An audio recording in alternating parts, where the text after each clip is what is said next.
Introduction. In writing an introduction to the chapters which follow, I shall not be expected to contribute any new facts to the life of the great king. As for any new facts, the time has long gone by when anything new could be discovered concerning the great king of whom I have to speak. The tale of Alfred is a twice-told tale, but it is a tale that should be always fresh and new, because at every point it concerns every successive generation of English-speaking people. Happily, it is not the whole life of Alfred that we have to consider in this place. It is the example of that life, the things that Alfred invented and achieved during that short life for his own generation, things which have lasted to our own day and still bear fruit and golden sheaves. I should like to proceed at once to those achievements, but it is absolutely necessary first that we should understand some of the conditions of the time, the troubles and the struggles, the overthrow and ruin with which Alfred's reign began. 2. The apparent hopelessness of the situation changed by the unexpected uprising of one man, and the rapid development of this man as captain, conqueror, administrator, and teacher. This done, we shall be in a position to receive the king as an example that should abide with the people still, and should still continue to shape the lives and inspire the minds of his race. In order to prevent long explanations, and to illustrate at the outset some of the conditions of England when Alfred was born into the world, I have caused a small map to be drawn. You will see that the island is divided up into many nations. There is first the kingdom of Kent, founded by the Jutes, who never extended themselves. Then the kingdom of Wessex or of the West Saxons, who by this time had absorbed the kingdom of Essex or East Saxons, and of Sussex or South Saxons. The modern counties of Norfolk and Suffolk form the kingdom of East Anglia, founded by Angles, a people closely allied to Jutes and Saxons. The middle of England is Mercia, the kingdom of the March or boundary. The Mercians were also Angles. On the north is the kingdom of Northumbria, also founded by Angles. The west of England is wholly occupied by Strathclyde, Wales, and Cornwall, all kingdoms of the Britons or Welsh who remained still unconquered. In Scotland, the Highlands were occupied by the three Picts, and a part of the west was peopled by the Scots who crossed over from Ireland. The Angles therefore occupied the middle, the north, and the east. They gave their own name to the whole country, Angleland or England. The Saxons occupied the south, with the exception of Kent. The Welsh still held nearly the whole of the west, but their territories were separated and cut into three parts. If we look backwards and forwards in history during these centuries, we shall find the map of our island constantly changing. But still we may take this map fairly to represent the country as it was in the time of Alfred. 8 distinct nations in it, 3 of them composed of Angles who were not on that account allies, 1 containing Jutes, 1 of Saxons, 3 of Welsh. These so-called nations shifted their borders continually. They fought their neighbors, they split up and fought each other. There was no coherence or stability among them. Some of them adopted Christianity and then relapsed. Some of them remained pagans. These were the tribes or nations in the land. Let us next consider what manner of men it was over whom Alfred was called upon to rule. In order to get at this knowledge, we must inquire of their religion, their laws, and their customs. As for their religion, before they became Christians, it was a fierce and cruel religion, although it was full of imagination, as was to be expected of a people in whose minds the noblest poetry was slumbering. There were gods who created and invented, gods who gave life and inspired love, gods who sent the thunder and the storm, gods who brought the spring and the sunshine, the fruit and the harvest. There were evil gods, the gods of death who killed men, the gods of disease who tortured men, the gods of the sea and the river who drowned men, the gods of battle who struck men with cowardice and weighed down their hands so that they could not strike. There were humbler deities, spirits of the stream, the woods, and the hills, for the most part hostile to men and malignant, because in certain stages of civilization, the unknown forces of nature present themselves as personal deities who are always hostile to man, according to the Greek legend. For instance, he who met the great god Pan face to face fell down dead. They believed in raising spirits and in specters, much as some of us do now. They believed in witches and in witchcraft, in magic and in charms, in love philters, in divination, in lucky days. In a word, the Anglo-Saxon was full of the superstitions which belonged to his age. There was, however, I venture to read between the lines, one saving clause.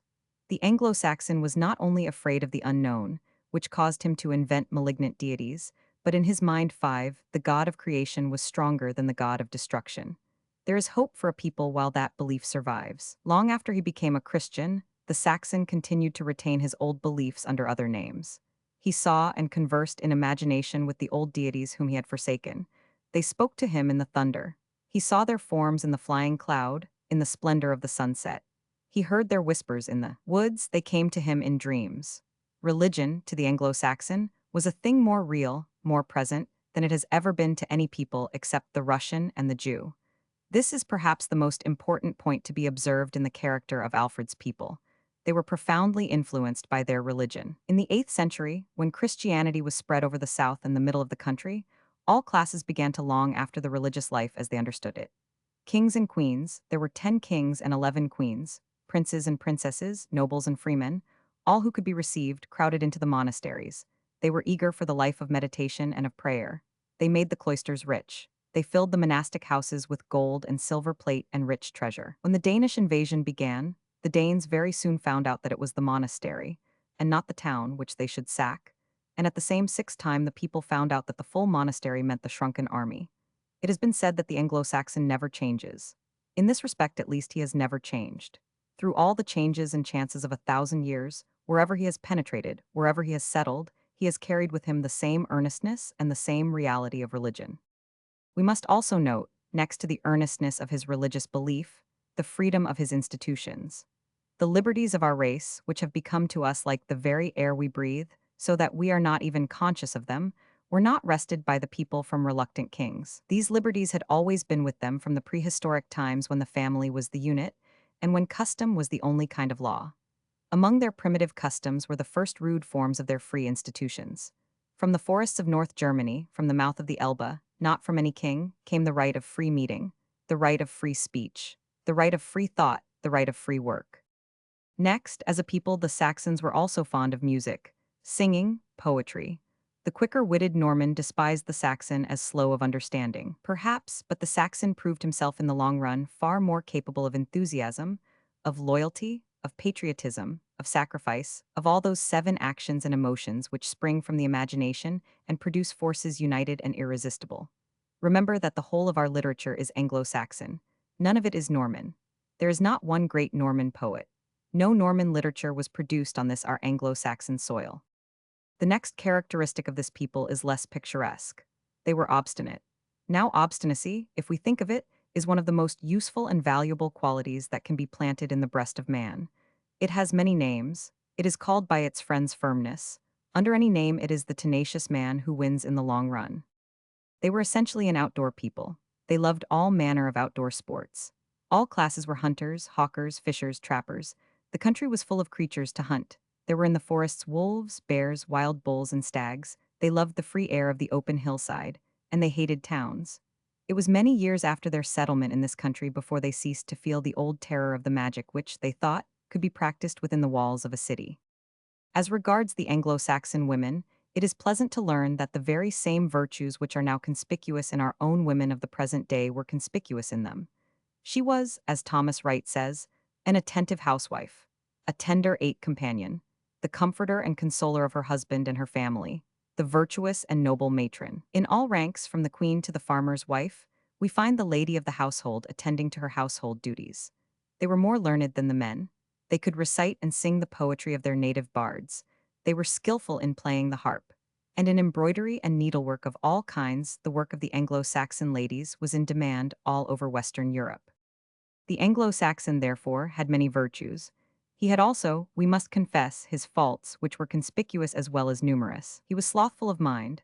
He was always ready to sink back to the ancient seclusion of the village and the forest. He was conservative and thought the old ways would last forever. He was a great drinker in drinking, except among the Danes. He had no equal. He would drink for days together almost without stopping. Even the priests did not escape the universal vice. They were admonished by the bishops not to say mass unless they were sober. His hospitality consisted chiefly in making the guests drunk. The Saxons again have been charged with cruelty. Certainly very terrible things were done, but we cannot expect a people to be before their age. It was a cruel age. Frenchman, Norman, Dane, Saxon, all 9 alike were cruel in their punishments, but these things belong to the time. Let us acquit the people of Wessex of more than their share of the average cruelty. The stories told of the Danes, for example, are almost incredible, whether for the cruelty of the torture or for the endurance of the victim. When we say that the Anglo-Saxon was a free man and governed by free laws, we must not imagine him to be a republican of the 19th century. Nor must we conclude that the Anglo-Saxon was a democrat, as we understand democracy. He had his king over him, to begin with, And the king was not elected by the people from among themselves as the president of a republic. He succeeded because he belonged to the royal blood. He was even allowed, long after they were Christians, to be descended from the gods. The people consented to his succession, but they did not elect him. As king, he had very large powers, and these were undefined. Men had not yet begun to question the royal prerogative. Above all, he was their captain. He led the army, he fought with the army. In a word, the Anglo-Saxon of the ninth century was in essentials very much like his descendant of the present day. He was religious, he was a lover of order, he was a good fighting man, he was fond of outdoor sports and occupations, he was tenacious of his freedom, he was imaginative, poetical, and dreamy, he was fond of music, he was still full of the old traditions and superstitions which ruled his life long after he had become a Christian.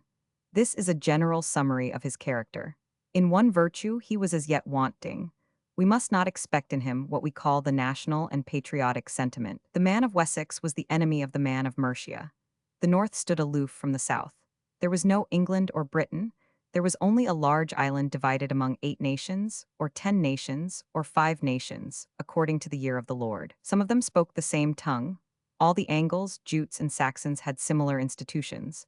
Nevertheless, they were enemies.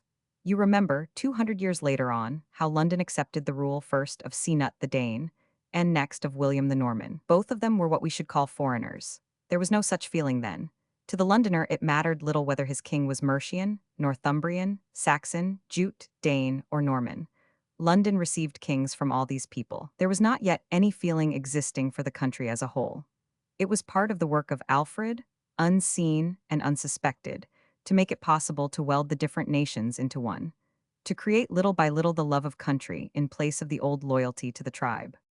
Let us concede that Alfred fought, not for England, but for Wessex. In doing so, it is true, he fought for all England, but perhaps without his knowledge. In the same way, David fought first for his own little country, for Judea, and made it possible for his successor to create one great country, of which Judea was the center. I have lingered a long time over the character of the people whom Alfred was called upon to rule. Without this knowledge, it is impossible to understand what the king did and why he did it, and in what respects his work is so truly remarkable and wonderful. Let us now pass on to the history itself, and first, naturally, to the invasions of the Danes. It was in the year 832, 17 years before the birth of Alfred, that the Danes first made their appearance on these shores. Their incursions began and continued exactly in the same way as those of the Saxons themselves 400 years before. They came over in their ships, they found the North Seas without defense, they found no fleets guarding the island from the pirates as of old. The people, ready to believe that things would go on forever unaltered, had actually abandoned their ships, had lost the art of shipbuilding, and were no longer accustomed to the sea. The Danish fleet swooped down upon the coast, harried the country, murdered the people, sacked the 12 monasteries and the churches, and went away again. They found the coast, like the seas, defenseless. The monastic houses had drained the country of the fighting nobles. The warlike spirit of the people was wasting itself in petty tribal wars. The Danes, until the old spirit returned, were far more than a match for the Saxons. They appeared suddenly, without warning, now on the coast of Kent, now on that of Dorsetshire, now at the mouth of the Parrett in Somerset, now up the Thames, now at Southampton. They came in fleets of 150 ships, carrying each 60 or 70 warriors, an army greater than anything that could be hastily got together against them. By the time that an army was collected, the Danes had gone, leaving ruined churches, villages destroyed by fire, monasteries pillaged of their treasures, and murdered monks lying beside the scattered relics which could not protect them. The Danes, their foray over, had gone off, bearing their treasures with them to their own country. Next year they landed again, but on another part of the island. This yearly invasion of the Danes lasted for 20 years. They always made straight for the nearest monasteries, which they sacked. There were not many towns in Saxon England, but there were some: Canterbury, London, Southampton, York. They attacked these, seized, plundered, and 13 left them in ruins. For 20 years they came every year. Sometimes we hear of a victory over them. But still they came again. There was never a victory so decisive as to keep them from returning in ever-increasing numbers. Then they began to stay in the country. They left off going home in the autumn. They established themselves in winter quarters, first on Sheppey Island, then on the Isle of Thanet, then in Norfolk. Then they went farther afield. In a word, they overran and conquered East Anglia, then the kingdom of Northumbria, then that of Mercia, then the united kingdoms of Wessex and Kent. It was at this crisis, when all the power of the Danes was brought to bear against Wessex and Kent, Alfred succeeded to the throne. His father and his four brothers, kings one after the other, had spent their lives in vainly beating back hordes of the Danes, who returned year after year. The Anglo-Saxon Chronicle makes the best of occasional victories, but the fact remains that every year the invaders became stronger and the defenders became weaker. The king of Mercia at last gave up the struggle and went to Rome to adopt the religious life, leaving his wife behind. Alfred might have done the same thing, and it would not have been imputed unto him for cowardice, but for godliness. Happily for England, he did not. The Danes 14 had seized Chippenham, in Wiltshire, and made that place their stronghold and headquarters. From Chippenham they sent out their light troops, moving rapidly here and there, devastating and murdering. For 9 long years, growing every year weaker, Alfred fought them. In 1 year he fought 9 battles. At the end of that time he found himself deserted, save for a few faithful followers. His country prostrate, everything in the hands of the enemy, his cause lost, and apparently no loophole or glimmer of hope left of recovery. No darker or more gloomy time ever fell upon this country. Everywhere the churches and the monasteries were pillaged and destroyed. All those bishops, priests, monks, and nuns who could get away had fled, carrying with them such of their treasures as they could convey. The towns were in ruins. The farms were deserted. The people had lost hope and heart. They bowed their heads and entered into slavery. Their religion was destroyed with the flight or the murder of their priests. Their arts, their learning, their civilization, all that they had once possessed, were destroyed in those 9 years' warfare. Destroyed and gone, it seemed forever. And the king, with his wife and her sister and his children and the few who still remained with him, had taken refuge on a little hill rising out of a broad marsh, whither the enemy could not follow him. In the after years, Alfred was fond of talking over this time of desolation. He would recall the visions that came to him, and not only to him but to his wife as well. They both saw visions of consolation and of promise. St. Cuthbert himself stood beside his bed and comforted him with promise of victory and honor. We can very well believe the vision. To Alfred, to his wife, the aid of the saints was a thing to be invoked and to be looked for. Did they not pray daily for the help of the saints? And who should aid the Saxons in their trouble but their greatest saint, Cuthbert himself? In the sleep or the waking of night, what more natural than that Alfred should imagine that he saw and spoke with the saint himself? To those who drive or walk across the dreary level of Sedgemoor, now drained by its deep dikes, and dotted with its village churches, there rises on the right hand the low hill of Athelney. One can realize, looking upon this hill across the flat land, which was once covered with bogs and quagmires, and reeds bending before the wind, how complete was the defeat of the king? How complete the victory of the Danes, which should drive Alfred to seek such a refuge. The Danish conquest, like the Norman conquest 200 years later, seemed an achievement accomplished. No further opposition. No one asked what had become of Alfred. He had run away to Rome. 16, he had gone into a monastery, perhaps. Everywhere the Danes all over the country reported submission and the acceptance of their rule. And the old gods had come back again, Woden and Thor and Frigga and the rest. And again the fires flamed upon the high places, and the children were passed through them, and all the Christian saints had fled. Alfred remained inactive during the whole long winter. It was the rule of the old Kriegsspiel, the war game of that time, that the armies should not go forth to fight in winter. The men would have refused to go out in the cold season. In fact, they could not. The country was covered with uncleared forests. The roads in winter were deep tracks of mud. It was impossible for the men to sleep on the cold, wet ground. The delay suited Alfred. He wanted time to organize a rising in force. He sent messengers to the Somersetshire people, among whom, in winter quarters, were lying few or none of the Danish conquerors. He bade them make ready for the spring. He ordered those of the thanes who were still left to come to him at Athelney. And in May, when the spring arrived, Alfred appeared once more as one risen from the dead. Once more he raised the Wessex standard of the Golden Dragon. Once more the people, taking renewed courage, flocked together. As he marched along 17 they joined him, the fugitives from the woods and those who had been made slaves in their own farms, and swelled his force. What follows is like a dream, or it is like the uprising of the French under Joan of Arc. There had been 9 years of continuous defeat. The people had lost heart, they had apparently given in. Yet on the reappearance of their king, they sprang to arms once more. They followed him with one consent, and on the first encounter with the Danes they inflicted upon them a defeat so crushing that they never rallied again. In one battle, on one field, the country was recovered. In a single fortnight after this battle, the Danes were turned out of Wessex. Alfred had recovered the whole of his own country, and acquired in addition a large part of Mercia. It is significant to read that the Danish chieftain became a Christian and was baptized. Do you suppose that he weighed the arguments and listened to the history and the doctrines of the new religion? Not at all. He perceived, this logical pagan, that King Alfred's gods had shown their superiority over his own in a manner so unexpected, so amazing, and so decisive that he hesitated no longer. He acknowledged that superiority. He was baptized, and he never afterwards relapsed. Alfred had got back his kingdom. It remained 18 for him to recover it in a fuller and a larger sense, to restore its former prosperity and its ancient strength. He began by recognizing the separate rights of the Mercians. He would not call himself King of Mercia. He placed his son-in-law Ethelred as Earl of Mercia, and because London was at that time considered a Mercian city, Ethelred took up his residence there as soon as the Danes had gone out. The condition of London was as desolate and as ruinous as that of the whole country.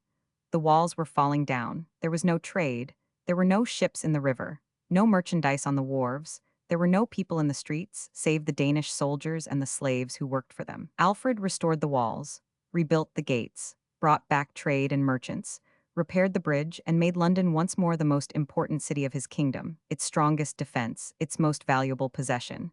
This was, in fact, the third foundation of London. If Alfred had failed to understand the importance of London, that great port, happily placed, not on the coast open to attack, but a long way up a tidal river in the very heart of the country, a place easy of access from every part of the kingdom, a port convenient for every kind of trade, whether from the Baltic or the Mediterranean. The whole of the commercial 19th history of England would have been changed. The island might have remained what it had been for centuries before the Roman conquest, a place which exported iron, tin, skins, wool, and slaves, and imported for the most part weapons to kill each other with. Alfred gave us London. The lesson of 10 years, fighting taught Alfred what the Saxons had never before understood, the value of walled cities in the case of invasion. He was the first to perceive, how superior numbers may be rendered of no avail when they fling themselves against strong walls. The next Danish invaders found themselves stopped on their way up the Thames by a city fortified by a strong wall, which the enemy could neither knock down nor climb over, and manned by citizens, made doubly courageous by the safety and the strength of their ramparts. 6 separate sieges were endured by London during the second invasion of the Danes. 6 separate times the enemy had to raise the siege and to go elsewhere, leaving London unconquered. Other walled towns were added: Winchester, York, Exeter, and Canterbury. But the first was London, whose fallen Roman wall, of which only the hard core of cement remained, Alfred rebuilt and faced again with stone. Alfred, I repeat, gave us London. This was a great service which he rendered to the safety of 20 the country. But there was still a greater service. The Saxon had quite forgotten the seamanship in which he had formerly known no master and no equal. Alfred saw that for the sake of safety, there must be a first line of defense before the coast could be reached. England could only be invaded in ships, and by those who had the command of the seas. Therefore he created a navy. He built ships longer, heavier, swifter than those of the Danes, and he sent these ships out to meet the Danes on what they supposed to be their own element.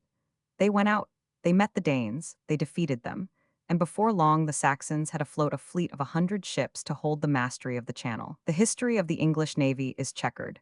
There have been periods when its pretensions were low and its achievements humble. But since the days of Alfred, the conviction has never been lost that the safety of England lies in her command of the sea. Fortresses and walled cities are useful. It is a very great achievement to have given them to the country. London alone, restored by Alfred, was the nation's stronghold, the nation's treasure house, a city full of wealth, filled with valiant citizens, unconquered and defiant.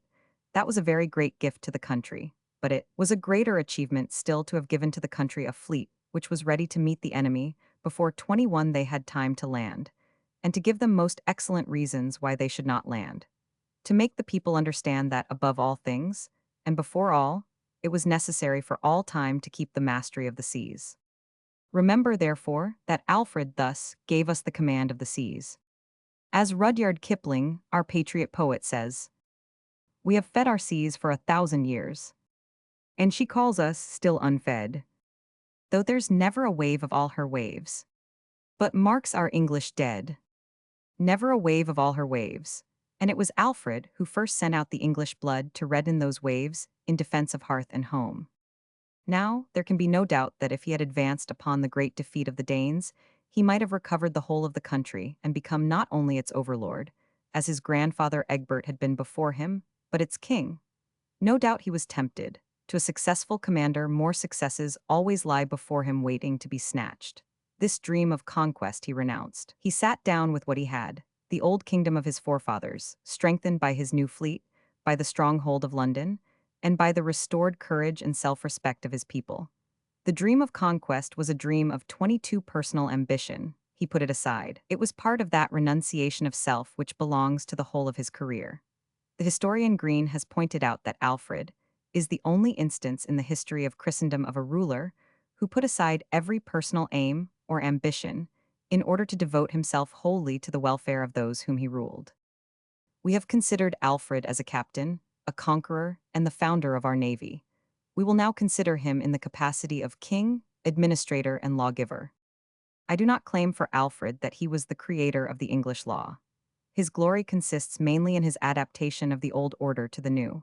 He took all that was left of the shattered past and molded it anew, with additions to suit the new situation, and for the most part on the same lines. You will ask, perhaps, how much of the honor due to Alfred's achievements should be given to his ministers and how much to himself.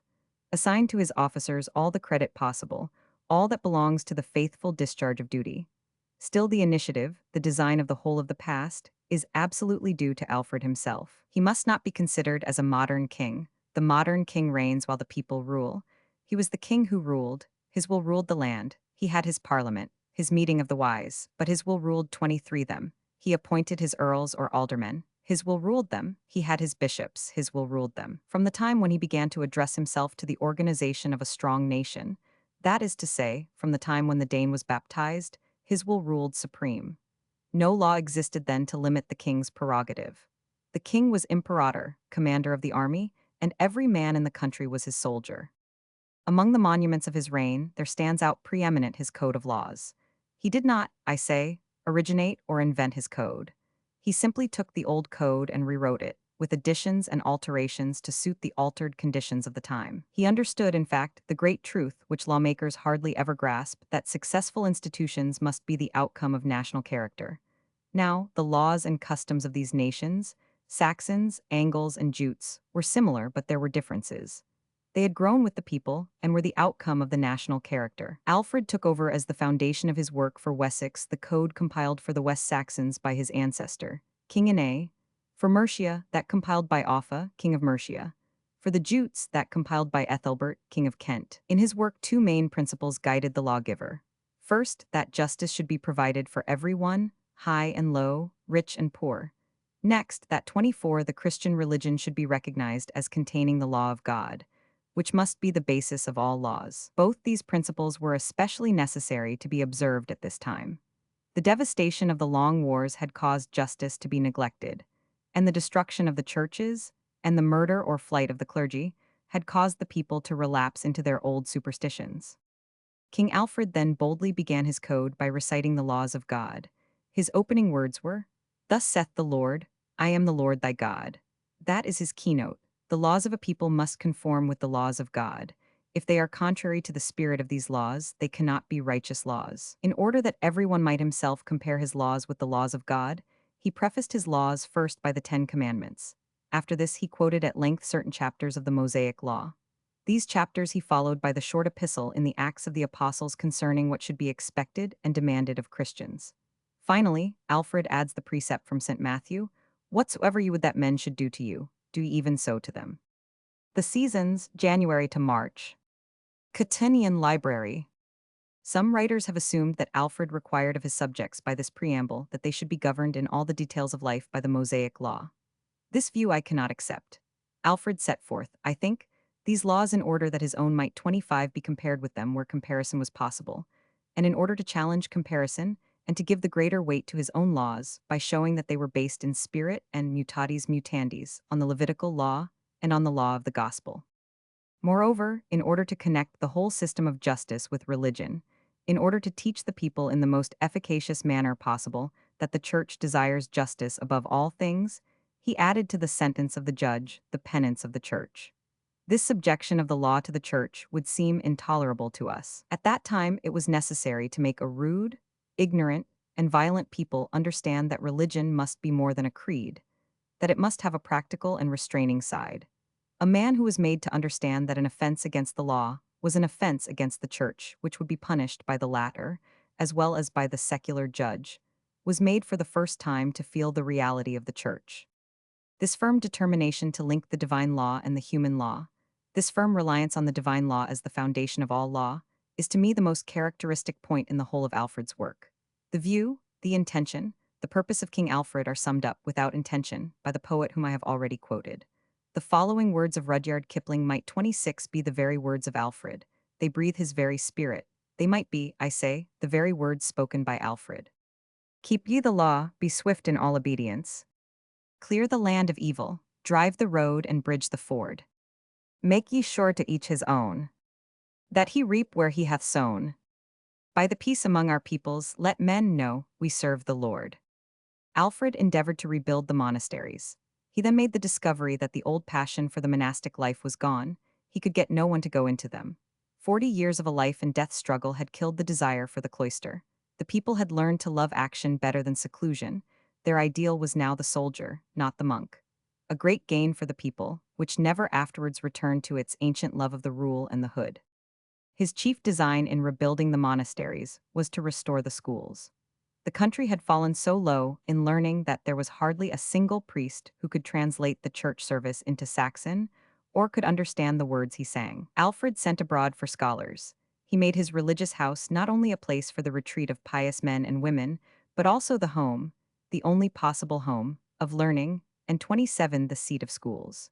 It is long since we have regarded a monastery as a seat of learning, or the proper place for a school. Go back to Alfred's time and consider what a monastery meant in a land still full of violence, in which morals had been lost, justice trampled down, learning destroyed, no schools or teachers left. The monastery stood as an example and a reminder of self-restraint, peace, and order, a life of industry and such works as the most ignorant must acknowledge to be good, where the poor and the sick were received and cared for, the young were taught, and the old sheltered. It was the life which the monastery rule professed, the aim rather than any lower standards accepted by the monks, which made a monastery in that age like a beacon steadily and brightly burning, so that the people had always before their eyes a reminder of the self-governed life. Most of us would be very unwilling to see the monastery again become a necessity of the national life. Yet we must admit that in the 9th century, Alfred had no more powerful weapon for the maintenance of a religious standard than the monastery. In the cause of education, indeed, Alfred was before his age, and even before our age. He desired universal education. At his court, he provided instructors for his children and the children of the nobles. They learned to read and write, they studied their own language and its poetry. 28 they learned Latin, and they learned what were called the liberal sciences, among them the art of music. But he thought also of the poorer class. My desire, he says, is that all the freeborn youths of my people may persevere in learning until they can perfectly read the English scriptures. Unhappily, he was unable to carry out this wish. Only in our own days has been at last attempted the dream of the Saxon king, the extension of education to the whole people. One more aspect of Alfred's foresight, he endeavored to remove the separation of his island from the rest of the world. He connected his people with the civilization of Western Europe by encouraging scholars and men of learning, workers in gold, and craftsmen of all kinds to come over. He created commercial relations with foreign countries. A merchant who made 3 voyages to the Mediterranean he ennobled. He sent an embassy every year to Rome. He sent an embassy as far as India. He brought to bear upon the somewhat sluggish minds of his people the imagination and the curiosity which would hereafter engender a spirit of enterprise to which no other nation can offer a parallel. It was partly with this view that he strongly enforced the connection with Rome. One bond of union the nations of the West should have, a common faith, and that defined and interpreted 29 for them by the same authority. Had it not been for that central authority, the nations would have been divided, rather than drawn towards each other, by a Christianity split up into at least as many sects as there were languages. Imagine the evil, in an ignorant time, of 50 nations, each swearing by its own creed, and every creed different. From this danger Alfred kept his country free. The last, not the least, of his achievements is that to Alfred we owe the foundations of our literature, the most noble literature that the world has ever seen. He collected and preserved the poetry based on the traditions and legends brought from the German forests. He himself delighted to hear and to repeat these legends and traditions, the deeds of the mighty warriors who fought with monsters, dragons, wild boars, and huge serpents. He made his children learn their songs. He had them sung in his court. The tradition goes that he could himself sing them to the music of his own harp. This wild and spontaneous poetry which Alfred preserved is the beginning of our own noble choir of poets. In other words, the foundation of that stately palace of literature, built up by our poets and writers for the admiration and instruction and consolation of mankind, was laid by Alfred. Well, but he did more than collect the poetry, he began the prose. Before Alfred, there was no Anglo-Saxon prose. I have already quoted Green's remark that in everything that Alfred designed or accomplished, he put aside every personal aim or ambition in order to devote himself wholly to the welfare of those over whom he ruled.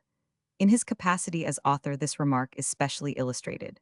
You all know that it is the leading characteristic, or the infirmity, of the poet, author, writer, to consider himself as part of his message. Alfred put himself aside. He presented his works in translations. They were indeed translations, but embellished, altered, enriched by his own work thus modestly presented. There is one book now quite neglected which for 1,000 years profoundly moved the world of Western Europe. It is a book written in prison by a noble Roman named Boethius, a philosopher, soldier, poet, and mathematician. It is entitled The Consolation of Philosophy. Fortunately, the author, who wrote it from a prison, had time to finish it before they executed him. This book Alfred translated or imitated, for he filled his translations with his own thoughts and his own judgments. He gives his own theories of government, of the duties of a king, of maintaining the population, and especially the proper proportion of the different classes required to keep the nation in a state of efficiency. Every man in the country is a weapon which may be, and should be, used for the advancement of the general welfare. It is the 31 king's duty to select the best instruments, and to use them to the best advantage. We even find brief notes of his own thoughts. This, says the king, among these notes, I can now truly say, that so long as I have lived I have striven to live worthily, and after my death to leave my memory to my descendants in good works. It is not the part of this introduction to dwell upon the whole of Alfred's literary work. It is enough if we recognize that he introduced education and restored learning. In the course of time, innumerable books were attributed to him. It is said that he translated the Psalms. A book of proverbs and sayings is attributed to him. Each one begins with the words, "Thus said Alfred." The Anglo-Saxon chronicle and contemporary record of events is said to have been commenced by him.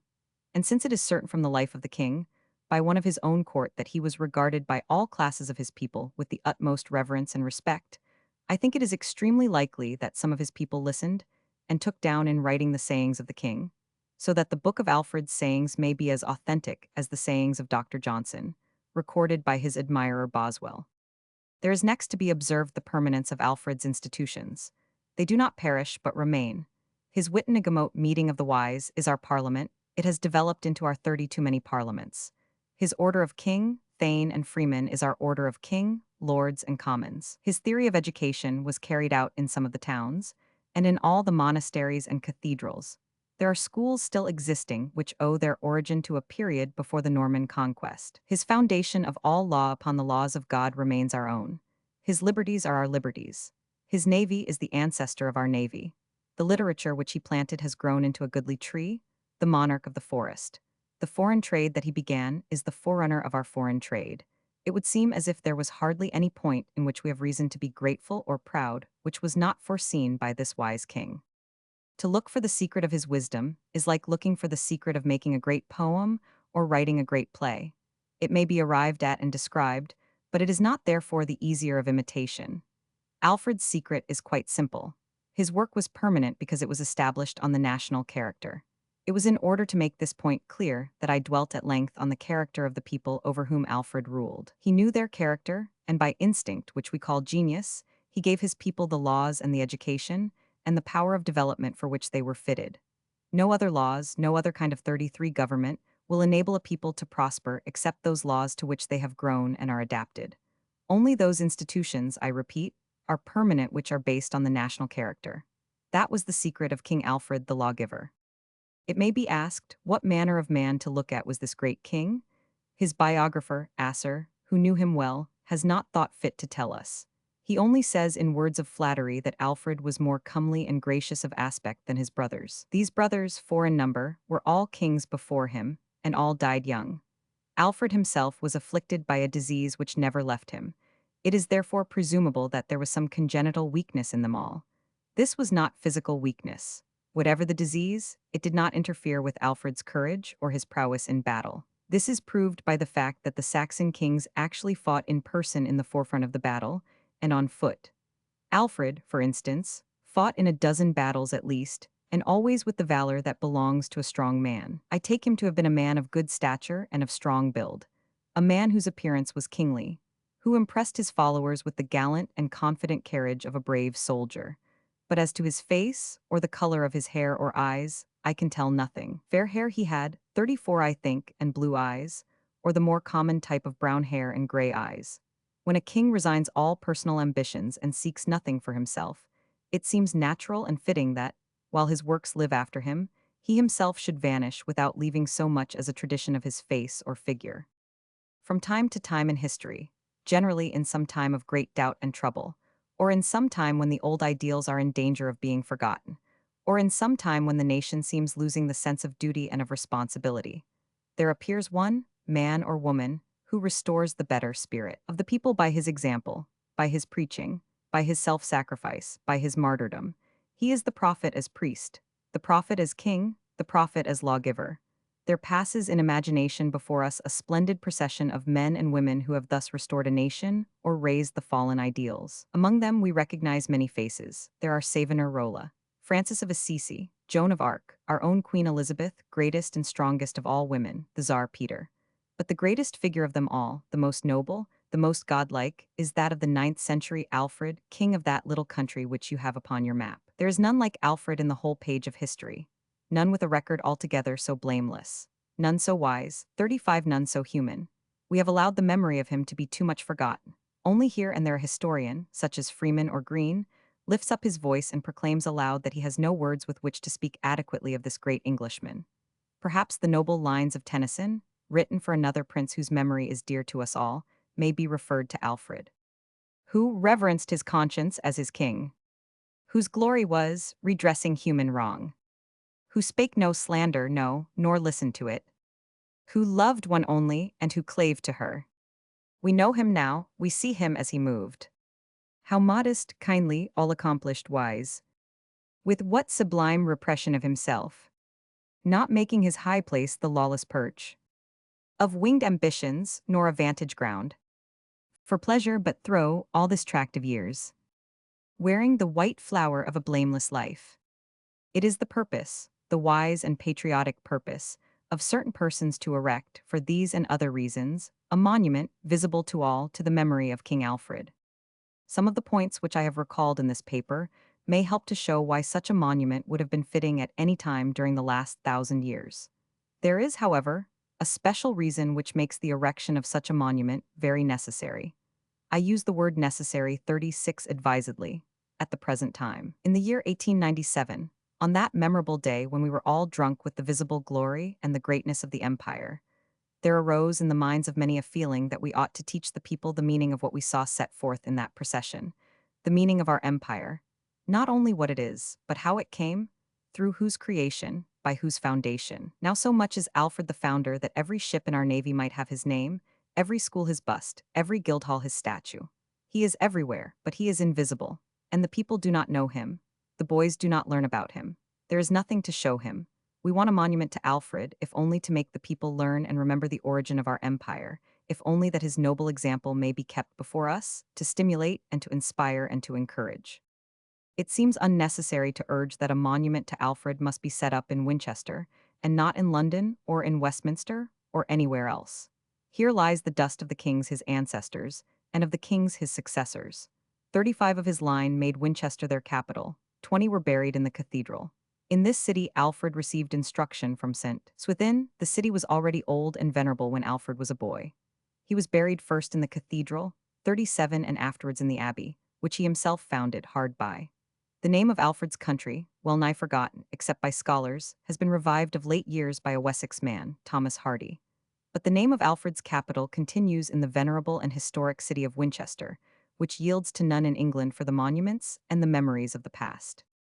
I venture, lastly, to express my own personal hope that, great as were the achievements of Alfred, the keynote to be struck and to be maintained will be that Alfred is, and will always remain, the typical man of our race, call him Anglo-Saxon, Call him American, call him Englishman, call him Australian.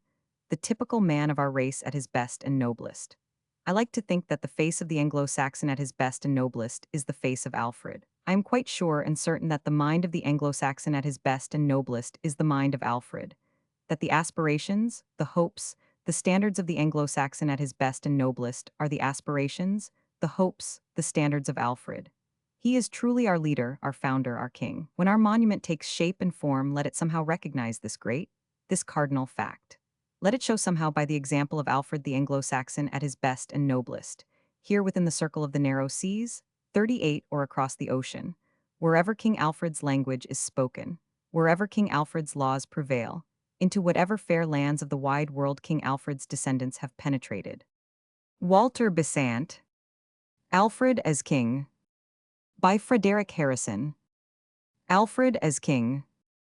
T is a commonplace with historians, and with the historians of many countries and different schools of opinion, that our English Alfred was the only perfect man of action recorded in history, for Aurelius was occasionally too much of the philosopher, St. Louis usually too much of the saint, Godfrey too much of the crusader. The great emperors were not saints at all, and of all more modern heroes we know too much to pretend that they were perfect. Of all the hyperboles of praise, there is but one that we can safely justify with the strictest canons of historic research. Of all the names in history, there is only our English Alfred whose record is without stain and without weakness, who is equally amongst the greatest of men in genius, in magnanimity, in valor, in moral purity, in intellectual force, in practical wisdom, and in beauty of soul. In his recorded career from infancy to death, we can find no single trait that is not noble and suggestive, nor a 42 single act or word that can be counted as a flaw. In the history of modern Europe, there is nothing which can compare in duration and in organic continuity with the unbroken evolution of our English nation. And now that the royal house of France has passed from the sphere of political realities into that of historic memories, there is no dynasty in Europe which can be named in the same breath with that which has seen a succession of 49 sovereigns since Alfred. Nor has any king or Caesar a record of ancestry which can compare with that of the royal lady, who through 32 generations traces her lineal descent to the hero king of Wessex.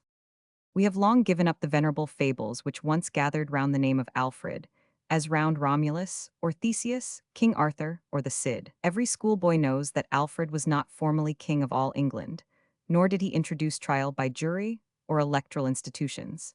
He did not found the University of Oxford, nor write all the pieces which are attributed to his pen.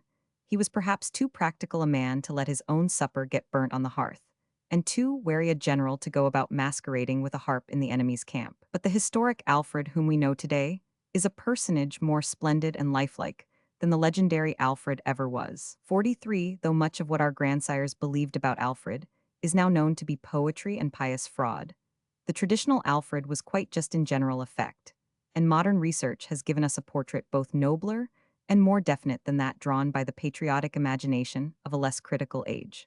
Patriotic imagination itself falls far short of scrupulous scholarship when it seeks to draw the likeness of a real hero.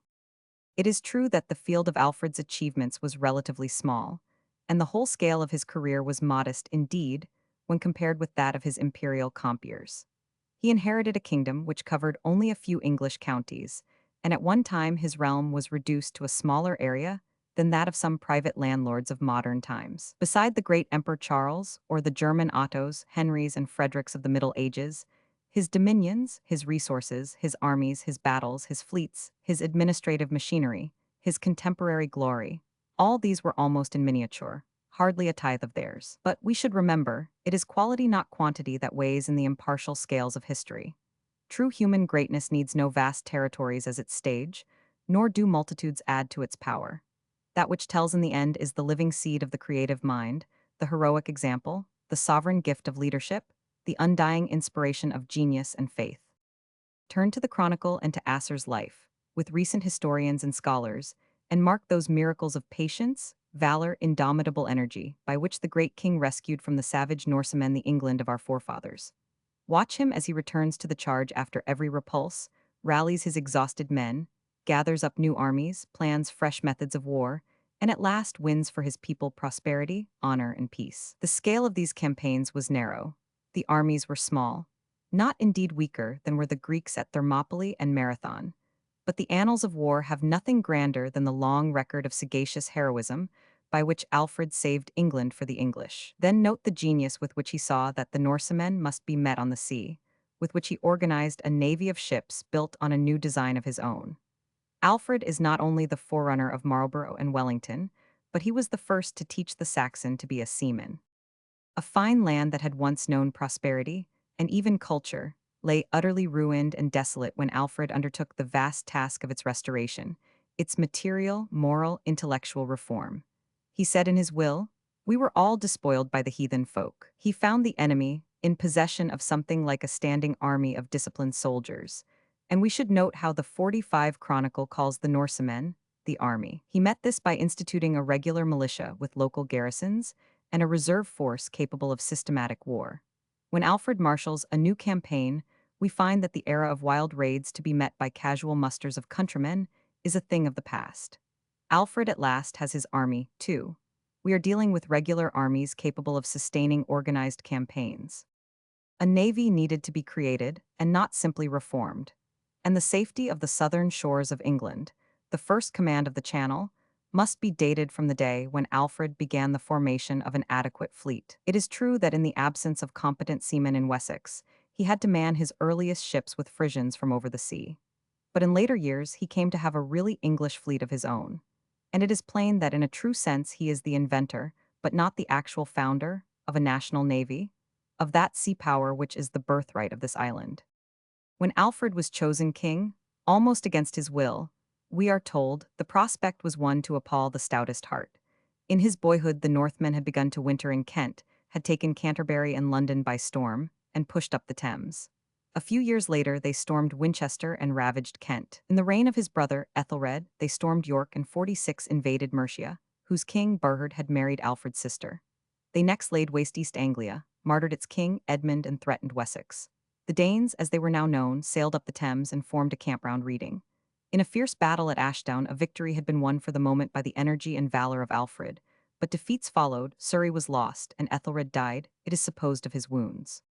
The young king of 22 came to the throne of his ancestors in a dark hour. The supremacy of Wessex in England, won by his grandfather, Egbert, had vanished. Northumbria, Mercia, East Anglia, and parts of Wessex had been desolated. The abbeys had been sacked, the monks murdered, the churches, schools, and homesteads ruined. The Danish invaders were masters of all northern, eastern, and central England, and the heart of Wessex was open to assault. The young king met them at Wilton with a small force, but after a stubborn fight was beaten off. He was forced to purchase a precarious truce. In this year, 871, the chronicle relates in its grim, laconic style, the Danish army came to Reading, and 3 nights after, the alderman Ethelwulf fought them. 4 nights after this, Ethelred and Alfred led a large force to Reading, and there was great slaughter on both sides. 47 the alderman Ethelwulf was slain, and the Danes held possession of the battle place. And 4 nights after, Ethelred and Alfred fought with all the army at Ashdown. Many thousands were slain, and they were fighting until night. And 14 nights after, King Ethelred and Alfred his brother fought against the army at Basing, and there the Danes gained the victory. And 2 months after, King Ethelred and Alfred his brother fought against the army at Merton, and there was great slaughter on each side, but the Danes held possession of the battle place. And after this fight there came a great summer force of Danes to Reading. And the Easter after, King Ethelred died. Then Alfred his brother succeeded to the kingdom of the West Saxons, and 1 month after, with a small force, he fought against all the army at Wilton, but the Danes held possession of the battle place.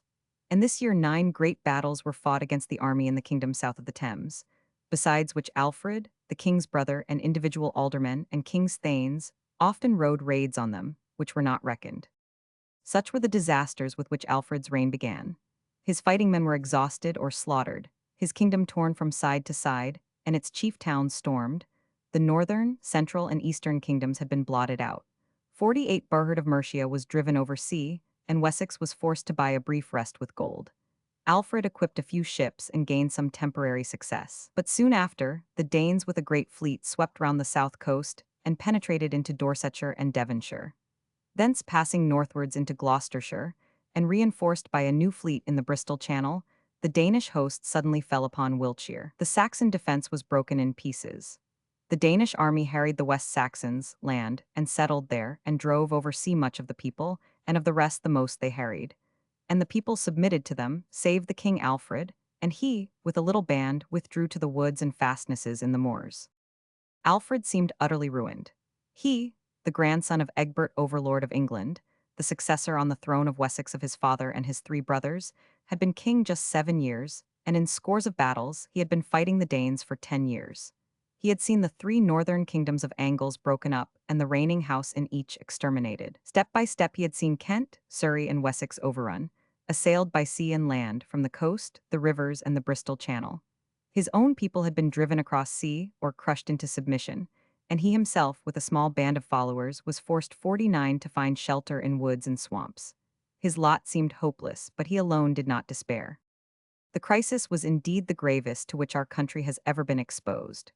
The Danish host was now a large and disciplined army bent on conquering and settling new lands, and already masters of the island from the Severn to the Tees. They were the fiercest and rudest of the tribes which had broken into Europe, heathens, full of hatred and scorn for the religion, culture, arts, and civilization of Christendom, with a real genius for war, both by sea and land, fired with the thirst of glory and adventure. They were better armed, more mobile, more martially organized than Saxon, Angle, or Jute. Short of a miracle, their ultimate triumph over the whole island seemed certain. Had it been achieved, the civilization of England would have been retarded for ages. Christianity, learning, arts, and legislation, which had progressed for 2 centuries, would have been stamped out, and our island would have been the seat of a barbarous and heathen horde. From the nature of their island conquest and their own mastery of the seas, they could not have been absorbed in Christendom so rapidly as were the Normans of France or the Danubian tribes of Germany. They might have resisted for centuries both conversion and conquest from Europe. Nay more, from the supreme opportunities afforded by our island and all 50 its resources as a basis for an imperial race, it is too probable that the heathen Danes, once firmly seated in the whole of Britain, might have proved the lasting scourge of Europe itself. From this tremendous peril, England and Europe were saved by the genius of our Saxon hero. In the Easter of that year, 878, the chronicle relates, Alfred, with a little band, wrought a fortress at Athelney, and from that work warred on the army with that portion of the men of Somerset that was nearest. Athelney was a bit of firm ground in the morasses formed by the Parrett and the Tone in Somersetshire. There for a few months the king organized a new army, drawn from Somerset and Wilts and such Hants men as were left. In May he suddenly dashed out of the wood of Selwood. His Wessex men were rejoiced to see him. He fought a great fight against the whole army at Ethandune, near Westbury, put them to flight and drove them to their camp, where, after 14 days of siege, he forced the Danes to surrender. It was a crushing victory, the turning point in the life of Alfred, in the life of England. The importance of it was this. A part of the beaten host sailed away overseas, but the rest, under their king, Guthrum, agreed to accept Christian baptism, to withdraw out of Wessex in the western half of Mercia, and to settle peaceably 51 in East Anglia, north of Thames. Guthrum, with 30 of his chiefs, came to Alfred's stronghold, received at his baptism the Saxon name of Athelstan from his victor and godfather, remained 12 days with the king, and gave large presents. By the Peace of Wedmore, 878, Wessex and West England were saved, and the ultimate incorporation of the Danes with Christendom was secured. At first sight and in strict form, Alfred had surrendered eastern England to the conqueror. The treaty was not honestly observed by the Danes, and Guthrum and his warriors again became enemies. But the core of England was saved. The amalgamation of Dane and Saxon was founded in principle and in distant effect. And the Peace of Wedmore was a stroke of genius more daring and more far-reaching in result than the splendid victory of Ethandune by which it had been won. Leaving the Danes for the present undisturbed in all eastern England between Thames and Tees, Alfred occupied himself with restoring his shattered and desolated kingdom of Wessex. His treasury was empty, the towns were in ruins, and civil government paralyzed. He built forts, abbeys, and schools, repeopled and stocked waste districts, and set to work to establish something like a standing military force to meet the regular army of Danes. Hitherto Alfred had commanded loose 52 levies of half-armed men, who by custom disbanded after 2 months' service. This had enabled small but organized bands of Danes to overrun England, and to win practical successes even when beaten by numbers in the fields. Alfred, like William of Normandy in the 11th, like Cromwell in the 17th century, saw even so early as the 9th century that victory belonged not to numbers but to regular armies. He organized what was at least a permanent local militia, with definite quotas of levies and an alternate system of reserves, besides the garrisons of fortified places. He rebuilt the broken fortresses, exercised his men in entrenchments, and adapted from the Danes their military arts. But his eye of genius foresaw that the country was not safe whilst the invaders had command of the seas. Thus he organized a fleet and assessed the ports and maritime districts to support it. He himself ultimately designed a class of ship, longer and swifter than those in use, though at first he had to man his navy with mercenary Frisians and sea rovers. Towards the close of his reign, and in that of his son and grandson, a genuine English navy asserted its command of the Channel, which 2 centuries later his feeble successors lost again. He then turned to reorganize the system of justice, making the judges the direct ministers of the sovereign, personally responsible to him, and 53 subject in certain cases to his final appeal. His biographer tells us that he keenly revised unjust judgments, and tradition exaggerated this into a preposterous legend. He caused a collection of the old laws to be compiled, carefully resisting any general new legislation, or the fusion of the Wessex, Mercian, and Kentish customs into a symmetrical code. His laws were a compilation, with selection of what was approved best, and rejection of what was condemned as obsolete or mischievous. In the spirit of conservative amendment which marks his whole career, he is careful to tell us that he durst not venture to set down much of his own. He was content with partial revision and excision, under the advice of his witan. The combination in a code of Saxon, Anglian, and Kentish dooms gave a certain stimulus towards national union in a larger aggregate, but a much more powerful cause unexpectedly emerged out of the Danish invasions. By these savage shocks the royal houses that had ruled in Mercia, in East Anglia, in Northumbria, were not only overthrown, but were extinct. Alfred remained the one victorious king of the race of Cerdic, the legitimate sovereign of Wessex and Kent, the natural source of kingly authority wherever Danes were not in possession of rule. Having won back the western half of Mercia by the Peace of Wedmore, Alfred became its king by silent consent of 54 its Anglian people. He did not fuse West Mercia with Wessex. He was not formally installed or crowned. He made Ethelred, the husband of his daughter Ethelfleda, alderman, and himself exercise the functions of king, with a separate Mercian administration and witan. By this wise and tentative system of dual monarchy, Alfred was firmly seated the undisputed sovereign of southern England from the mouth of the Thames to the Exe, ruling by his son-in-law all central England, west of Watling Street from the Severn to the Ribble. He thus became, but a few years after his romantic sortie from Athelney, the most powerful ruler holding the widest single realm within our island. This effected a practical supremacy over the main part of England proper, except for the Danes in the east. And he thus made it possible that there should be a true English kingdom, of which his son Edward and his grandson Athelstan were formally recognized as sovereigns. More than once after the settlement effected at Wedmore and the years of peace it brought, Alfred had to meet formidable enemies both by sea and land. But fierce as these campaigns were, they did not imply such incessant warfare, such desperate crises, as had made the first 10 years of his early manhood one long battle for life and home. Alfred was now at least as well able to defend his country from the Scandinavian invaders as were the rulers 55 of France and Germany, on whom the storm burst whenever the Northmen had been checked in England. 6 years after the Peace of Wedmore, Alfred had to meet again a force of Danes which had pushed up the Thames, and to chastise the East Anglians who had violated the treaty by a fresh outbreak. A new treaty with Guthrum gave Alfred possession of London and adjacent parts of Middlesex, which were finally rescued from the Danes, and annexed to English Mercia under its alderman, Ethelred, Alfred's son-in-law. Again, in the 23rd year of Alfred's reign, a new body of Vikings from Norway descended onto Wessex, and were joined by a second rising of the Anglian Danes.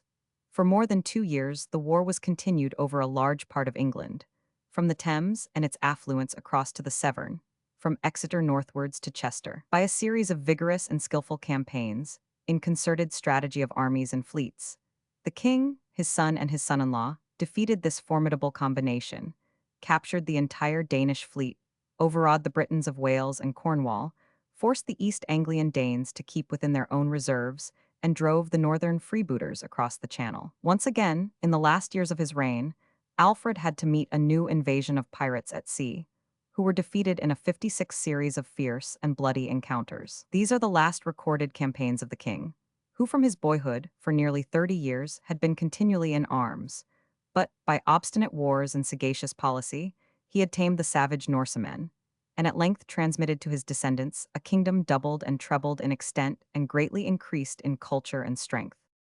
England had been rescued from barbarism by the heroism of Alfred and his aptitude for war.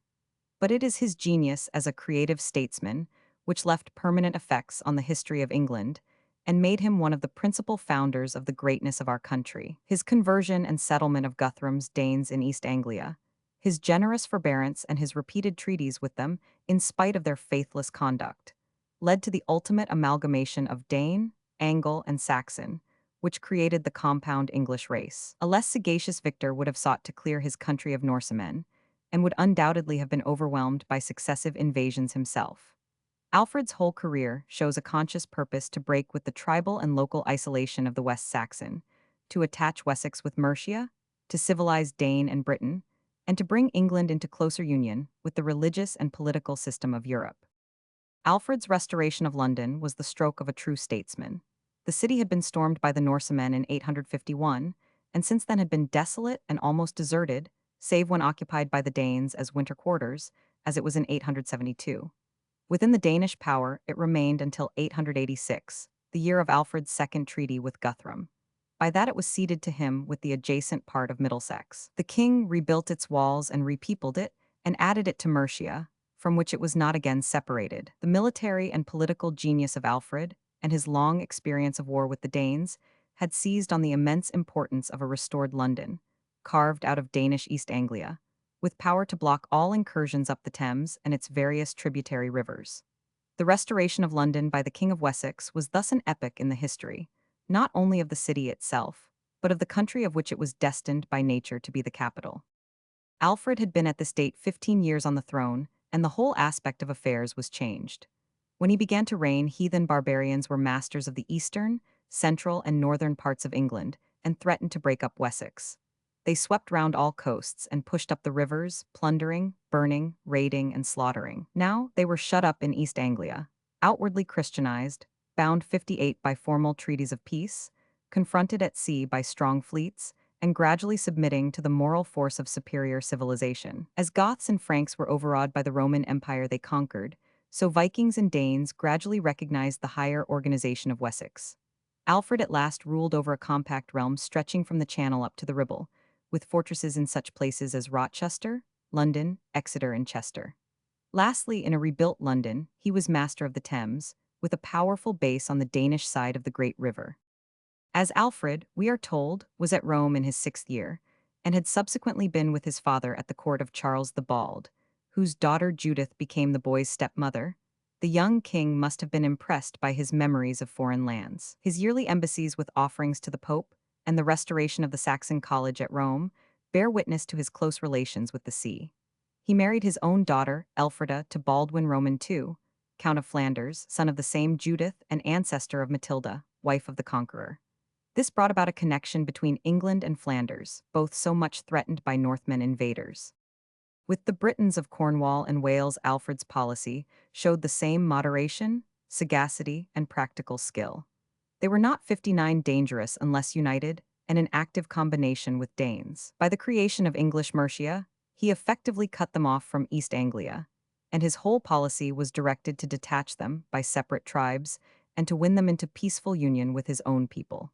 He had to fight them in groups from time to time, but he never attempted to conquer or annex them in the mass. And after the failure of the House of Roderick, of North Wales, Alfred secured a recognized supremacy over both North and South Welsh. His wise, firm, and victorious government impressed the smaller and more backward tribes on all sides, so that, without demanding any formal subjection, his paramount authority was recognized over the island, whilst his sphere of influence was extended to Northumbrians and Scots. The defense and reorganization of Wessex had founded a sentiment of national unity, which was ultimately to be consolidated in a formal kingdom of all England.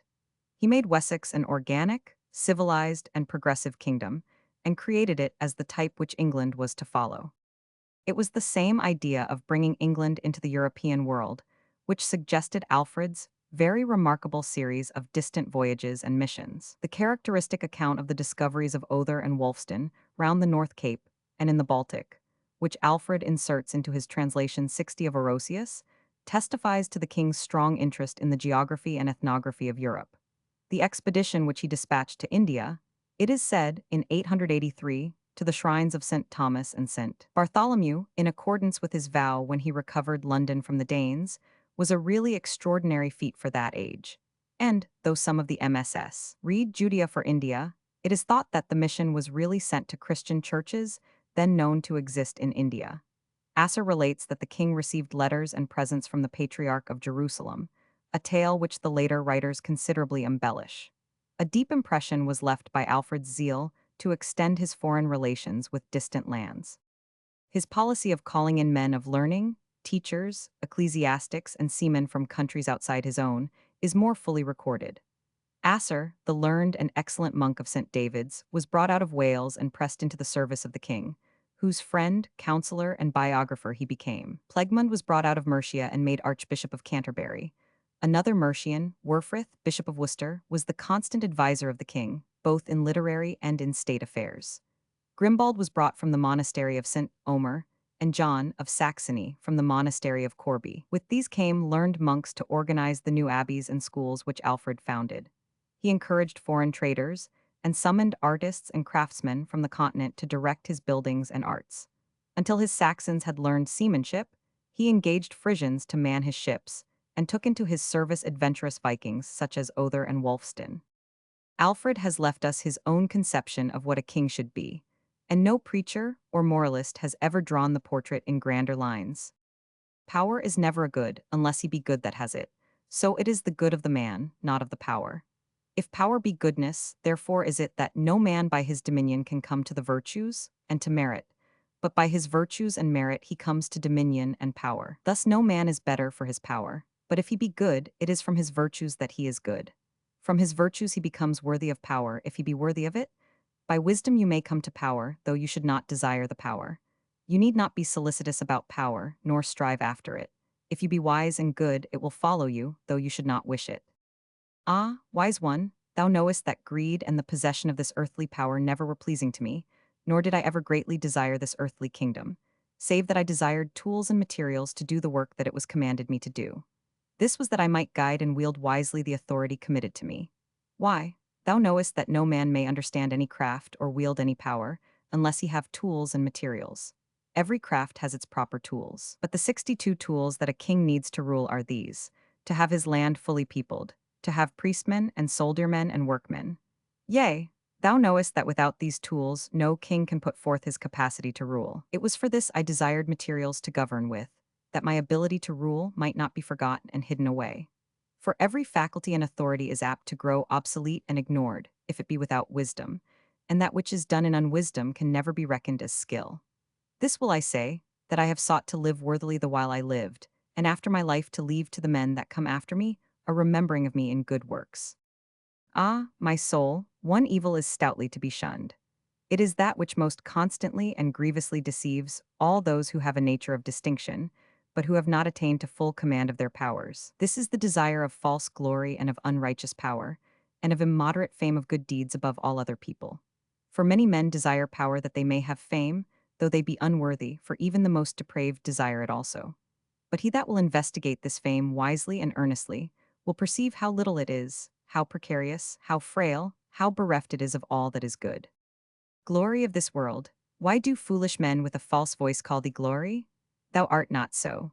More men have pomp and glory and worship from the opinion of foolish people than they have from their own works. They say a certain king cried. He had a naked sword hanging over his head by a small thread ready at a moment to cut short his life. It was so always to me.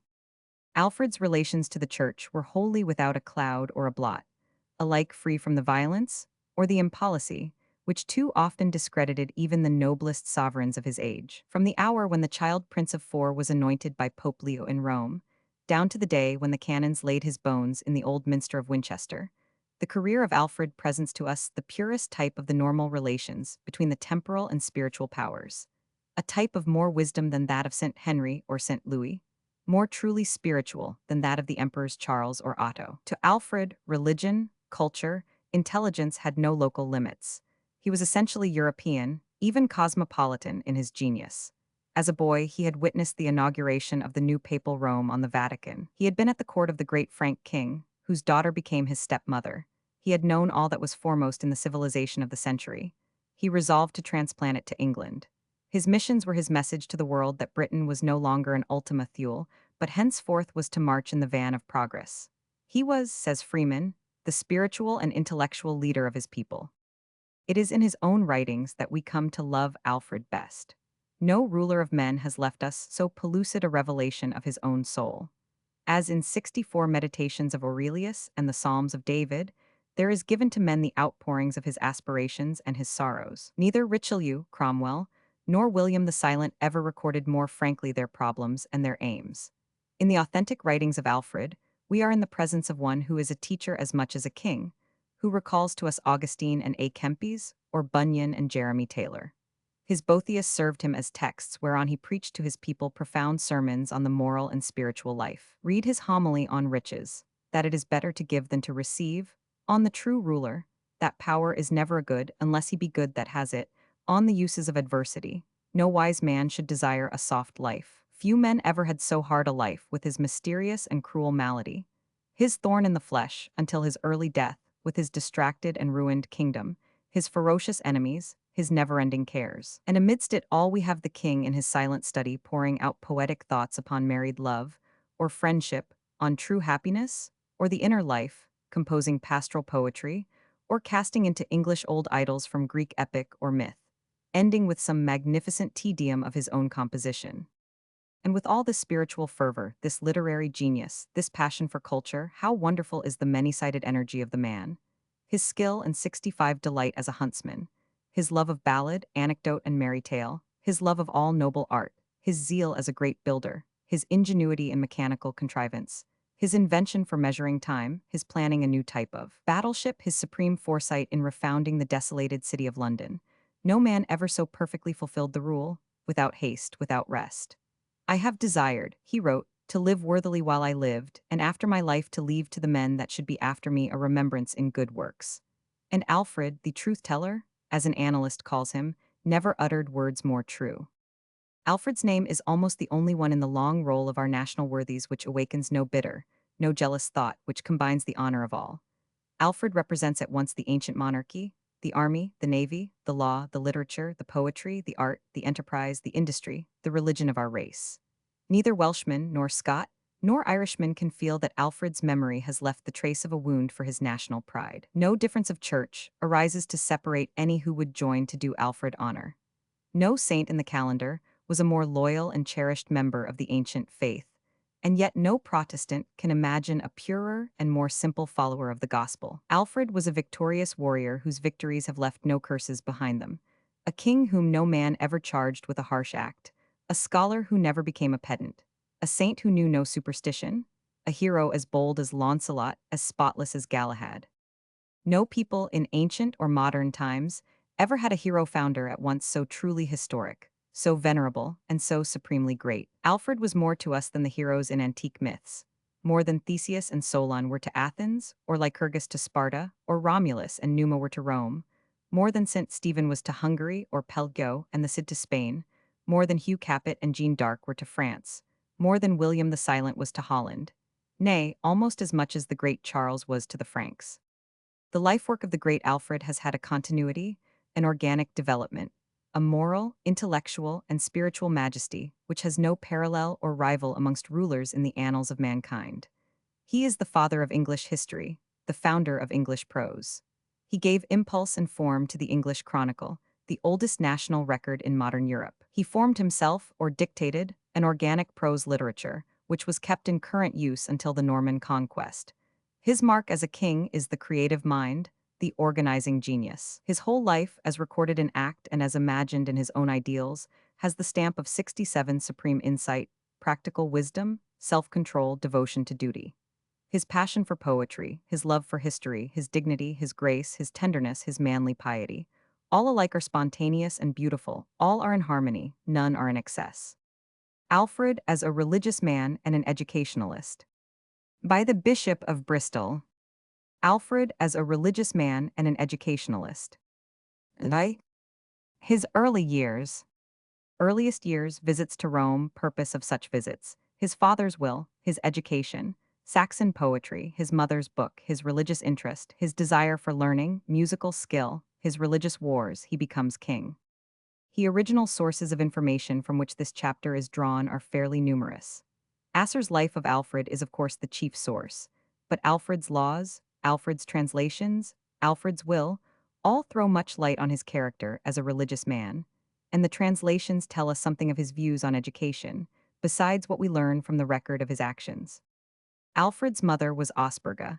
Asser tells us that she was a very religious woman, noble alike in family and by her own disposition. His 72 father Ethelwulf gave him an early training in devotion to the faith of Christ. In the year 853, which Asser declares to have been the 5th year of Alfred's life, though some say his 11th year, which would seem more probable, Ethelwulf sent him to Rome with an honorable escort of nobles and commoners. Pope Leo Roman IV received him, anointed him for king, and adopted him as his spiritual son. This may mean that Alfred was confirmed in Rome.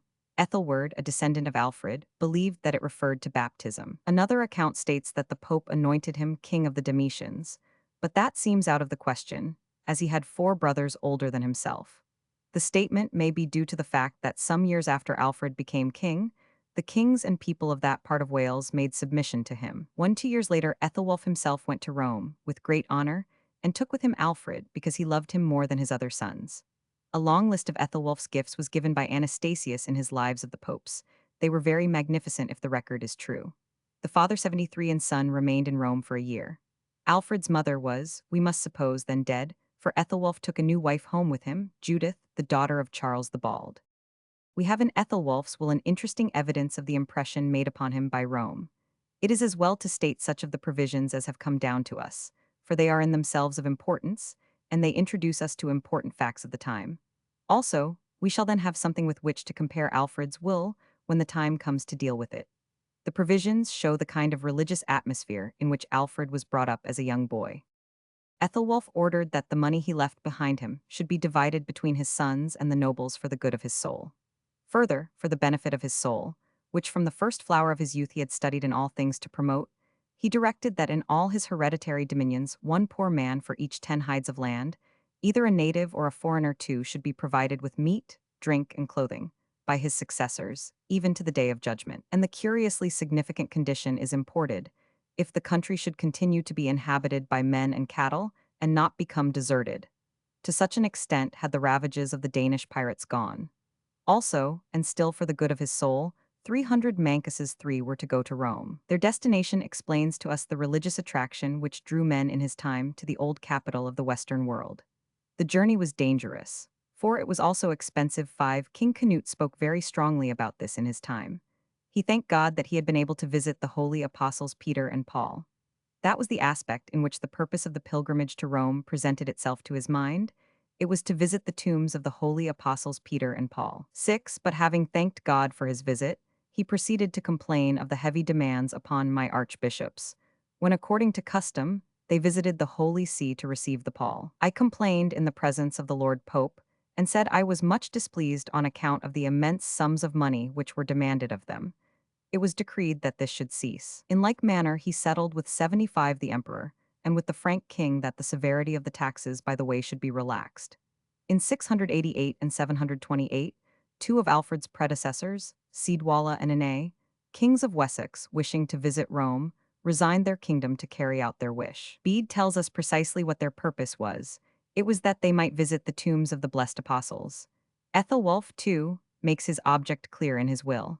100 Mancuses were to go to Rome in honor of St. Peter, specially to buy oil for filling all the lamps of his apostolic church on Easter Eve and at cockcrow.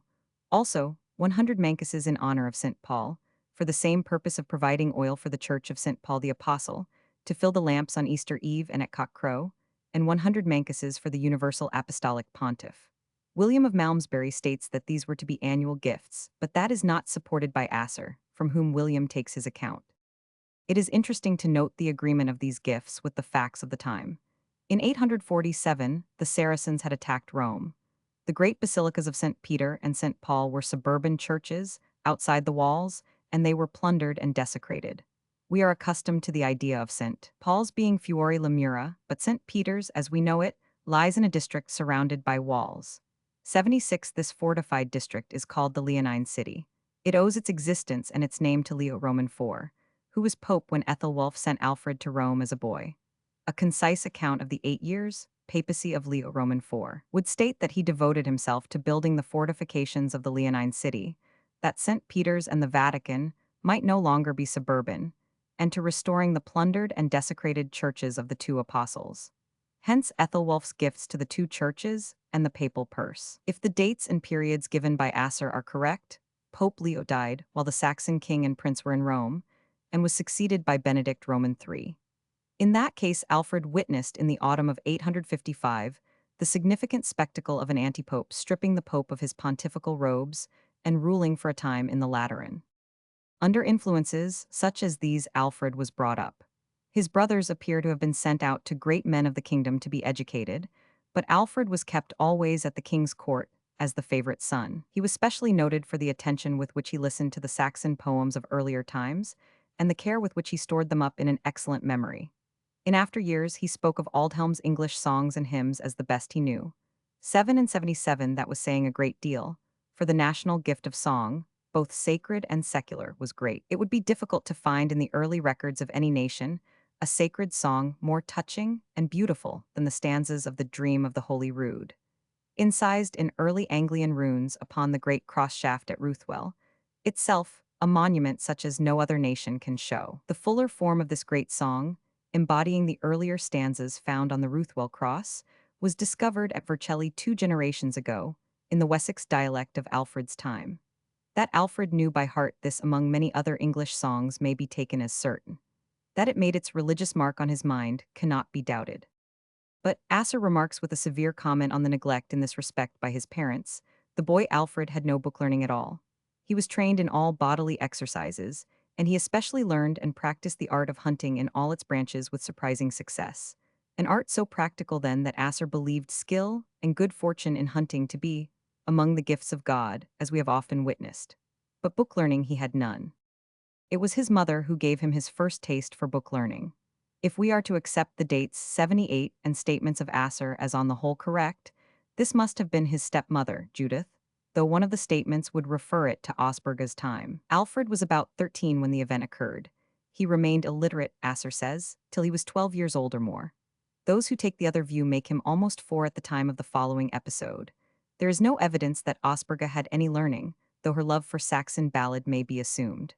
Judith, on the other hand, was the daughter of a house which paid much regard to learning and art. The beautiful Bibles of her father are in existence still, and we can well understand that she would try to win the affection of her stepsons by showing them treasures of a kind new to them.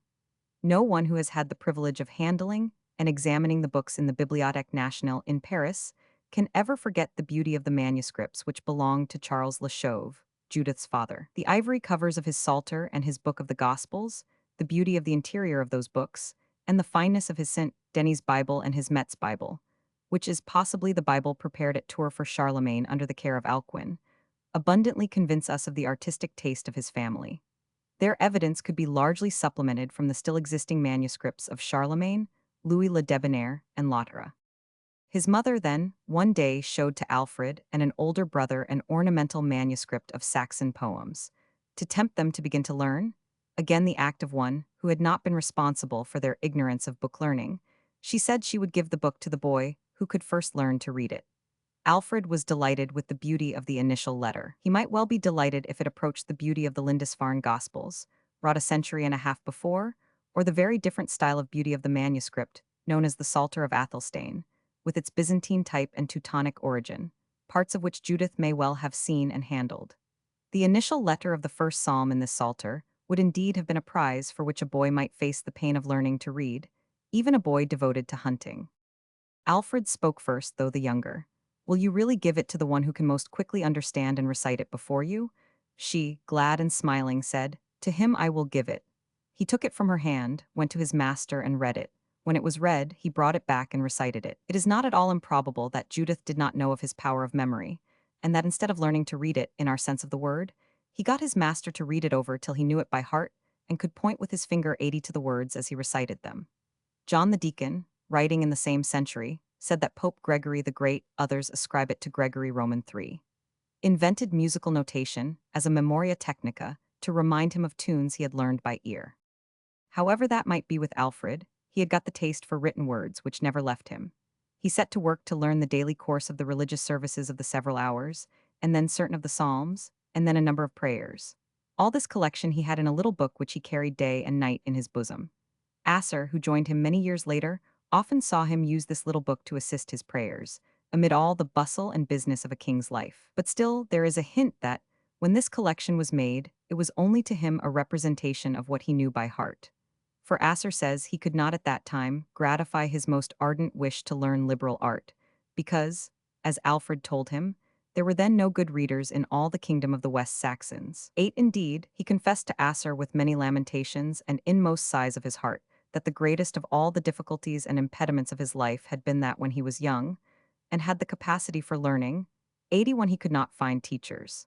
And when he was more advanced in life, he was so harassed by a disease unknown to all the physicians of the island, as well as by anxieties of sovereignty, internal and external, and continual invasions of pagans, that there was no time for reading, even his masters and writers being to some extent disturbed in their occupations. But yet he never to the end of his life ceased from the insatiable desire of knowledge. Asser makes no reference to his traditional skill as a harpist and minstrel. Probably it was a matter of course. 200 years before, Demon in Northumbria had fled the festive society of his laboring fellows, because he alone of them, when the harp was passed to him in turn, could not sing. And the sense of isolation in this respect wrought so strongly in his mind that in the dreams of the night he created song, and next morning he remembered the dignified and stately creation. Aldhelm was singing in Wessex in Demon's time, sitting on the parapet of Malmesbury Bridge, and beguiling people to sacred thought by the attraction of his secular lays. 9 We have no examples still surviving of English musical notation of Alfred's time, but many examples exist of the next century, as, for instance, the manuscript written in Wessex about 80 years after Alfred's death for Thelwold, Bishop of 82 Winchester, which includes the Kyrie Rex Splendens, composed by Dunstan, who was born in 925. There can practically be little doubt that Alfred had a similar notation, consisting of very rudimentary musical notes, with guide letters showing time and expression. It was, however, the century after his death that saw the great development of this principle in England. Up to that time, the tradition of the plain song introduced by Augustine had been handed down from ear to ear. The chief use of our musical notation was to guard against the loss or serious variation of the traditional plain song and the more complicated additions made by Dunstan and other skilled musicians. The Wessex churchmen learned their rugged plain song so well that after the Norman conquest, the monks of Glastonbury suffered death at the hands of the Norman soldiers rather than abandon their insular use for the lighter graces of the plain song of William of Fescamp. Alfred's warfare against the Danes began before he was king. It was in his eyes much more than a warfare against violent invaders of his territory. It was to him, above all, a religious war. That the enemy were pagans, and that part of their aim was to obliterate Christianity, that was his chief stimulus. To the Danes also it was a religious war. The Angles and Saxons and Jutes, whose lands they pillaged, were their own very distant cousins. 83 they had in times past worshipped the same deities whom now the Danes worshipped. To the Danes they were renegades from the one religion which the Danes held for truth. Asser knew well the king's feeling on this subject. He describes at some length the series of battles which brought Alfred into prominence, and he describes them from information received from Alfred. He never describes the combatants as English and Danes, he always speaks of them as Christians and pagans. The first instance we have of the bent of Alfred's mind, after he came to maturity, occurs in connection with this feeling on his part that to fight the Danes was a religious work. In 871, just before he came to the throne, the pagan army fought against the Earl of Berkshire at Inglefield, and the Christians gained the victory. 4 days later, Alfred and his brother King Ethelred attacked the pagans at Reading, where they had strong fortifications. They cut to pieces such of the pagans as they found outside the fortifications, but the main body of the pagans sallied forth, and the Christians fled. 4 days after, the pagan army was on strong ground at Sesdun, the hill of the Ash, and the Christians, in shame and indignation, roused by the calamity at Reading, determined to attack them under Ethelred and Alfred. Ethelred was a religious man, as Alfred was, but his religion took practically a different form. 84 The king prepared for the fight by hearing mass, and the army waited for him. The pagans did not wait. time pressed. Alfred, who was second in command, became very anxious. The king, who commanded the force arrayed against the pagan king, was still set in prayer. He declared he would not depart alive till the priest had done, nor leave the divine service. Alfred was to deal with the two pagan jarls. He must either retreat or charge without waiting for his brother. Relying on the divine counsels, he charged, and after a long and severe fight, in which many of the leading pagans were killed, the Christians won the day. They strewed the whole plain of Sezdun with pagans, slaughtered in their flight.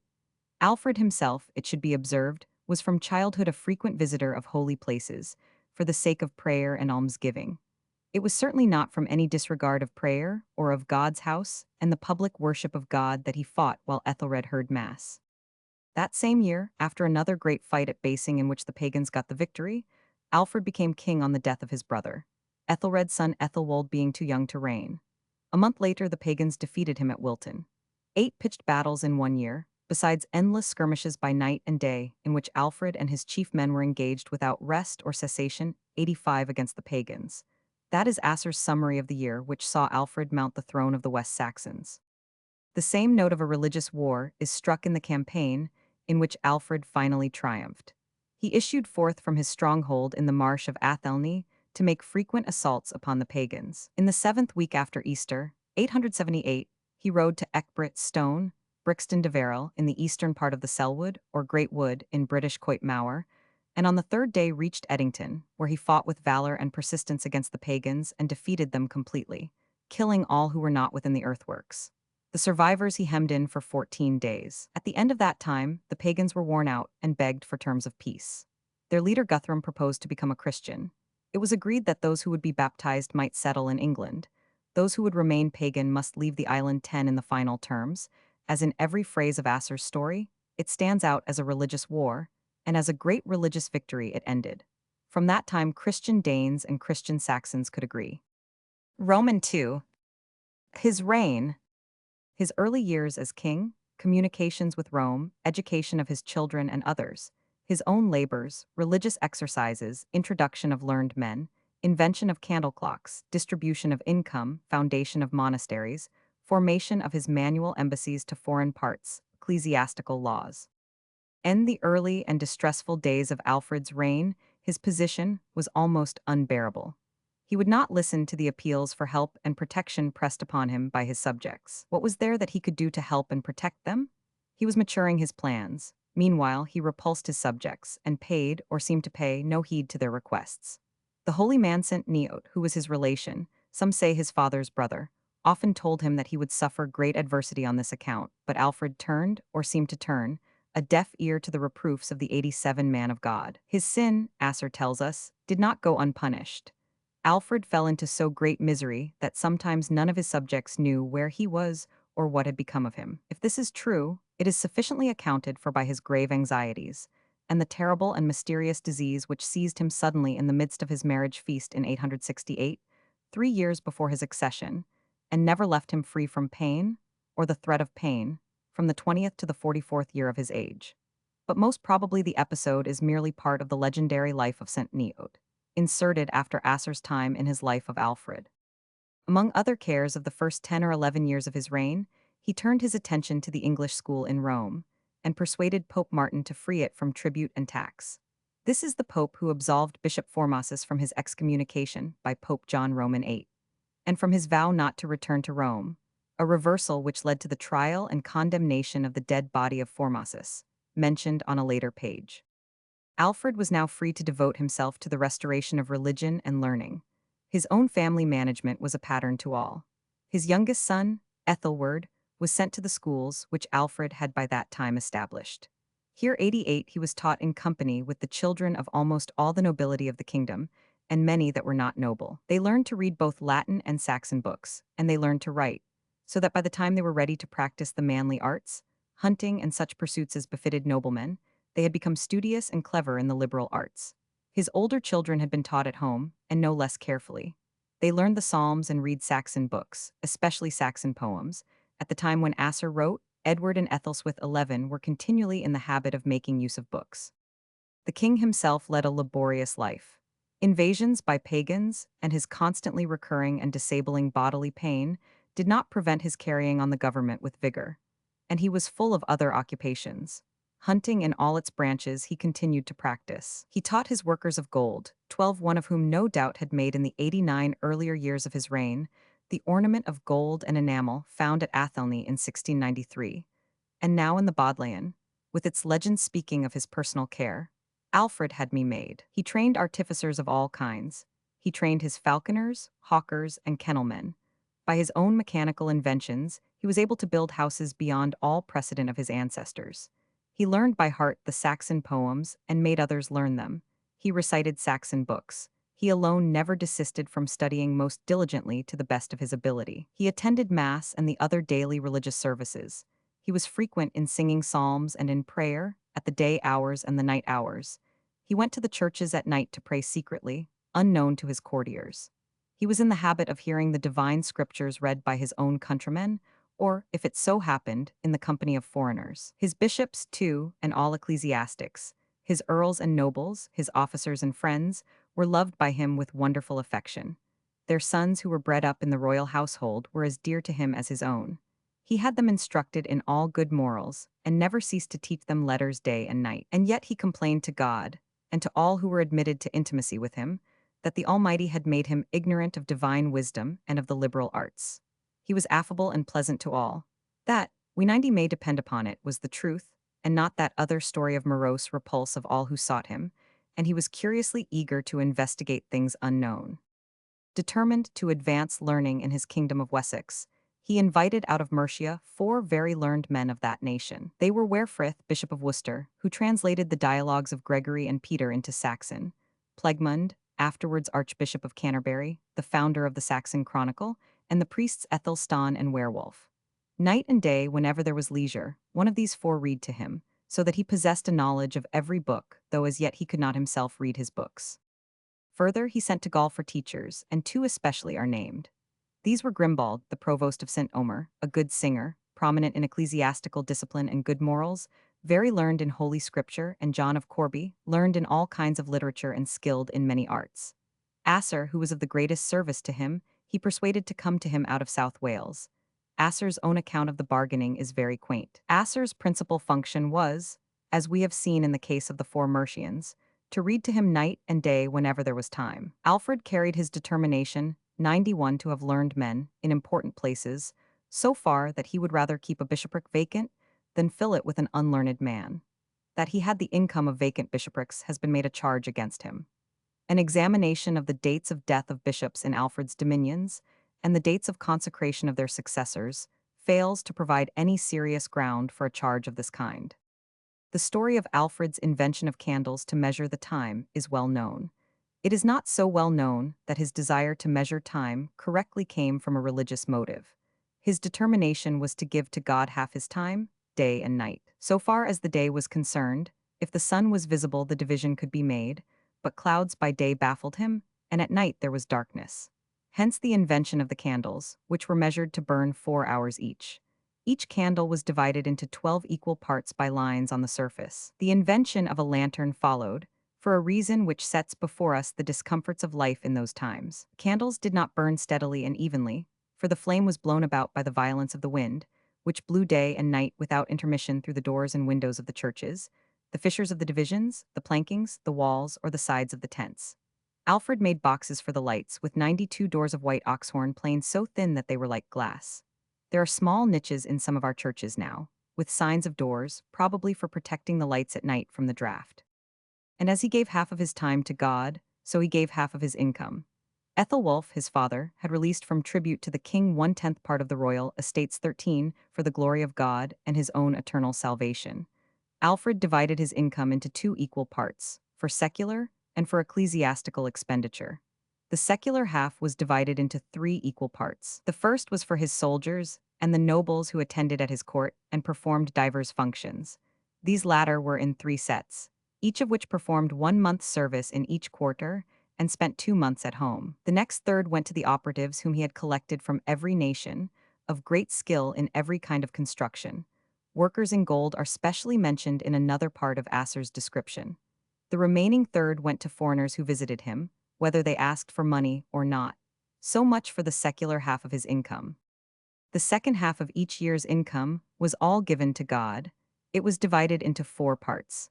The first part was for the poor of all 93 nations. 14 it was to be discreetly bestowed. For the king said that, as far as could be, Pope Gregory's saying should be fulfilled, give not much to whom you should give little, nor little to whom much, nor something to whom nothing, nor nothing to whom something. The second was for the 2 monasteries which Alfred had specially founded, at Athelney and Shaftesbury. The third went to his school, which he had studiously collected together, of many of the nobility of his own kingdom. The fourth was for all the neighboring monasteries in all Saxony and Mercia, and in some years for monasteries in Wales, Cornwall, Gaul, Brittany, Northumbria, and sometimes Ireland. It is a remarkable fact that in this large expenditure for religious purposes, the purposes are at most only indirectly connected with the definitely spiritual work of ministering the Word of God and the sacraments to the people at large. Asser is not very clear in the sequence of his ideas, but we gather that the king's desire to found monasteries was due to his own fixed purpose of holy meditation, to which he desired to invite others. But he could not find anyone of his own nation, free by birth, who was willing to adopt the monastic life, except some who were 94 mere children, too young to choose between good and evil. The love of the monastic life, once so strong in England, had died out. Asser theorizes as to the reasons for this, and he produces 2 which seem to be mutually destructive. It was either because of the constant invasions by sea and land, or because people abounded in riches of every kind and so despised the monastic life. He had to get an old Saxon to act as abbot of his new foundation of Athelney, and then some priests and deacons from across the seas. And then, as he had not nearly plenty of inmates, he got as many Gauls as he possibly could, including children, to be reared to the monastic life. Asser had himself seen a lad of pagan birth who was educated there, and who was by no means the hindmost of them all. The formation of King Alfred's manual, which is not known to exist, may best be told something as Asser tells it. He says that it was in 887 or 888 that the king first formed the desire to interpret passages of scripture to those who did not know Latin. We were talking together one day, and I read to him an extract from a certain book. He heard it with both his ears. He brought out his book with the daily courses and psalms and the prayers he had read in his youth, and commanded me to write there the quotation. I turned it over, and 95 found it very nearly full. After some delay, I said, had I not better find another sheet on which this might be entered apart? For perhaps some other quotation might occur, and if so, we should be glad to have them kept together? Your plan is good, he said. So I made haste and got a sheet and wrote the quotation. That same day, no less than 3 other passages pleased him, and from that time we talked daily and wrote such things as pleased him till at last it was full, for he went on unceasingly collecting many flowers of divine scriptures. When the first quotation was copied onto the sheet, he at once became anxious to read and interpret it in Saxon, and to teach others. The book grew till it became almost as large as a psalter. He called it his manual because he kept it carefully at hand day and night, and found, as he told me, no small consolation therein. It was not to Rome only that Alfred sent messengers and gifts. Asser speaks, with Celtic breadth, of daily embassies sent to foreign nations. From the Tyrrhenian Sea to the farthest end of Ireland, 15 the English Chronicle goes further. Alfred vowed, it is said, when they were set against 96 the enemy in London, to send embassies to St. Thomas and St. Bartholomew. The Chronicle, under the year 883, tells us that he sent gifts to India. William of Malmesbury informs us that Sigilm, Bishop of Sherborne, was sent as ambassador with the gifts to St. Thomas, and that he prosperously penetrated into India. Thus, Dean Hook remarks, the first intercourse between England and Hindustan consisted of this interchange of Christian feeling. It is, however, a little curious that Asser never mentions India, nor did Alfred interpolate any mention of his embassy when translating Orosius for his English people. Asser definitely mentions Judea, telling us that he had seen letters to Alfred which came with presents from Abel the Patriarch of Jerusalem. It may be worth mention that other MSS. Of the English Chronicle, read Eudia and Eudia instead of India. Still, the fact of the journey of Alfred's messengers to some distant part, which then bore the name of India, seems to be accepted on all hands. There is no very violent improbability about it. Christian missionaries from Persia had reached India and China more than 3 centuries before this, 2 of them bringing the silkworm to the Greek Empire in Justinian's reign, about 550. The 97 Egyptian merchant monk Cosmas wrote his Christian topography at that date. He found Nestorian Christians in Ceylon and Malabar, but the king and people of Ceylon were still heathens. Alfred's ecclesiastical laws have a long preface, apparently prepared by himself. It is an interesting piece of argument. First, he gives the Ten Commandments in Saxon. Writers inform us that he omits the second commandment, in accordance with the evil practice which had already made considerable progress then. But probably these writers did not read to the end, for Alfred's 10th commandment is, "Thou shalt not make to thyself golden gods nor silvern." Then he points out that our Savior, Christ, said he came not to break nor forbid these commandments, but with all good to increase them, and mercy and humility he taught. Then he quotes the decisions of the church at Jerusalem as to the tenderness of the application of the law to the Gentile converts. When the English race became Christian, he proceeds, they held synods of holy bishops and great and wise men. They then ordained, out of that mercy which Christ had taught, that secular lords, by the synod's leave, might without sin take for almost every misdeed, for the first offense, the money fine ordained by the synod. They then in many synods ordained a fine for many human 98 misdeeds, and in many synod books they wrote, at one place one doom, at another another. The one offense to which they dared not assign any mercy, that is, any bot or money fine, was treason to a lord, because God Almighty adjudged no mercy to those who despised him, nor did Christ, the Son of God, adjudge any to him who sold him to death, and he commanded that a lord should be loved as himself. This is a very interesting explanation of the Saxon system of money payments for offenses of almost every description. It is not altogether unlike, in principle, to the modern magistrate law, that a dog has his first bite free. That application of the principle found no favor with King Alfred, in whose days dogs were great and dangerous beasts. If a dog tear or bite a man, for the first misdeed, sixes, for the second, 12s, for the third, 30s.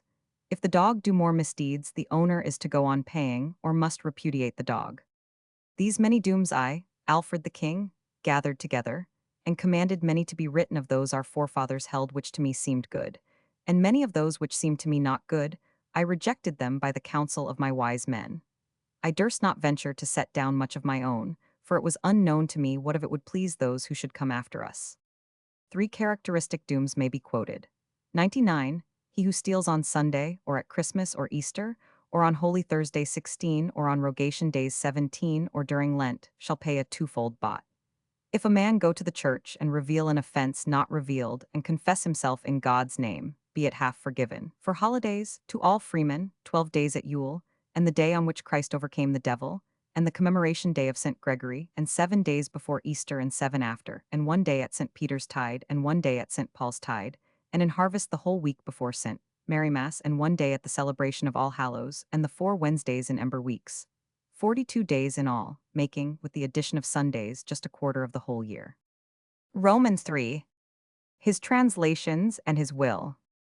His translations, Bede's ecclesiastical history of the English race, the pastoral care, state of learning in Wessex, Mercia, and Northumbria, ideal of a bishop's life, Orosius, Boethius, Alfred's religious opinions, John the Scot, Alfred's will, Hyde Abbey, state of Rome, religious references, religious bequests, slaves. He general drift of Alfred's opinion, as to the sort of learning most needed by his people, is to be gathered from his choice of books to be put before them in their native language. These were 4. For general history, and for history and geography relating to their own race on the continent of Europe, he chose Orosius. For mental study, the Consolation of Boethius. For realization of the true principles of the life and work of religion, the Pastoral Care. For the church history of the English people, of course the great and priceless book of the Venerable Bede. Of this last we need say nothing. Nor need we dwell upon the 101 fact that Alfred may be said to have created the continuity of early English history by his establishment of the Anglo-Saxon Chronicle under Plegmund.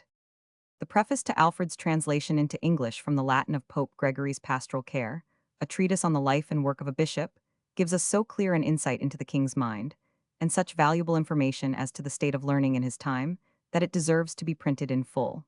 3 of the copies of which the king speaks are in existence, 1 addressed to Archbishop Plegmund of Canterbury, 1 to Bishop Wulfsige of Sherborne, and the 3rd to Bishop Werefrith of Worcester. This book is for Worcester. King Alfred greets Bishop W. R. Firth with loving words and with friendship. I let it be known to thee that it has very often come into my mind, what wise men there formerly were throughout England, both of sacred and secular orders, and how happy times there were then throughout England, and how the kings who had power over the nation in those days obeyed God and his ministers, and they preserved peace, morality, and order at home, and at the same time enlarged their territory abroad, and how they prospered both with war and with wisdom.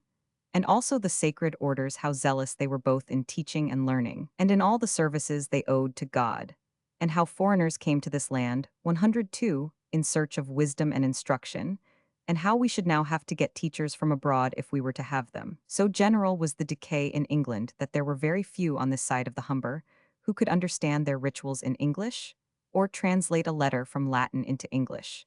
And I believe that there were not many beyond the Humber. There were so few of them that I cannot remember a single one south of the Thames when I came to the throne. Thanks be to God Almighty that we have any teachers among us now. And therefore I command thee to do as I believe thou art willing, to disengage thyself from worldly matters as often as may be, that thou mayest apply the wisdom which God has given thee wherever thou canst. 18. Consider what punishments would come upon us on account of this world, if we neither loved wisdom ourselves, nor suffered other men to obtain it. We should love the name only of Christian, and very few of the virtues. When I considered all this, I remembered also how I saw in my own early days, before all had been ravaged and burnt, how the churches throughout the whole of England stood filled with treasures and books, and there was also a great multitude of God's servants. But they had very little knowledge of the books, for they could not understand anything of them because they were not written in their own language. As if they had said, our forefathers, who formerly held these places, loved wisdom, and through it they obtained wealth and bequeathed it to us. In this we can still see their tracks, but we cannot follow them. 103. And therefore we have lost both the wealth and the wisdom, because we would not incline our hearts after their example. When I remembered all this, I wondered extremely that the good and wise men who were formerly all over England, and had perfectly learnt all the books, did not wish to translate them into their own language. But again I soon answered myself and said, they did not think that men would ever be so careless, and that learning would thus decay. So they abstained from translating, and they hoped that wisdom in this land would increase, and our knowledge of languages. Then I remembered how the law was first known in Hebrew. And again, when the Greeks had learnt it, they translated the whole of it into their own language, and all other books besides. And again, the Romans, when they had learnt it, they translated the whole of it through learned interpreters into their own language. And also all other Christian nations translated parts of it into their own languages. Therefore it seems better to me, if ye think so, for us also to translate some books which are most needful for all men to know into the language, which we can all understand. And I would have you do as we very easily can if we have tranquillity enough, that is, set all the youth now in England of free men, who are rich enough to be able to devote themselves to it, to learn, as long as they are not old enough for other occupations, until they are well able to read English writing. And let those be afterwards taught more in the Latin language who are to continue learning and be promoted to a higher rank. When I remembered how the knowledge of Latin had formerly decayed throughout England, and yet many could read English writing, I began, among other various and manifold troubles of this kingdom, to translate into 104 English the book which is called in Latin Pastorales, and in English Shepherd's Book, sometimes word for word and sometimes according to the sense, as I had learned it from Plegmund my archbishop, and Asser my bishop, and Grimbold my mass-priest, and John my mass-priest. 19. And when I had learnt it as I could best understand it, and as I could most clearly interpret it, I translated it into English. And I will send a copy to every bishopric in my kingdom. And on each there is a clasp and chain 20 worth 50 mancuses. And I command in God's name that no man take the clasp from the book, or the book from the minster. It is uncertain how long there may be such learned bishops as, thanks be to God, there now are nearly everywhere. Therefore I wish these books always to remain in their place, unless the bishop wish to take them with him, or they be lent out anywhere, or anyone make a copy from them. Then the book itself is made to speak, as the cross speaks in the early Anglian dream of the Holy Rood. This message Augustine over the salt sea brought from the south to the islanders, as the Lord's champion had formerly indicted it, the Pope of Rome. The wise Gregorius was versed in many true doctrines through the wisdom of his mind, his hoard of studious thoughts, for he gained over most of mankind to the guardian of 105 heaven, best of Romans, wisest of men, most gloriously famous. Afterwards King Alfred brought every word of me into English and sent me to his scribes south and north, ordered more such to be brought to him, that he might send them to his bishops, for some of them needed it, who knew but little Latin. The seasons, April to June. Catenian Library. It is not our business here to consider the contents of Pope Gregory's treatise on the shepherding of the people. but the headings of 2 or 3 of the 65 chapters will show what the attraction for Alfred's mind was. The first chapter argues that unlearned men are not to presume to undertake teaching. To prevent this was a purpose with Alfred. He faced obloquy, it is said, rather than fill bishoprics with unlearned men.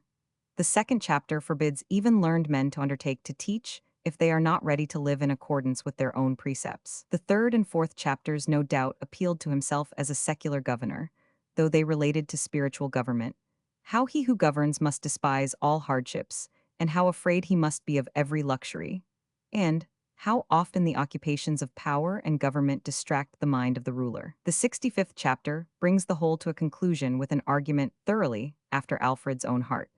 When anyone has performed all the duties of his pastoral charge, let him then consider and understand his 106 own self, lest either his exemplary life or his successful teaching puff him up. In his translation of the history and geography of Orosius, he does not interpolate information where we might not unnaturally have expected him to do so. Of his large and valuable interpolations of a geographical character, and in regard to the history of the Teutonic races, mention is no doubt made in another chapter. In the sixth book, to mention 2 cases where Orosius writes of the times of Constantius and Constantine and makes references to Britain, he does not speak of Christianity here, and Alfred does not add anything. Orosius speaks of many martyrs under Diocletian, not localizing any. Again, Alfred does not add anything. 2 quaint phrases the king employs. In those days Arius, the mass priest, was in error with regard to the right faith. Constantine was the first emperor who ordered churches to be built and locked up the devil's houses. It is not to be wondered at that Alfred determined to translate into English the Consolation of Boethius, and his interpolations show how dear the book was to his heart and to his reason. King and people alike had gone through much trial and suffering, and such happiness and prosperity as they had was at best very precarious. Book of Consolation, which Boethius wrote in the sad 107 days when all his great prosperity had passed from him, and he waited in chains for the last fatal word of the tyrant, was well suited for men and women situated as the English then were. Boethius himself, who was executed in 524, was both a very learned Christian and a deeply read student of classical philosophy. His consolations are taken entirely from philosophy, but they have the Christian spirit. They thus supplement the help which the Christian religion gives to those in anxiety, and put into the troubled mind fresh and useful trains of thought. This is probably one main reason for the attraction which the book had in the Middle Ages, and we cannot doubt that Alfred had this in view in giving it to his people. Why he did not at the same time have the New Testament translated into English is not clear, for he himself pointed out, in his preface to the Pastoral Care, that the law was first given in Hebrew, and then necessarily translated into Greek and Latin, and the languages of the various nations which embraced Christianity. William of Malmesbury tells us that the king did, as a matter of fact, set about translating the Psalter, but died before the first part was done. Besides the hint which his translation of Boethius gives, it is on another account probable that Alfred took a broad view of religious questions. If the evidence is to be accepted as sufficient, 108 he was a patron of Johann Scotus Erigena. John the Scot, that is, as we should now say, the Irishman, had made the continent too hot to hold him by the breadth of his religious views. He refused to distinguish religion from philosophy, an attitude of mind which may have specially influenced Alfred, who had probably known him as a boy at the court of Charles the Bald, where John acted as tutor to Judith. He had maintained, too, that authority, when it is not confirmed by reason, is of no value. He had made a determined stand against the new and materialistic teaching on the real presence, known as transubstantiation. He found a refuge at the court of Alfred. This can scarcely have meant less than that Alfred, to some extent at least, shared his opinions. And if that was so, we see an additional reason for Alfred's admiration of Boethius, and we have some explanation of the character of the provisions of the will by which the king disposed of his property. In those days, and in days earlier still, to teach an unpopular opinion was a dangerous thing. Great violence was not unknown in schools of learning. Even in modern times, we hear a good deal of the violence of students in Paris and in other universities of the continent. When Archbishop Theodore came over to England in 664 and began to teach, there were very sharp passages at arms between the teacher and the Irish students, who 109 attended his lectures. Aldhelm was a student at Canterbury at the time, and he describes one of these encounters, where the Irish students baited their lecturer, archbishop though he was. the old student and lecturer of the University of Athens was more than a match for them. He treated them, Aldhelm wrote to a friend, as the truculent boar treats the Molossian hounds. He tore them with the tusk of grammar, and shot them with the deep and sharp syllogisms of chronography, till they cast away their weapons and hurriedly fled to the recesses of their dens. In Wessex, the students went further still. One John, almost certainly not the famous John of whom we are speaking, though medieval writers took him to be the same, so irritated the students of the great school of Malmesbury, that they set on him with the sharp iron styles of the time, which represented our modern pens, and inflicted wounds of which he died. William of Malmesbury gives the epitaph of this John from a tomb on the left side of the altar at Malmesbury. He is described as the holy sophist John, and is said to have been a martyr. William does not absolutely identify him with Johannes Erigena, but he describes him as Johannes Scotus, and says that he had been at the court of Charles the Bald, and was attracted by the munificence of Alfred. We may fairly say that William believed their John to be the Erigena, and we may 110 almost certainly say that in that belief he was wrong. John the Erigena is usually said to have died about 886. There is thus no difficulty on the score of dates in the way of his being at Alfred's court. He must have been an oldish man, for he was a prominent controversialist as early as 854. Alfred's will is on all accounts a document of very great interest. We have noticed already the provisions of his father's will, so far as they have been preserved for us, and with these we cannot but contrast the corresponding parts of Alfred's disposition of his property. Many details of the will we must for our present purpose pass by, notwithstanding their general importance. They are no doubt dealt with in another chapter. Alfred's will exists in an Anglo-Saxon form and in a Latin form. It is preserved in the Register of Newminster, which Alfred founded at Winchester. This institution was afterwards moved to Hyde. The will was copied into the Register, now known as the Register of Hyde Abbey, about the years 1028-1032. Ethelwulf had bequeathed considerable sums to the Church of St. Peter and the Church of St. Paul at Rome, and to the Pope.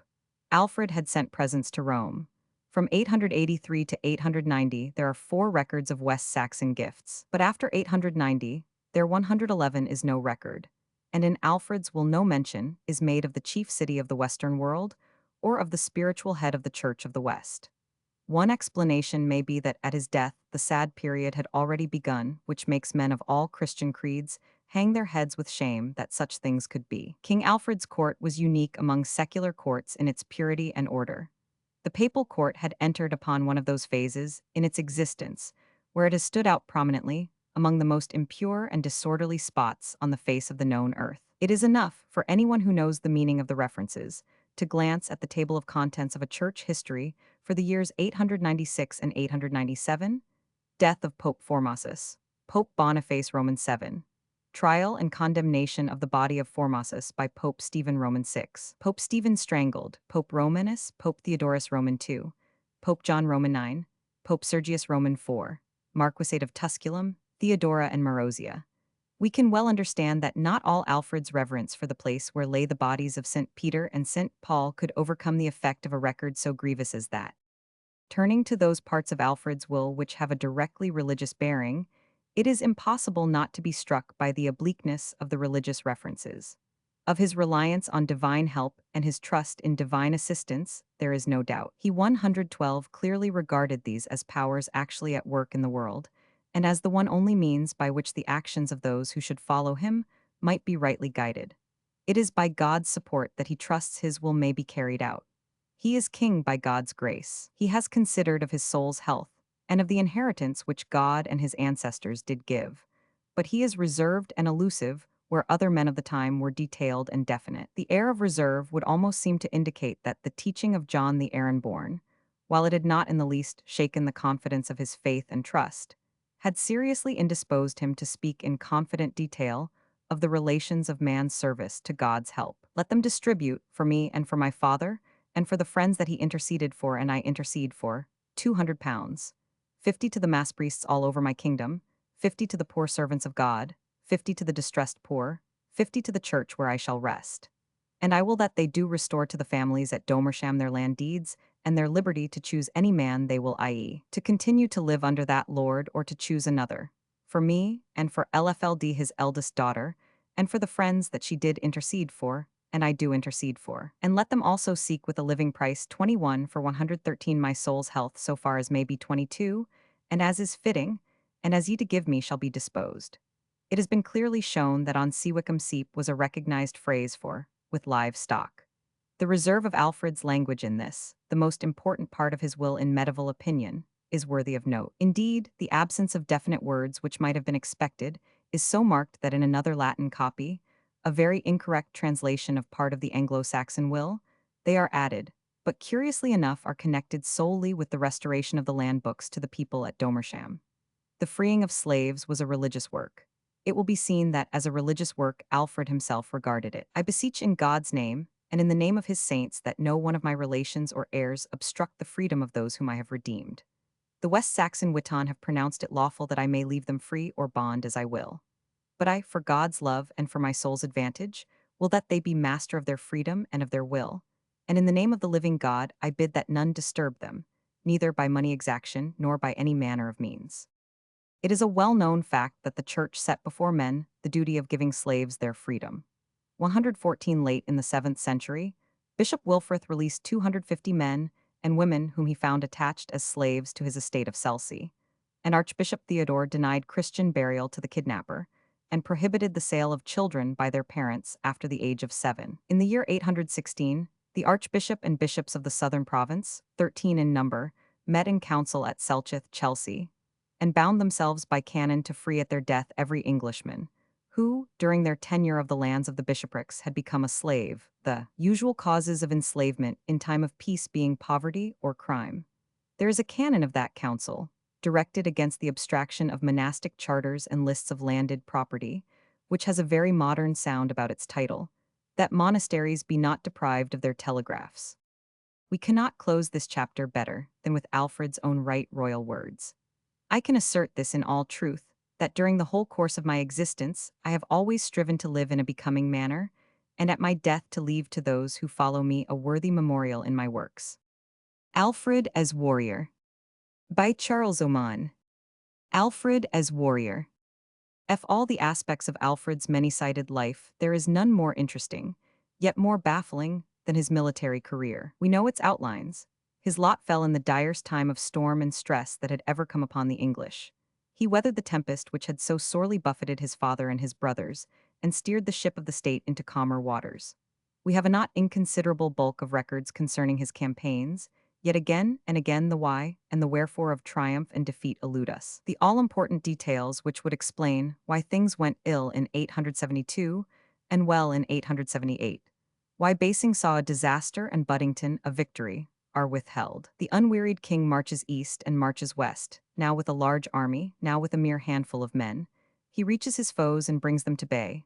Then the heathen are put to flight, or, on the other hand, after great slaughter on both sides, the Danes hold possession of the place of battle. 118. But whether superior tactics, or superior numbers, or superior endurance, won the day is concealed from us. It is seldom that even the most vague and general features of the fight are narrated. Of really important engagements like Ashdown or Eddington, or the struggle on the Ley, we know only just enough to make us desire to know more.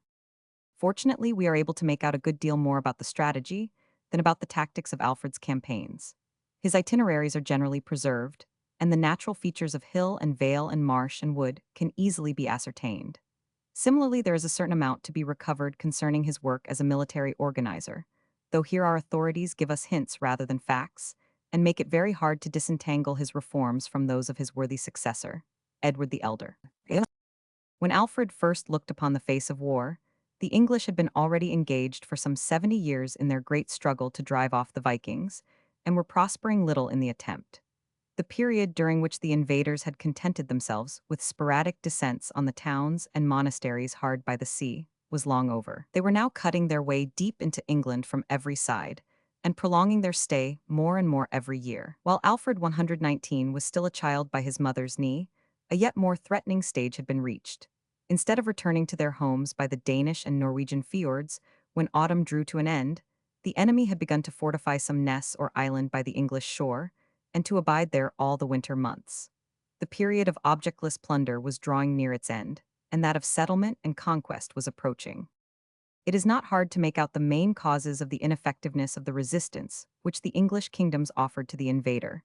They were much the same as those which were to be seen in the Frankish Empire on the other side of the British Channel: the want of any central organization for combined defense, the want of any large bodies of professional fighting men, fully equipped with the best arms of the day, the scarcity of fortified places, the non-existence of a war fleet. In respect of the first of these matters, the English were in some ways more unfortunate, in others happier, than the Franks. On the continent, the Vikings were confronted by a vast empire, which was beginning to drop to pieces from its own weight. The realm of Charlemagne would have split up into national kingdoms, even if there had been no invaders from outside to hasten the process. Particularism and heritage partition were the order of the day. It was impossible to 120 hope that the numerous descendants of the great Carling house would loyally aid each other against the external enemy, or that their heterogeneous subjects would care much for the woes of their neighbors. In England, on the other hand, the national evolution of the times was tending towards union. Even before the effects of the Danish invasions began to be felt, the states of the Heptarchy were already beginning to draw together into larger units. Offa the Mercian, 755-794, had been suzerain of all England in a far truer sense than any of the early Bretwalda kings that were before him. He had annexed kingdoms like Kent, Essex, East Anglia, instead of merely making their monarchs do him homage. These states rose again for a short space at his death. But when Egbert won the supremacy for Wessex a few years later, the same tendency was apparent. That great warrior was able to incorporate the old realms of Kent and Sussex with his ancestral dominions, nor did they ever again free themselves from dependence on the House of Cerdic. It was clear that England was tending to group itself into no more than 3 or 4 large states. The smaller tribal nationalities were beginning to be absorbed in the greater. Thus, though Egbert and his successor Ethelwulf were kings south of Thames alone, and only enjoyed a precarious suzerainty north of it, yet there was some hope for the future. The 121 fatal disruptive tendencies visible among the Franks were not paralleled on this side of the Channel.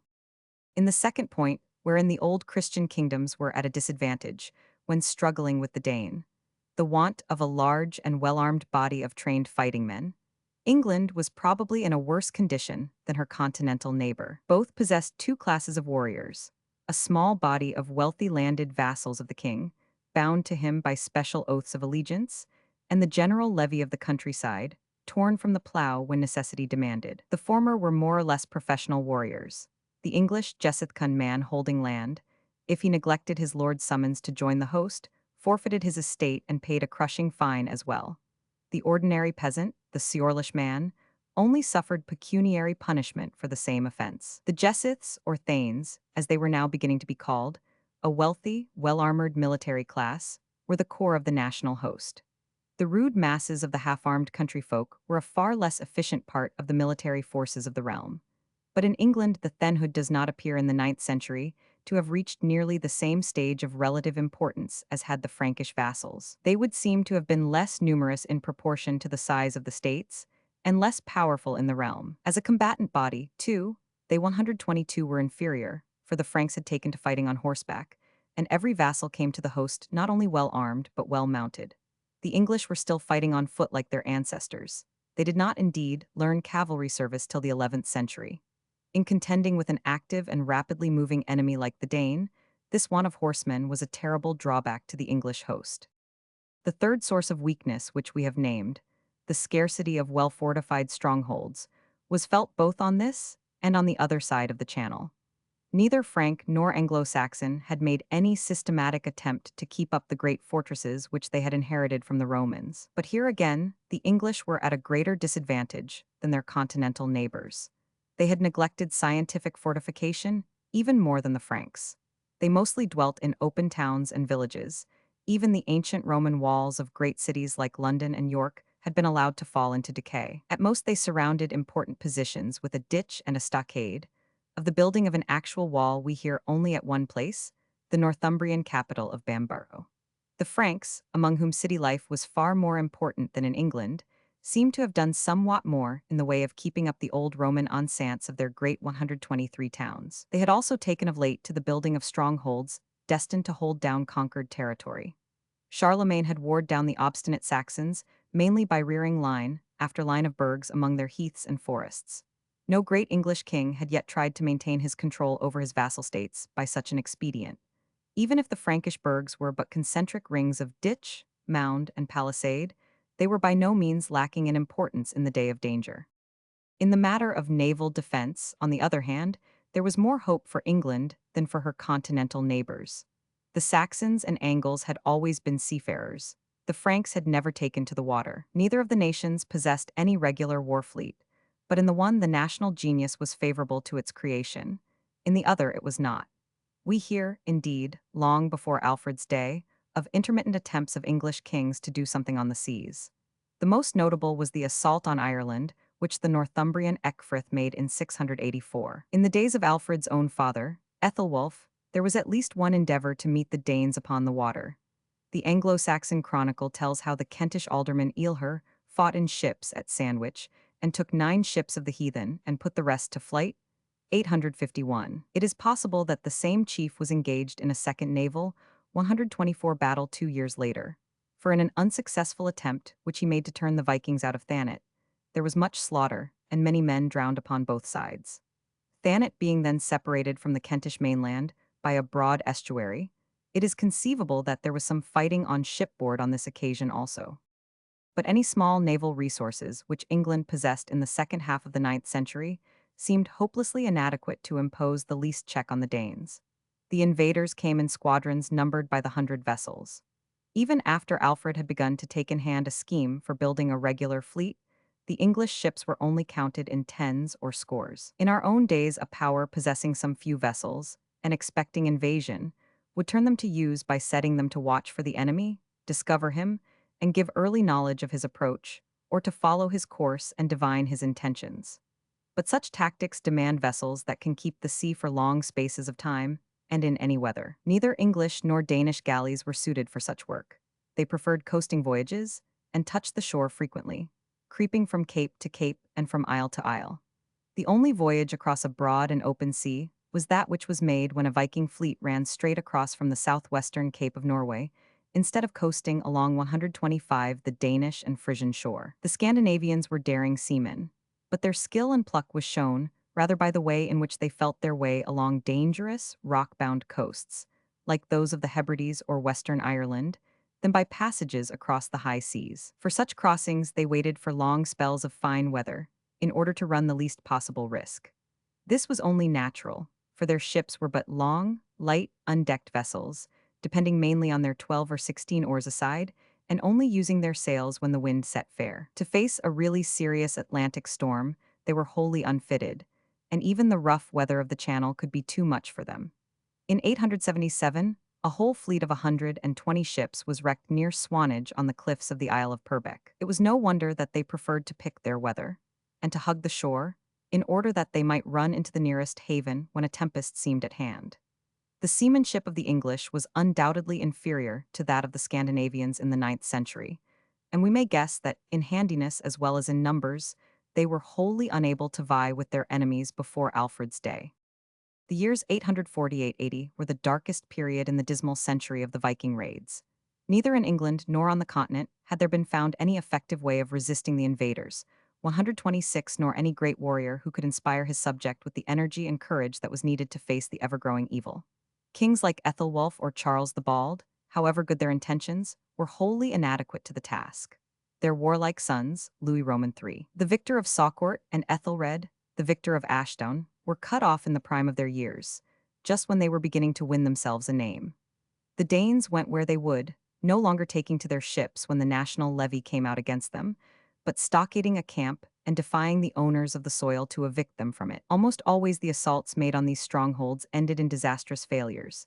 It is hard to say whether the repulse of Charles the Bald at Giveld's Foss, 852, of Ethelred at Reading, 871, or of Charles the Fat at Ashlow, 882, was the more heartbreaking to the landsfolk. It seemed impossible to burst through the bristling line of stakes and ditch manned by the veteran axemen of the heathen bands. The fact was that the rank and file of the Viking hosts were individually superior to the peasant levies that strove to overwhelm them. In a Frankish or an English army, only counts and aldermen, thanes and wealthy vassals, wore the steel helm and the ring-mail bayonet. The masses that followed them to the field had no more than 127 spear and shield, possessing no defensive armor whatever. The Vikings, on the other hand, were professional fighting men, armed not only with the war nets that their own smiths could make, but with the spoils of 100 victorious fights. It was no wonder that they could hold out against very superior numbers of the raw, half-armed militia of the English Fiad and the Frankish ban. In the ages when personal skill with axe and sword and trained agility of body counted for so much, one practiced warrior was worth two farmers fresh from the plow. It required a vast preponderance of force, or a very skilled and fortunate leader, to enable the Christian host to inflict a really crushing defeat on the invaders. When Alfred was a child, the problem seemed growing more hopeless day by day. Even the greatest cities of Western Christendom were falling a prey to the heathen.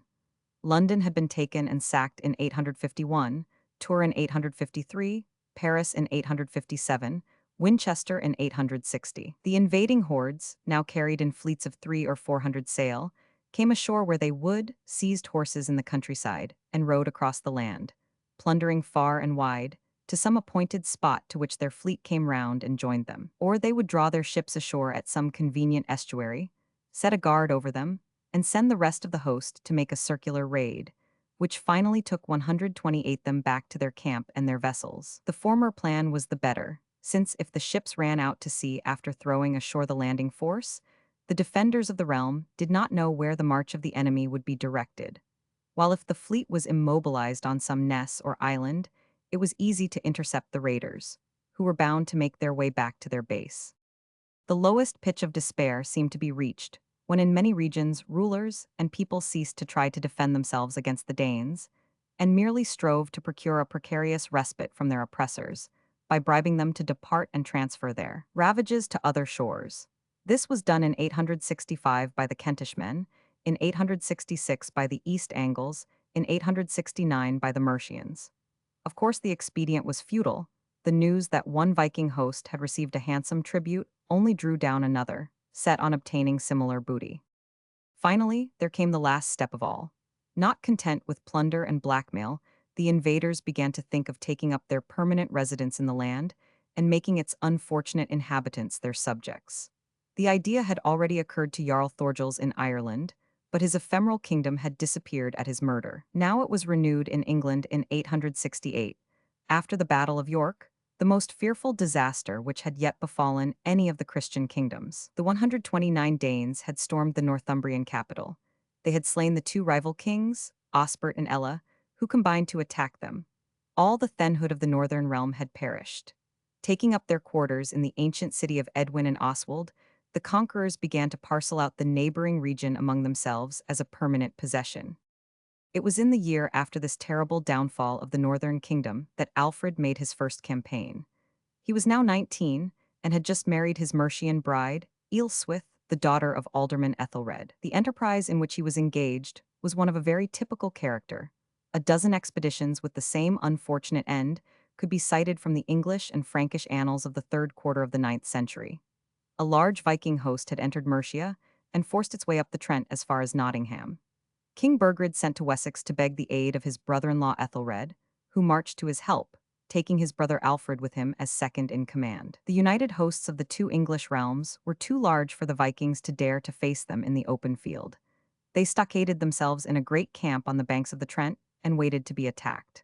The landsfolk laid siege to the stronghold and strove to storm it, but they utterly failed to break their way in. 130 after lying some time before it, they dispersed in despair.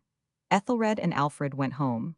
The unfortunate Burgred then asked for terms, and got rid of the Vikings for a short space by paying them a large tribute. The Danes returned to York, lay there for 1 year, and then threw themselves upon the East Angles. They slew King Edmund, the martyr, scattered his army, sacked the towns and monasteries of Norfolk and Suffolk, and made themselves masters of the whole realm, 870. Next year the turn of Wessex came. The Mercians had at least bought 2 years of respite by the Treaty of Nottingham. Marching from East Anglia, the grand army of the Vikings crossed the Thames, seized Reading, and stockaded a great camp in the angle between the Kennet and the Thames to serve as a base for their ravaging parties. But in spite of a dozen disasters suffered during the last 40 years at the hands of the same enemy, the spirit of Wessex was not yet quenched. Its shire levies loyally answered King Ethelred's call, and gathered in great strength opposite the Danish camp. The Berkshire Field even succeeded in bringing to bay and destroying at Inglefield a large plundering party headed by a jarl. But the main body of the Vikings was not so easily disposed of. A general attack on their stronghold, headed by Ethelred and Alfred, proved wholly unfortunate. 131, when the assailants had wearied themselves in vain attempts to hew their way through the stockade and drew off repulsed, the enemy made a sudden sortie. Bursting out of the gates like wolves, they fell on the shattered ranks of the men of Wessex, drove them away, and held possession of the battle spot. Thinking apparently that the English were disposed of so far as further fighting was concerned, the Vikings now started for a raid westward along the Thames Valley. The camps at Cinedun and Pusey, both large and formidable structures, possibly represent their halting places on the first and second nights of their advance. The third day took them to Ashdown, in the Vale of the White Horse, but they found there was still heavy fighting in prospect. The untiring Ethelred and Alfred had rallied their beaten host, and were now hanging on the invaders' heels, and making it impossible for them to scatter after plunder. The heathen kings Halfdan and Bagsig thereupon determined to take the offensive, and to attack and scatter the men of Wessex before proceeding farther with their raid. They were encamped high on the ridge of the Berkshire Downs, while Ethelred and Alfred lay at some distance below them. Two such warriors as the sons of Ethelwulf were not likely to decline a fair battle in the open. When the Danes drew up in front of their camp, 132 in two heavy bodies, the English arrayed themselves in two corresponding masses. It is now that we get our first concrete and personal notice of Alfred as warrior. His brother, the king, pious even to superstition as his father had been, lingered behind in his camp hearing the mass. News was brought him that the Danes were on the move, but he swore that he would not leave his tent till the priest had finished the last word of the service. Alfred, meanwhile, not less pious but more practical than his brother, was in his proper place at the head of his division. He waited long for Ethelred, but the king came not, and meanwhile the Danes were drawing near, moving downward in good order along the hillside. If they struck the English host while it stood idly halted on the lower slope, it was certain that they would bear it down by their mere impetus. Then Alfred, taking all the responsibility upon himself, ordered the men of Wessex to advance up the ridge.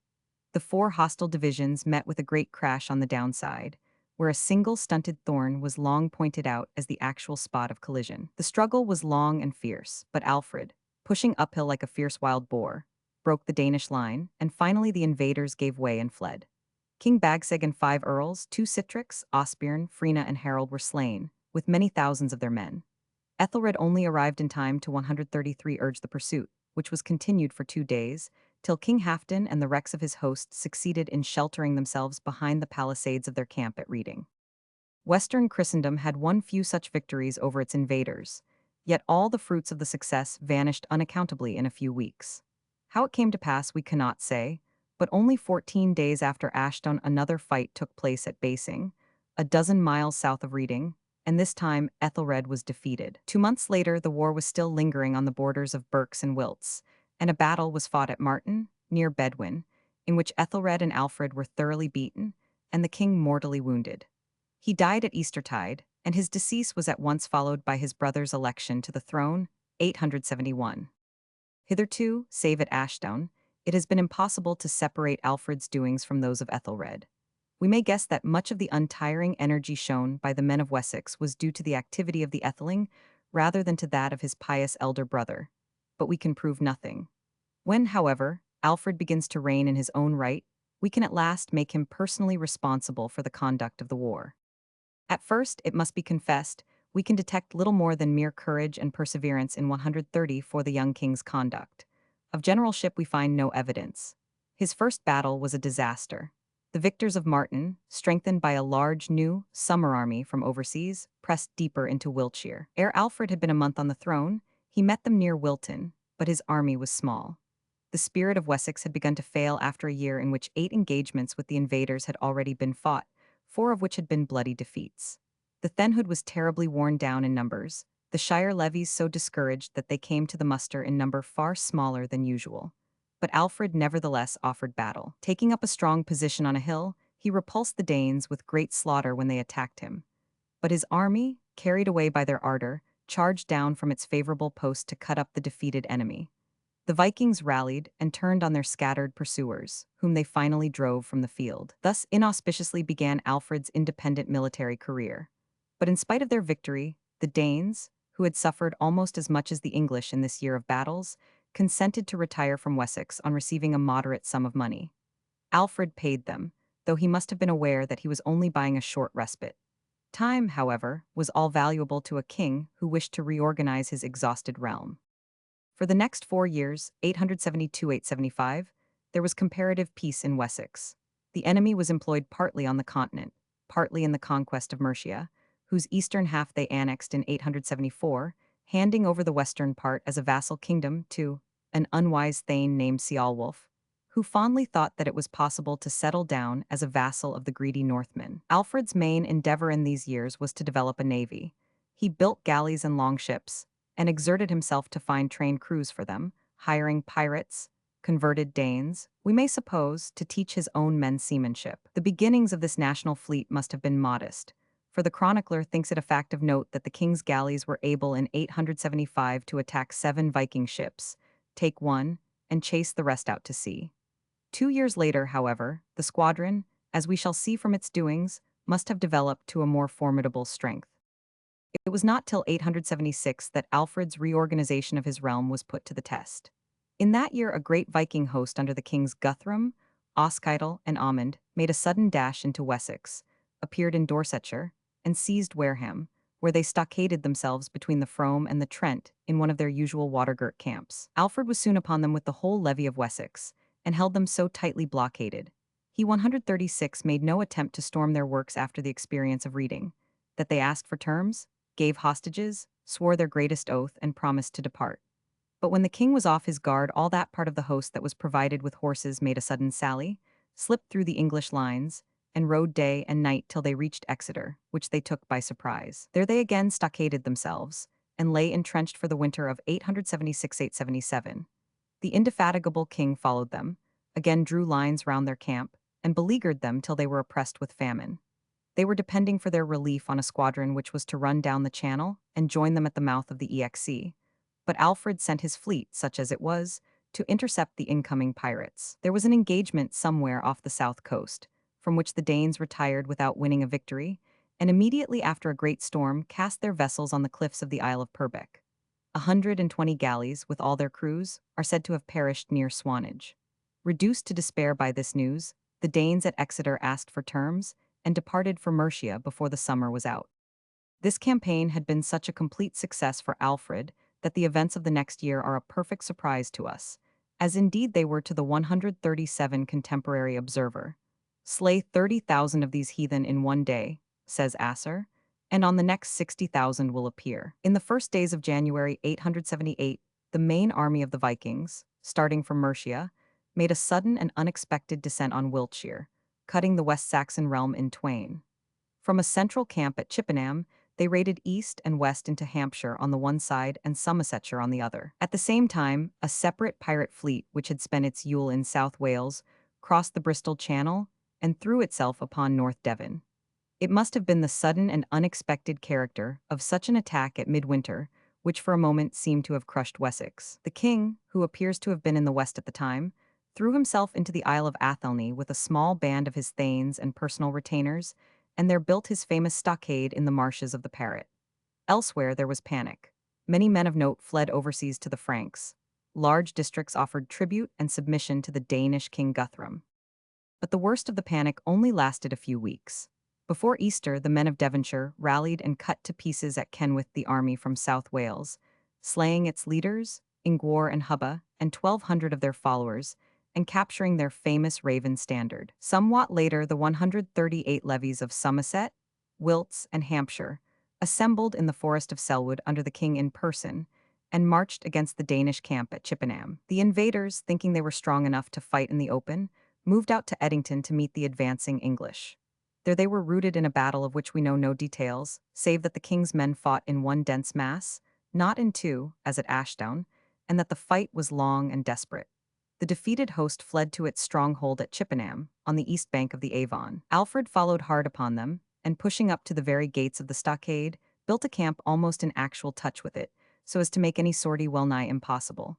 The Danes were quite unprepared for a siege. They had fondly imagined that Wessex was their own, and had accumulated no stores. In 14 days they were starved out, and concluded with the king the famous pact which is often, but inaccurately, called the Peace of Wedmore. King Guthrum and 30 of his chiefs consented to receive baptism, did homage to Alfred, and undertook to withdraw from his realm and to trouble him no more. These conditions, it is surprising to find, were punctually fulfilled.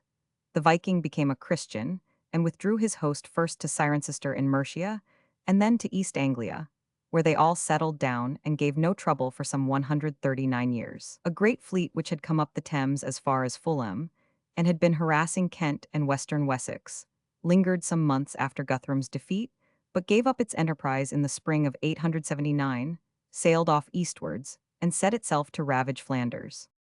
The Peace of 878 is rightly taken as the turning point of Alfred's reign. He had so thoroughly impressed upon the Vikings the notion that in Wessex they would meet hard blows and small plunder that for some years they gave his realm a wide berth, and devoted their main attention to the Frankish kingdoms, where the imbecile Charles the Fat was just about to start upon his disgraceful career. It was more profitable to blackmail realms, whose kings shirked battles and proffered rich tribute, than pay a visit to the indefatigable ruler of Wessex. The events of 870 had made Alfred thoroughly well acquainted with every wile of Danish warfare. He was not likely again to be taken by surprise, or caught unawares by an attack in time of truce or negotiation. In the numerous wars of his later years, he shows a mastery over his opponents, which he was far from possessing in the days of Reading or Wilton. In especial the great struggle of 893-896, when he had to face dangers quite as complicated and pressing as those of 872 or 878, found him so well prepared that its issue was never seriously in doubt. Though 140 the seat of war was perpetually shifting over every region between Kent and Chester, Essex and Exeter. The first occupation to which Alfred seems to have devoted himself after the Peace of 878 was the further development of his fleet. In 882, he actually went out with it in person and destroyed a small Viking squadron. In 885, he took the more daring step of sending it northward into hostile water. The East Anglian Danes having, after 7 years of peace, broken their pact with him, he sent a squadron from Kent all up the Essex coast and destroyed 16 longships at the mouth of the Stour. Unfortunately, his victorious vessels were intercepted by the whole force of the Danelagh ere they could return, and suffered a disastrous defeat. It was not till some years later, and when his last great war on land was over, that Alfred tried his final naval experiment, building longships that were nigh twice as large as those of the Danes, some with 60 oars, some with more. They were both steadier and swifter, and also higher than others, and were shaped neither as the Frisian nor the Danish ships, but as it seemed to himself that they would be most handy. The natural result was the destruction of more than 20 Viking ships along the south coast in the sole summer of 897. The second expedient which Alfred took in 141 hand was the systematic construction of fortifications. Not only were the towns encouraged to surround themselves with strong ditches and palisades, but burhs, moated mounds girt with concentric rings of ditch and stockade, were erected at strategical points. London, recovered from the East Anglian Danes in 886, was made far stronger than it had ever been before by the patching up of its ancient Roman walls. It was filled with a new colony of warlike settlers, and became an outpost of Wessex to the north of the Thames. The consequences of the fact that the larger English towns were no longer open, but well fortified, are clearly seen in Alfred's later wars. The Danes cannot capture important places at the first rush, as they had done with York, Winchester, and London 30 years before. They have to lay siege to them in full form, and always before the siege is many days old, the indefatigable king appears with an army of relief. The invaders had then either to fight, to take to their ships, or to stockade themselves in their entrenchments and suffer a leaguer themselves. Generally, they chose the second alternative, as at Rochester in 886, when they abandoned their horses, their stores, and all their heavy plunder, and sailed off the moment that the army of succor came in sight. The same scene occurred at Exeter in 894. The importance of fortified places in keeping the Danes 142 employed till the Field could assemble can hardly be exaggerated. The only stronghold which did not serve its purpose was a certain work only half constructed in which there were some few countryfolk, near Appledore in Kent. This fell before an attack of the Great Army in 893. It would seem that the system by which Alfred's burhs were maintained was not unlike that which Henry the Fowler employed in Germany a generation later. To each stronghold there was allotted, as it would appear, a certain number of hides of land in the surrounding region. All the thanes dwelling on these hides were responsible for the defense of the bar. Probably they were bound to build a house within it, and either to dwell there in person, or to place therein a substitute equally competent with themselves for military purposes. It would seem that the Seanet guilds of London, and several other places, were the original associations of these military settlers, whom Alfred and his immediate successors placed in their bars. Of the local distribution of the fortresses, we have a precious relic in the Burgle Hittage, a document belonging to the very early years of the 10th century, which gives a complete list of all the land dependent on the burghs of Wessex, and certain materials for the regions north of Thames also, where Edward the Elder was beginning to encroach on the Danelagh by means of his 143 new foundations. That the system started with Alfred rather than his son seems to follow from two passages in the Anglo-Saxon Chronicle, where, under the year 894, we hear of the king's thanes who were at home in the fortresses, and again of the field being half in the field and half at home, beside those men that held the bars. One of Alfred's devices of fortification deserves a special mention, as being new on this side of the Channel, though some partial precedents for it can be found in the Wars of the Franks. In 896, the main body of the Viking invaders had concentrated at the Thames mouth, and then pushed up the River Lea to a spot 15 miles from London, dragging their fleet with them. Noting the narrowness of the river, Alfred built two formidable bars, one on each side of the Lea, just below the Danish camp, and then obstructed the stream, probably by palisades and floating booms between the two forts. The hostile fleet was so securely bottled up that the Vikings had to abandon it when they moved off on land, and the Londoners were able to bring back the whole of the galleys to their city when the enemy was gone.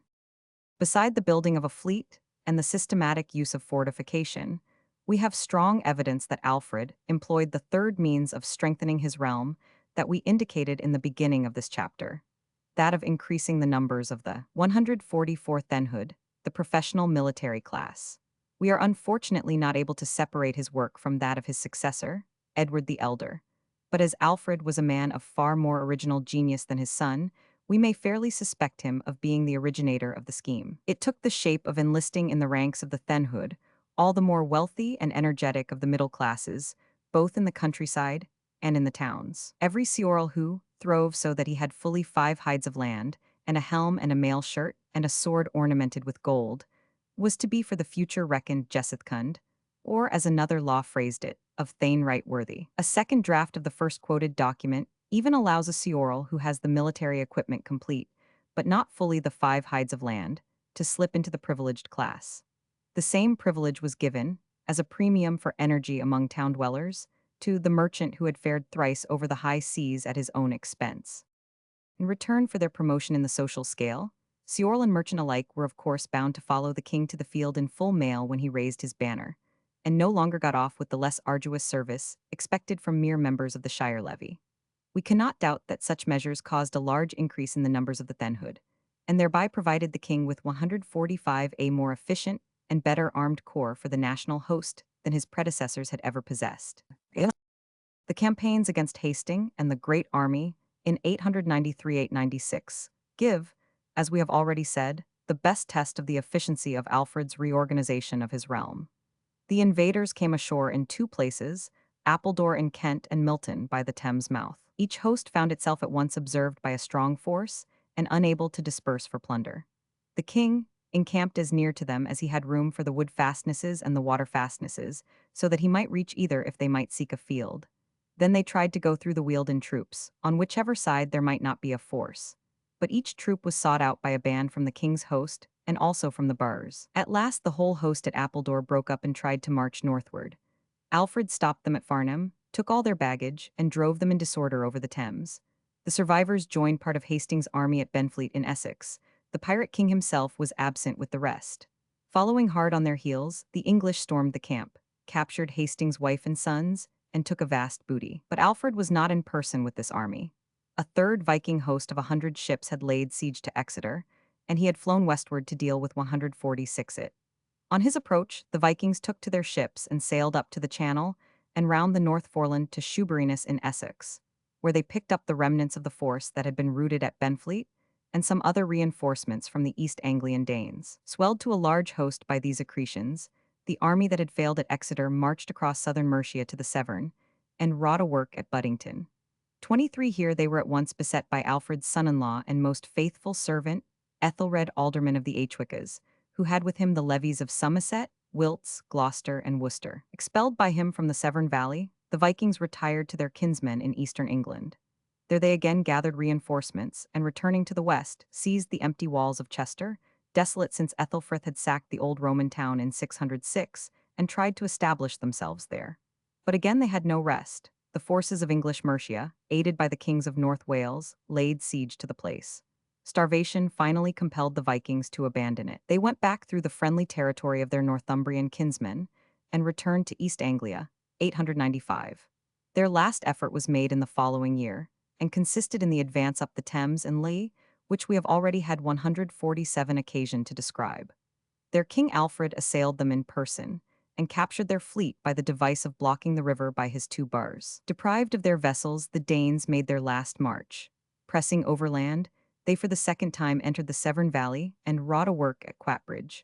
24 Alfred followed them with the bulk of his host, and lay opposite them as the winter set in. It was impossible to get away from this untiring pursuer, and in the next spring the great army broke up in despair.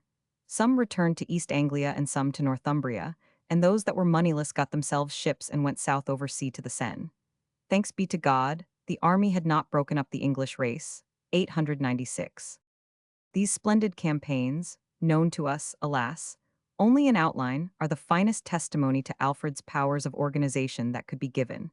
Wherever the Vikings appeared, they were at once met by a sufficient force and held in check. Their strong camps could not defend them as of old.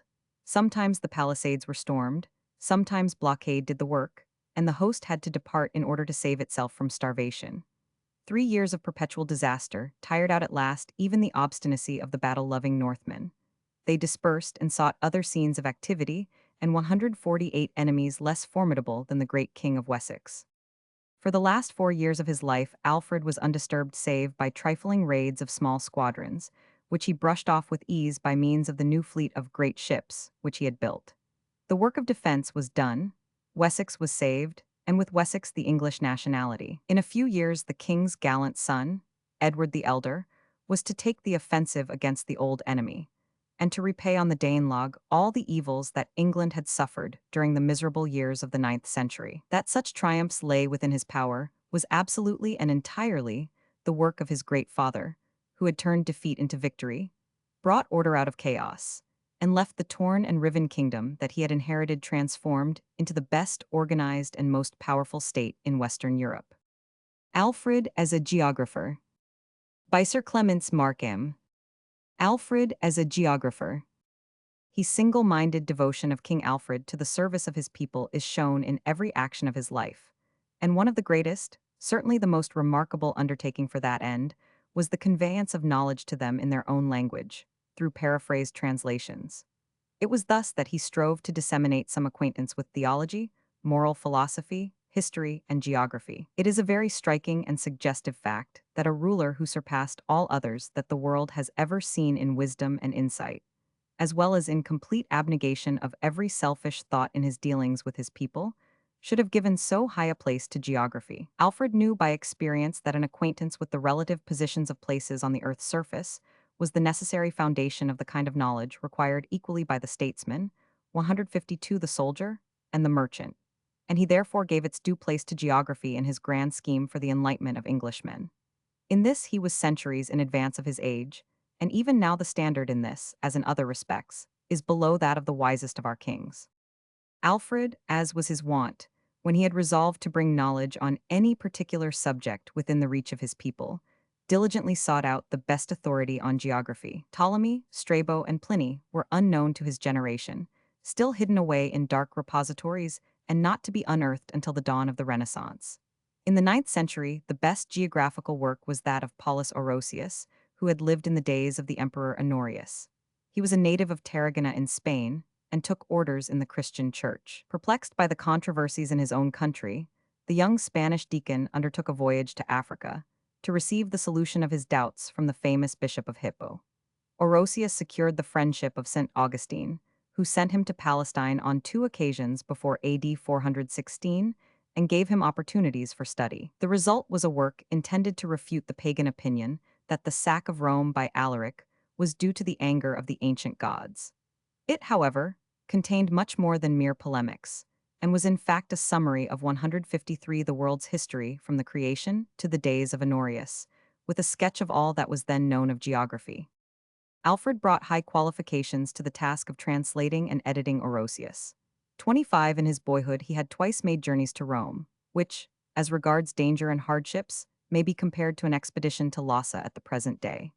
In afterlife, he had become very intimately acquainted with the topography of his native island, from the Humber to the shores of the Channel, and from the Severn to the East Anglian coast. As a military tactician, he knew each river, valley, hill range, and plain. As an administrator, he had examined the capabilities of every district. And as a naval commander, the harbors and estuaries, the tides and currents were familiar to him. So far as his personal knowledge extended, Alfred was a trained geographer. He was also in a position to increase the information derived from his own personal experiences by diligently collecting materials from those foreigners who frequented his court and by reading. He had the gift of assimilating the knowledge thus acquired, and he studied most diligently. Above all, he was eager to investigate 154 unknown things for the great end he always had in view, the good of his people. Alfred's design was to collect the best and most extensive geographical information, without confining himself to the text of Orosius. Thus he commences his geographical work with a very lucid account of the peoples of Central Europe and of their relative positions, which is not in the work of Orosius, but was composed by the king himself from his own sources of information. It is the only account from which such details in that age can be derived. The East Franks, he tells us, were established east of the Rhine and north of the source of the Danube. The Swabians were to the south and beyond the Danube, while the Bavarians were farther east round the town of Ratisbon, both peoples occupying the country up to the foot of the Alps. East of the Bavarians was Bohemia, and to the northeast was Thuringia. Turning to the north of Germany, the king places the old Saxons round the mouth of the Elbe, and the Frisians farther west. North of the Elbe were the Angles, who nearly all came to people England, and the Danes on the mainland and in the island of Zealand. King Alfred, then, gives some details respecting the Slavonic tribes in the eastern part of Germany. The Ifdred were established in what is now Mecklenburg, and the Wilt in that part, 155 of the Mark of Brandenburg, then called H-Felden. The Sissel were in a part of eastern Prussia, then known as Windeland. Eastward from the countries of the Bohemians and Bavarians were the Moravians, and to the south, beyond the Danube again, and extending to the Alps was Carinthia, a desert by which the karst may be intended, extended between Carinthia and the land of the Bulgarians, beyond which was the Byzantine Empire. To the east of Moravia was Wissel land, the region watered by the Vistula, Dalmatinsen, Horithi, and Serp. These Slavonic peoples occupied Poland, and to the northeast was Sermend, the modern Livonia. Having given the relative positions of the peoples inhabiting Central Europe, King Alfred turns to the north and takes us to the countries bordering on the British Sea and the Baltic, or Ostes as he calls it. The North Danes were then in the provinces of Halland and Scania, now part of Sweden, as well as in the islands. To the eastward were the Ifdred already mentioned as occupying Mecklenburg, the Burgendas apparently on the island of Bornholm, and Osti or Easterlings, a Finnish race, inhabited Esthonia. On the Scandinavian peninsula were the Sweon or Swedes, the Northmen, and the Skridfinnas or Striding Finns. Far to the north, between the Gulf of Bothnia and the Arctic Sea, including 156 Finnmarken, was the waste country called Sea Wenland. Having given this most valuable summary of the inhabitants of Central and Northern Europe during the 9th century, King Alfred proceeds to relate the particulars of two important voyages made by distinguished seamen who had come to his court, and recited their adventures to him. The first was an influential Northman, or Norwegian named Otyr, or in Old Norwegian, Otter. The name is derived from the two words ot, dread or fear, and hr or here, an army, hr a man, a warrior. The right meaning of Otyr is therefore, terror-causing warrior. This able navigator told his lord King Alfred that he dwelt northmost of all Northmen, on the land by the West Sea. The district in which he dwelt was called Helgoland, the land of fire, or more probably, the land of the northern lights. Otyr's home has been placed on the shores of Lervik Sound, between the island of Sengen and the mainland. He said no man abode north of him. He was a wealthy man in those possessions in which their wealth consists, possessing 600 tame reindeer of his own breeding, 20 horned cattle, as many sheep and swine, and horses with which he plowed a small extent of tilled land.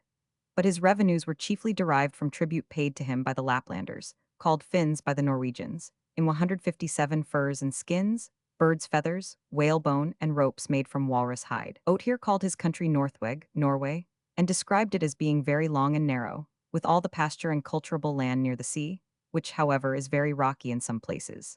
Inland, he said that there were high mountains, and farther to the eastward were Sweden in the south and Sea Wenland in the north. He added that to the north of Helgoland the country was waste and desert, except in a few places, where the Laplanders were encamped for hunting, or on the seacoast for fishing in the summer. Otir was evidently a man of high position and great influence, one who was worthy of the friendship and confidence of King Alfred. He was inspired by the noble desire for Arctic exploration and discovery, or, as he expressed himself to the king, he desired to find out how the land lay far to the north. So he undertook a most adventurous voyage to the northward, coasting along the land, keeping the wild, rocky coast on his starboard side, and the wide Arctic Sea on what he called his BC board. Continuing this course for 3 days, he passed beyond the most northern point to which the whale hunters ever went in those days. Still pressing onwards, he attained the most northern point ever reached by man, in about 7115, and the land then trended eastward. And after 158 waiting a short time for a westerly wind, he shaped a course along the coast to the eastward, until he reached the entrance of the White Sea on the 4th day. Here he waited for a northerly breeze, which enabled him to coast round the Kola Peninsula to the mouth of the Varzuga River, and thus to discover the White Sea. Here he stopped owing to fear of hostilities from the natives beyond. These were the North Karelians on the western coast of the White Sea. Otir calls them Beormas and says that they had a well-peopled land. Otir's discoveries included the whole of the Arctic coast of Finnmarken and the shores of the White Sea as far as the mouth of the Varzuga. He was the first to double the North Cape, and Otir's farthest north held its ground for nearly 700 years, until the voyage of Willoughby and Chancellor in 1553. Otir calls the country between the Gulf of Bothnia and the Arctic Sea Turfana land, Tur being the ancient name of the Kola Peninsula. Turfana therefore means the Finns in Tur. He describes it as entirely waste and uninhabited, except where the Laplanders were encamped for hunting or fishing. He was told many tales respecting their country by the Beormas, but King Alfred did not record them, because they were only from hearsay, and not things the explorer could testify to from personal knowledge. 159 Besides discovery, another object of Otir's voyage was the capture of walrus, for the sake of their hides and tusks. He calls the walrus a horse whale, but says that it is much smaller than other whales, thus correctly including whales, usually supposed to be fish in ancient times, under the head of Mammalia, by classing them with the walrus. The length of a walrus is given, with approximate accuracy, at 14 feet. Otir told King Alfred that the great whales were from 96 to 100 feet long, and that the best whale hunting was off his own country of Helgoland. The skill and energy of those old Norsemen must have been most remarkable, for Otir says that his was one of 6 vessels which killed 60 whales in 2 days. The ships must have had very large crews, and a considerable number of boats for each ship, to have achieved such an unequaled feat, probably without a rival in the whole history of whaling. But it is more likely that Otir alluded to walrus or horse whales. Otir also described to the king a voyage to the south from Helgoland, along the coast of Norway, to Denmark and Schleswig. He said that with a fair wind and anchoring each night, the voyage from Helgoland to a port he calls Sirenjessiel might be made in a month. Sirenjessiel is an old Norwegian siring salar, which in the 9th century was a town on the shores of a 160 small bay in Larvik's fjord, called Viksfjord. In the English of Alfred, the termination salar, a large room, is changed into heel, a hall. On the BC board is Norway, and on the starboard side is Ireland and other islands. He then describes a great sea running inland, the Kattegat and the Baltic, with Jutland and Zealand on the other side. The Baltic, he adds, runs several hundred miles up into the land. Otir sailed from Sirenjessiel southwards, through the Danish islands to the coast of Schleswig, and reached the port of Haddeby. Alfred adds the interesting fact that the Angles dwelt in these lands round Haddeby before they came into England. Otir made a present of walrus ivory to King Alfred, but he was not the only adventurous seaman who brought welcome information to the king. A Dane named Wulfstan gave him an account of a voyage in the Baltic from Haddeby to Trousseau, in what is now eastern Prussia, and described to him the manners and customs of the people he visited. Hadeby, mentioned both by Otier and Wulfstan, was no doubt an important trading port in the 9th century. The word, as given by Alfred, is thum, meaning at the heaths. The town at the heaths is the same as Hedeby or Hadeby, the ancient name of Schleswig. It is now a pretty little village with a very ancient 161 granite church on the banks of the river Schlei, just opposite the more recent town of Schleswig. Wulfstan made the voyage from Hadeby to Trousseau in 7 days. He had the Danish islands on the B seaboard, and the land of the Wends, now Mecklenburg and Pomerania on his starboard side, then the Swedish provinces of Bleking and Smaland, and the Isles of Bornholm, Åland, and Gothland to the north, and the mouth of the Vistula to the south. Wulfstan finished his voyage by entering the inland sea, called Frischhaff, by a narrow strait, and going up the Elbing River to the town of Trousseau on the Drossen Lake in East Prussia. Wulfstan gave a very full account of this country of Estham, or Esthonia, to King Alfred. There are kings in every town, he says, and the richer folk drink mare's milk, probably the fermented kumis made from milk, while the poor people drink mead. The custom of treating their dead is to keep the bodies preserved in ice for a long time before they are burnt, during which there is drinking and festivities. The dead man's property is then divided into several lots, and placed along a course to be raced for, so that swift horses become uncommonly dear. King Alfred was also much struck by Wulfstan's account of the way in which the Esthonians could produce cold, both for preserving the dead during the period of festivities and for icing their liquors. In recording the information received from his two sailor visitors, Otier and Wulfstan, the clearness and perspicacity of the narrative, and the rejection of all hearsay evidence, show that King Alfred was most careful and conscientious, anxious to secure accuracy, and only to present to his people what was reliable. The voyages themselves are interesting, because they prove that, although the seas were alive with the piratical fleets of Rolf the Ganger, Hasting, and many other warriors bent only on pillage and rapine, there were at the same time peaceful ventures and even expeditions of discovery. The first voyage of Otier is memorable as the first Arctic expedition undertaken for the sake of discovery and exploration. There is nothing to show that it was undertaken under the auspices, or even with the knowledge, of Alfred, but it is certain that it received the cordial approval of our great king, and that its motives had the sympathy and appreciation of one who, in regenerating the Navy of England, knew well that such training was of vital importance to a naval power. The welcome he extended to his Arctic visitor, and the care with which he elicited his information and recorded it, leave no doubt of what Alfred's feelings were upon this subject. When it is remembered that Alfred the Great rebuilt the English navy from his own designs, improving upon the lines of 163 Danish and Norse ships, it ought not to be forgotten, in the same connection, how highly he valued the work of Arctic exploration.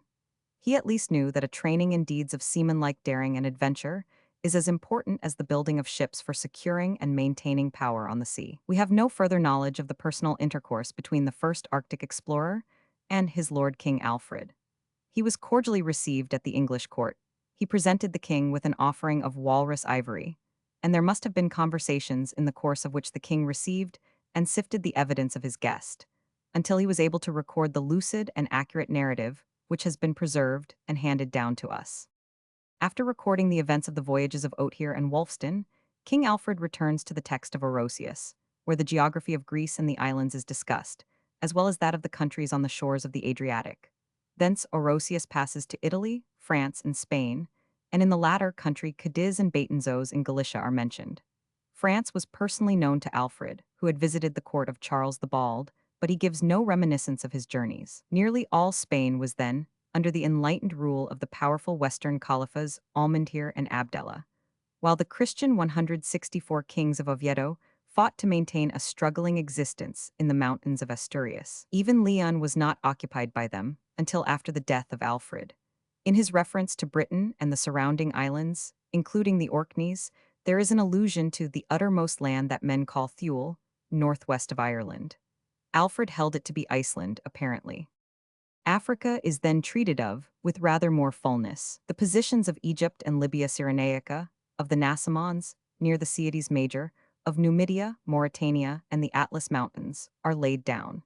And after a passage where Orosius remarks on the ingratitude of the Egyptians to the memory of Joseph, King Alfred, inserts an interesting reflection of his own. So also it is still in all the world. If God for a very long time grants anyone his will, and he then takes it away for a less time, he soon forgets the good which he had before, and thinks only upon the evil which he then hath. The concluding part of the work refers to the Mediterranean islands. Sicily is described with its 3 points, Pelorus, Pacinum, and Lilybum, but there is a serious mistake as regards its size, perhaps due to an error in transcription. Finally, there are notices of Scythia and Bactria, of Arabia and India, of Palestine and the Jordan, and of Cilicia, Isauria, and other places in Asia Minor. 165, this part being from the text of Orosius. Africa seems to have been conceived to be a long, narrow continent, smaller than Europe, with no very great extension towards the south. When we consider the ignorance which prevailed in England before Alfred's time, we can form an idea of the immense importance of his geographical labors, and of the brightness of the light with which he dispelled outer darkness in the minds of his countrymen. His work was more especially useful in his own time, owing to the intercourse he encouraged with foreign lands, and to the frequent missions he dispatched and received. Every year there was intercourse with Rome, when the alms for St. Peter were dispatched, generally in charge of an alderman or a dignitary of the church. Embassies were received from Germany and the northern countries, from France, and probably from the Emperor Leo, the philosopher at Constantinople, and from the great Western Caliphate at Cordova. King Alfred even dispatched a mission to India, at the head of which was Sielm or Suthelm, the Bishop of Sherborne. In those days there were native dynasties at the principal seats of Hindu civilization. The Chauhan kings were reigning at Delhi and Ajmer. At Ujjayana, the Malwa Rajas held a brilliant court, where literature flourished, and where Kalidasa and his school reached the highest flights of poetic imagination. 166 at Madras, in southern India, was the cultured Pandyan dynasty. It is probable that the visit of King Alfred's envoy was to the Pandyan king of Madras, for his instructions were to seek out the shrine of St. Thomas, which has traditionally been placed on the Coromandel coast. It is recorded that the Bishop of Sherborne returned safely to England, bringing back with him gems and other products of a country which was destined, in after ages, to become the brightest gem in the diadem of the descendants of Alfred the Great. Both through his promotion of intercourse with distant lands and through his literary work, our great king enlightened his people by disseminating geographical knowledge. The first to encourage Arctic exploration, the first to point the way to eastern trade by the Baltic, the first to open communication with India, his literary labors in the cause of geography are even more astonishing. There have been literary sovereigns since the days of Timus of Sicily, writing for their own glory or for their own edification or amusement. Alfred alone wrote with the sole object of his people's good, while in his methods, in his scientific accuracy, and in his aims, he was several centuries in advance of his time. After his death, there was a dreary waste of ignorance, with scarcely even a sign of dawn on the distant horizon. A few Englishmen of ability, such as Roger Bacon and 167 Sacrobosco, speculated and wrote on questions de Esfra, but there was no practical geography until Eden and Hakluyt rose up, nearly 7 centuries after the death of our great king. Richard Hakluyt was indebted to Alfred for portions of his work, and he resembled his illustrious precursor somewhat in his zeal, his patriotism, and his diligence. Hakluyt was, however, far behind Alfred in scientific precision and insight, although he lived so long afterwards, with 7 more centuries of experience to guide him. Even now men of learning and research have their admiration aroused at the accuracy of King Alfred's descriptions, and at the pains he must have taken to reject what was doubtful, and to retain only what was true. This called for the exercise of ability of a high order, as well as patience.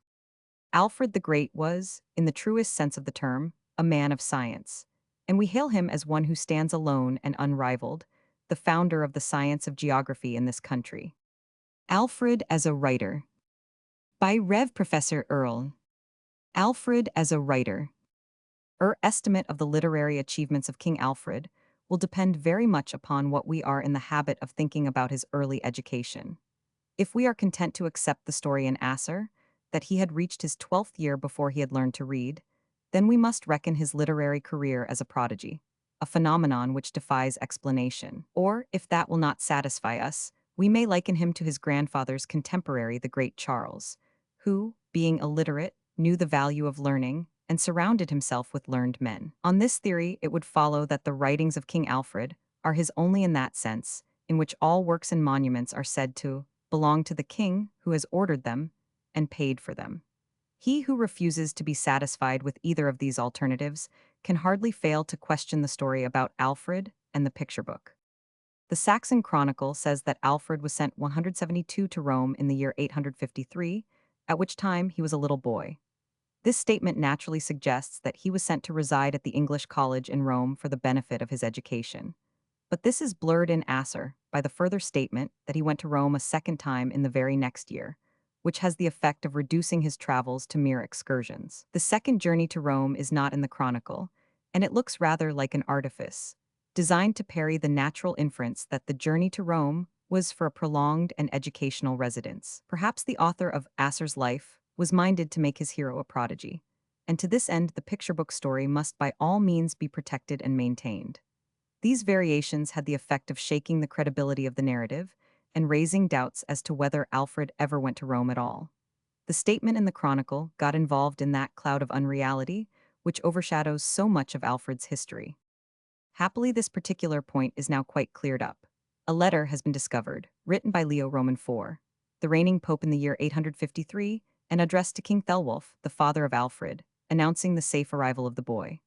This discovery has added a new confirmation to the chronicle and has established it once for all as a firm historical fact that Alfred was sent to Rome 173 in the year 853. If now we interpret this step in the most natural manner, as designed by his father to send the child out of the way in dangerous times, and to occupy his tender years with liberal studies, we find the course of Alfred's literary development well and reasonably accounted for. Indeed, it seems in every way most probable that Alfred enjoyed the best opportunities for study that the times afforded, and that he used them so far as was compatible with the vocation of a warrior.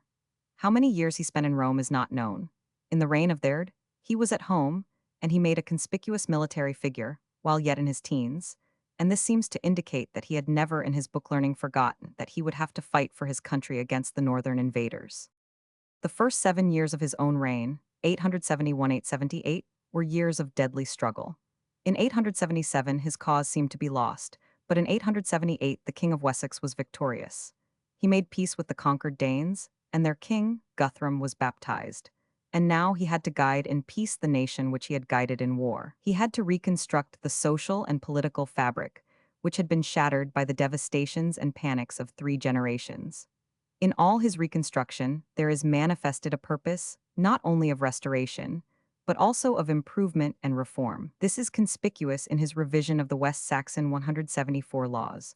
The law book then in use was that of King Ine, 688–726.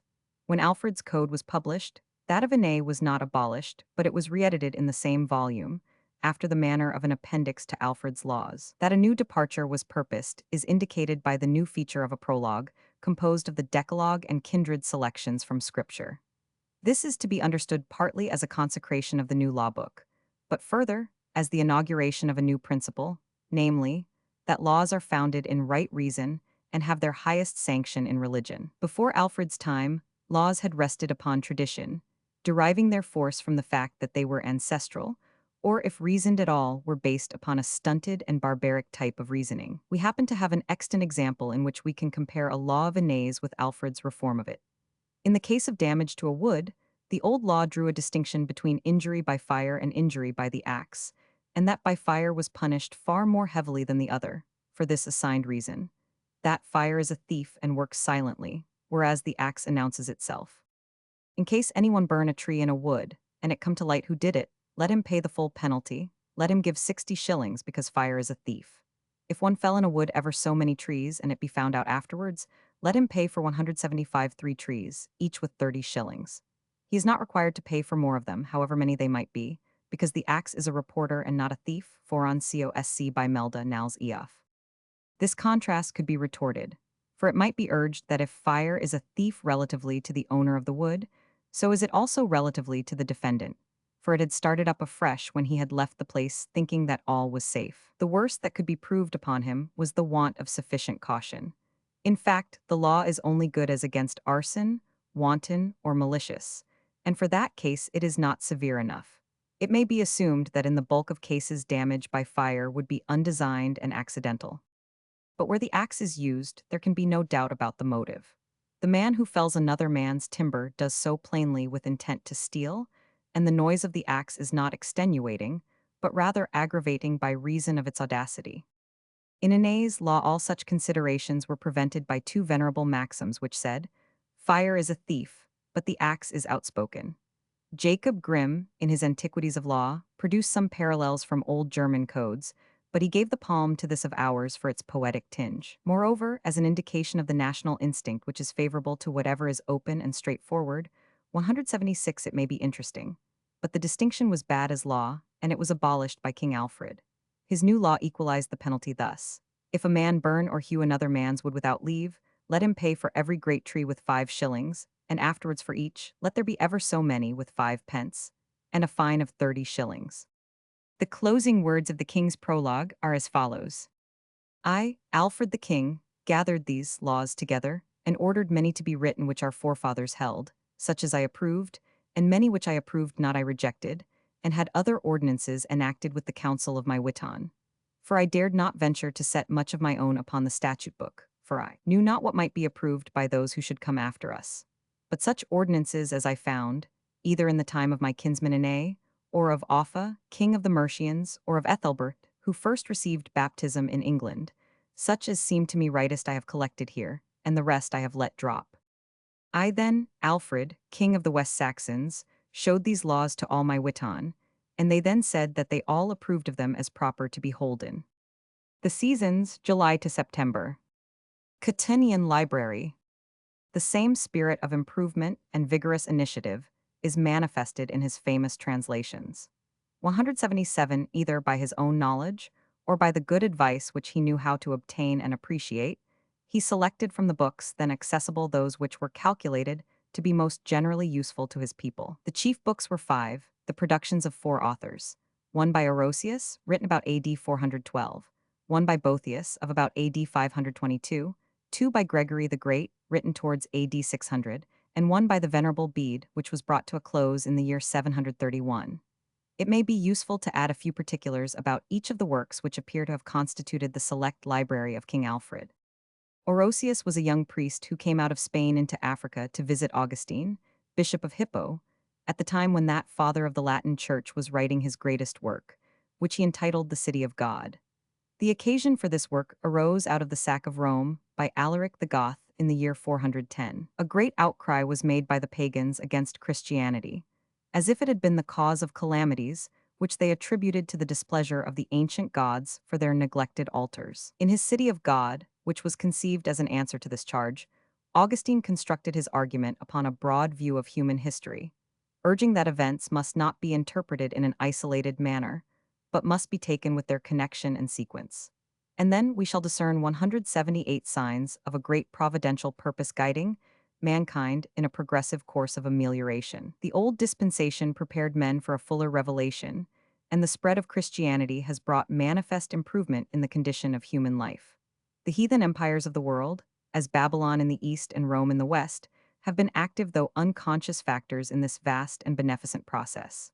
The book is in fact a philosophy of history, with the gospel for its pivot, and all events subordinated to this master principle. The thesis is developed with an extraordinary wealth of reasoning and illustration. To make this great argument the more complete, Orosius undertook, at Augustine's request, to write a compendium of general history in the same spirit, and accordingly he loses no opportunity of showing up the calamities of the old heathen times and indicating the tendency of Christianity to mitigate the horrors of war. This book of Orosius became the recognized manual of general history down to the 16th century. The Consolation of Philosophy by Boethius was the chief, if not the sole, representative of the philosophy, the ethics, and the religious aspirations of the ancients during the dark and early Middle Ages. The author is thus introduced by Gibbon. The senator Boethius is the last of the Romans whom Cato or Tully could have acknowledged 179 for their countrymen. Suspected by Theodoric, the Gothic king of Italy, of the crime of Roman patriotism, he was cast into prison, and a sentence of confiscation and death was pronounced against him, while he was denied the means of making his defense. Chained and in view of death, he composed the Consolation of Philosophy, of which Gibbon says, "A golden volume, not unworthy of the leisure of Plato or Tully, but which claims incomparable merit from the barbarism of the times and the situation of the author." Gregory the Great, who in AD 597 sent Augustine with his missionary band to the King of Kent, is a name which through the whole extent of Anglo-Saxon literature is mentioned with a peculiar veneration. From his writings, the king took 2 books to be included in his library of English translations. The first was his Pastoral Care, Cura Pastoralis, a guidebook for the use of the priest, to instruct the consciences of those who come to him for spiritual counsel. And as it is the first, so it may safely be pronounced the best of all manuals of the kind. Gregory's ideal is 180 a world governed by conscience, and the spirit of the Cura Pastoralis would transform all men into worthy citizens of such a polity. The other book of Gregory's which Alfred took was of a different kind.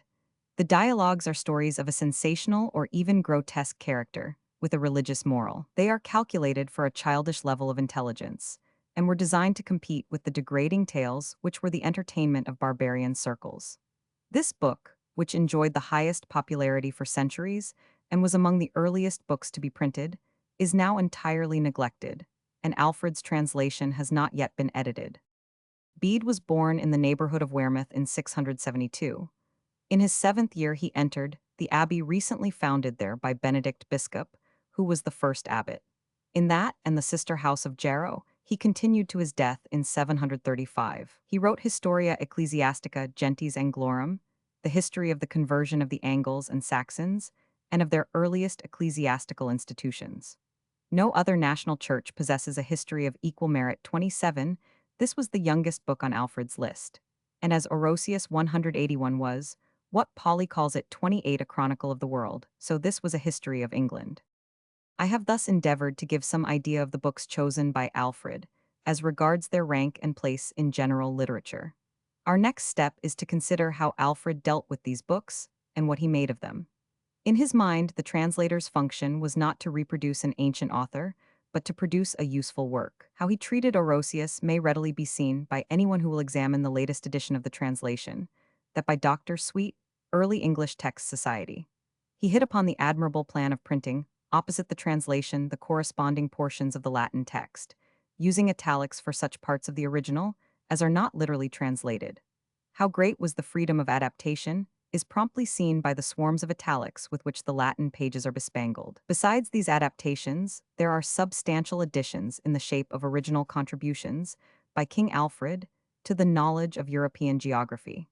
First, there is a map-like description of the nations of Central and Northern Europe, which are comprised under the name of Germania. The author begins with 182a sketch of his area, by east and west, from the Don to the sea about Britain, by north and south, from the Danube and Euxine to the White Sea. Coming to details, he starts with the East Franks, whose landmark and memorial now lives in Frankfurt, and with these East Franks for a center, he gives the relative positions of Swabians, Bavarians, Bohemians, and Thuringians, to the north of whom lie the Old Saxons, who are bounded on the west by Elbemouth and Friesland. From this point, the Old Saxons become the pivot of the description. This new piece of geographical literature is followed by 2 narratives of northern voyagers. Ohthere, who had explored the coast of Norway from where is now Christiania to far round the North Cape, and Wulfstan, who explored the southern coasts of the Baltic and describes the strange customs of the Esthonians. These 3 pieces taken together constitute one homologous group of 9th century geography, which fully justifies Reinhold Pauli's estimate that the Germania of Alfred is more extensive and better defined than the Germania of Tacitus. Besides this large insertion, there are several smaller ones in the course of the work, and these may easily be found by observing where blanks occur on the Latin page of Dr. Sweet's edition, where Orosius tells how M. Fabius refused a 183 triumph when it was offered to him by the Senate.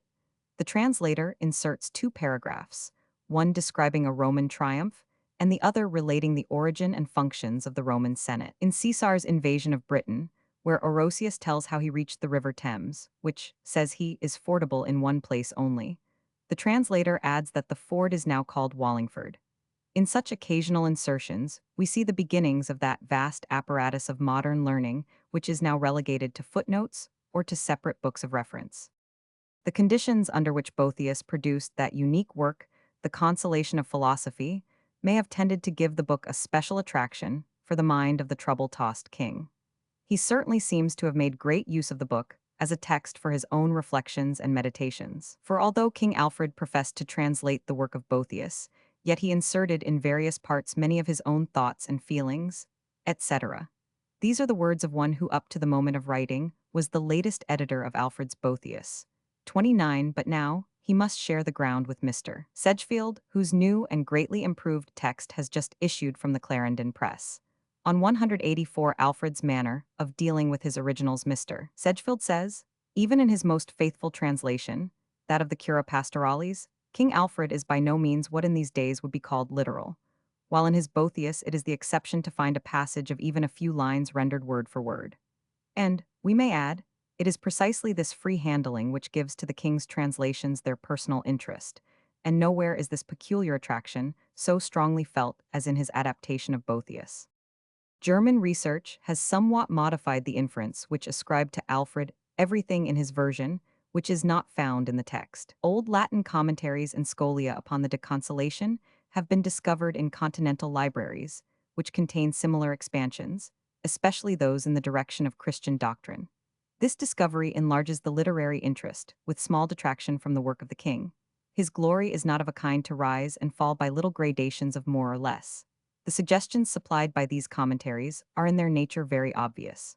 For, as was observed by Mr. Stewart, the most casual reader of Boethius cannot fail to be struck with the strong theism which breathes through his pages, and invites the touch of paraphrase to give it the full Christian sound, as when the city of truth, from which Boethius represents 185 himself as exiled, becomes under the translator's hand the heavenly Jerusalem, a thought which is expressed in the recently discovered scholia. But in Lib. Roman 2, Meter 4, where the translator brings in the striking sentence, Christ dwelleth in the vale of humility and at the monumental stone of wisdom, the old Latin annotator contributes only this: the stone is Christ. Of the famous simile which likens the world to an egg, there is this much found in the scholia, that the sky and the earth and the sea are in configuration like an egg. See how this is developed by the poet. 30. You gestalatest. A strongen mehit. Weroda Walder signing. Wonderless. Eieren swa fst. T hio on nide. Hilf ni helda. Ni mg hio hider ni eider. Sigen swior. Hio simul died. HWT high airlesses. Ocht ni helde. Is fne. Up and of dune. To phelan. Folden is. Anlikost. On gibai. Geolka on midden. Glide a tree. G imbatan. Swastent ilwiorld. Still until. Streamas imbatan. Laga flotagelek. Lift and tungla. And seosire cell. Scry imbatan. Dagora jawils. Died lange swa. Thou didst establish. Through strong might. Glorious King of hosts. Wonderfully. The earth so fast. That she on any side healeth not. Nor can hither or thither. Any more decline. Than she ever did. Lo, nothing earthly. At all sustains her. It is equally easy. Upwards and downwards. That there should be a fall. Of this earth. Likest in fashion to. How in an egg. Middlemost is the yolk. And withal gliding free. The egg roundabout. So standeth the world. Still in its place. While streaming around. Water floods play. Welkin and stars. And the shining shell. Circleth about. Day by day now. As it did long ago. Book 3 meter 9, p. 182, ed. Sedgefield. This simile occurs only in the poetical version of the meters, for there are two versions, one in prose and another in verse, and it is agreed that the versification has been done after and from the prose. But there is a question into which we cannot now enter, whether Alfred is the author of both or only of the prose version. But before we quit Alfred's Boethius, we must notice his treatment of Lib. Roman 2, Prosa 7, where we may discover something more than free handling. In the first 3 lines of that section, he found a profession of disinterestedness which he could honestly appropriate to himself. The Latin speaks thus: Thou knowest, said I, that I was never governed by the ambition of transitory wealth, but material for action I did covet, that my talents might not rust in idleness. Upon these lines, for a 187 text, the king made his chapter Romans 17, in which it is evident that he forgets Boethius and speaks for himself and of himself throughout. Applying his author's words to himself, he expands them into a veritable apology, explaining why a king needs a great revenue, and ending thus. I resolved to live honorably as long as I lived, and after my time to leave to the men who should come after me my memorial in good works. Now we come to the translation of the Cura Pastoralis, a work of high and manifold interest. 31 A copy of it was sent to every bishop in England. The very copy which was addressed to Werfurth, Bishop of Worcester, is still in our possession. It is preserved in the Bodleian Library, and may be seen under glass by every visitor.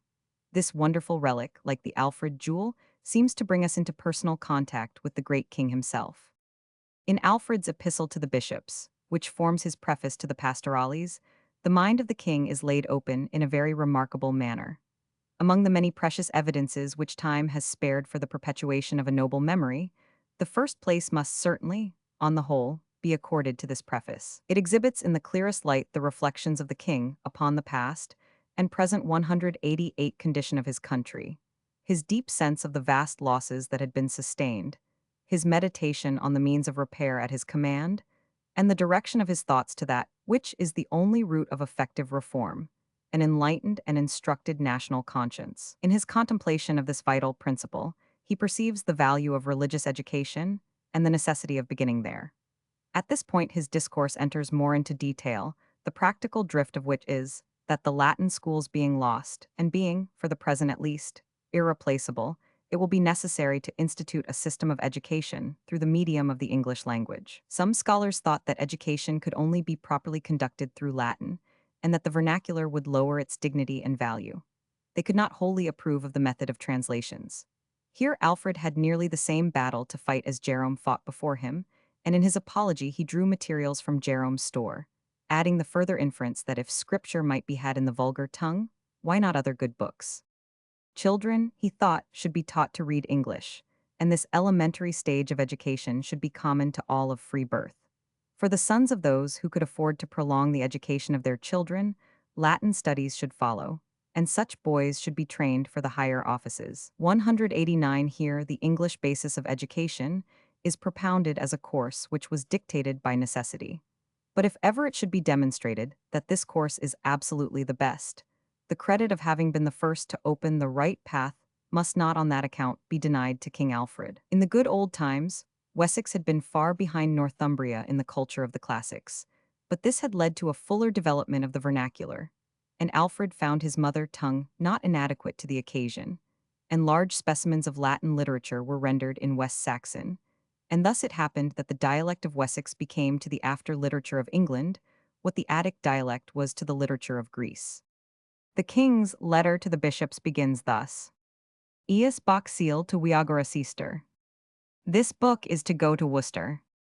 Alfred King commandeth to greet W.R. Firth, bishop, with his words in loving and friendly wise. And I would have you informed that it has often come into my remembrance what wise men there formerly were among the Angle race, both of the sacred orders and the secular, and how happy times those were throughout the Angle race, and how the kings who had the government of the folk in those days obeyed God and his messengers, and they on the one hand maintained their peace and their customs and their authority within their borders, while at the same time they spread their territory outwards.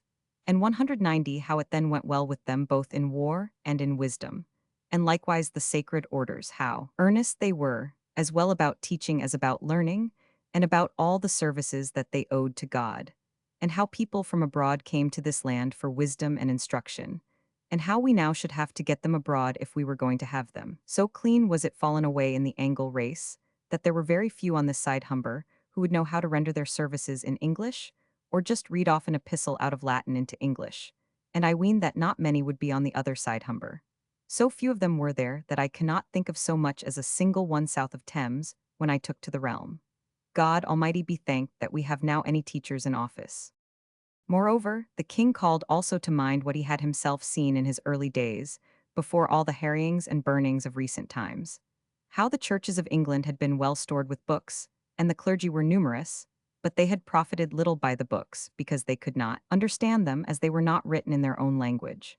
At this point his eloquence rises to a dramatic pitch, and it is, he breaks out, as if they had said, Our ancestors, who were the masters of these sacred places, they loved wisdom, and by means of it they acquired wealth and left it to us. Here may yet be seen their traces, but we are not able to walk in their steps, forasmuch as we have now lost both the wealth and the 191 wisdom, because we were not willing to bend our minds to that pursuit. Remembering all this, he had marveled very exceedingly at those good scholars who were once so frequent in England, men who had completely mastered the Latin books, that they had not been willing to translate any part of them into their own language. But he soon answered himself and said that they never could have anticipated the present utter decay, and it was their very zeal for learning which caused them to abstain from translating, because they thought that the path of education and knowledge lay through the study of languages.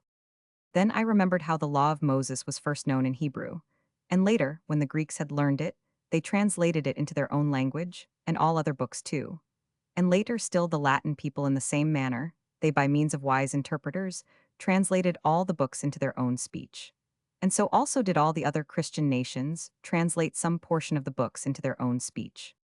Therefore to me it seemeth better, if it seemeth so to you, that we also some books, those that most needful are for all men to be acquainted with, that we turn those into the speech which we all can understand, and that ye do as we very easily may with God's help, if we have the requisite peace, that all the youth which now is in England of free men, of those who have the means to be able to go in for it, be set to learning, while they are fit for no other business, until such time as they can thoroughly 192 read English writing. Afterwards further instruction may be given in the Latin language to such as are intended for a more advanced education, and are to be prepared for higher office. As I then reflected how the teaching of the Latin language had recently decayed throughout this people of the Angles, and yet many could read English writing, then began I among other various and manifold businesses of this kingdom to turn into English the book that is called Pastorales in Latin, and Hierodebok, shepherding book in English, sometimes word for word, sometimes sense for sense, just as I learned it of Plegmund my archbishop, and of Asser my bishop, and of Grimbald my priest, and of John my priest. After I had learned it so that I understood it and could render it with fullest meaning, I translated it into English, and to each see in my kingdom I will send one. And on each there is an stel, on Elcree by an stel, which is of the value of 50 mancuses. And I command in the name of God that no man remove the stel from the book, nor the book from the minster.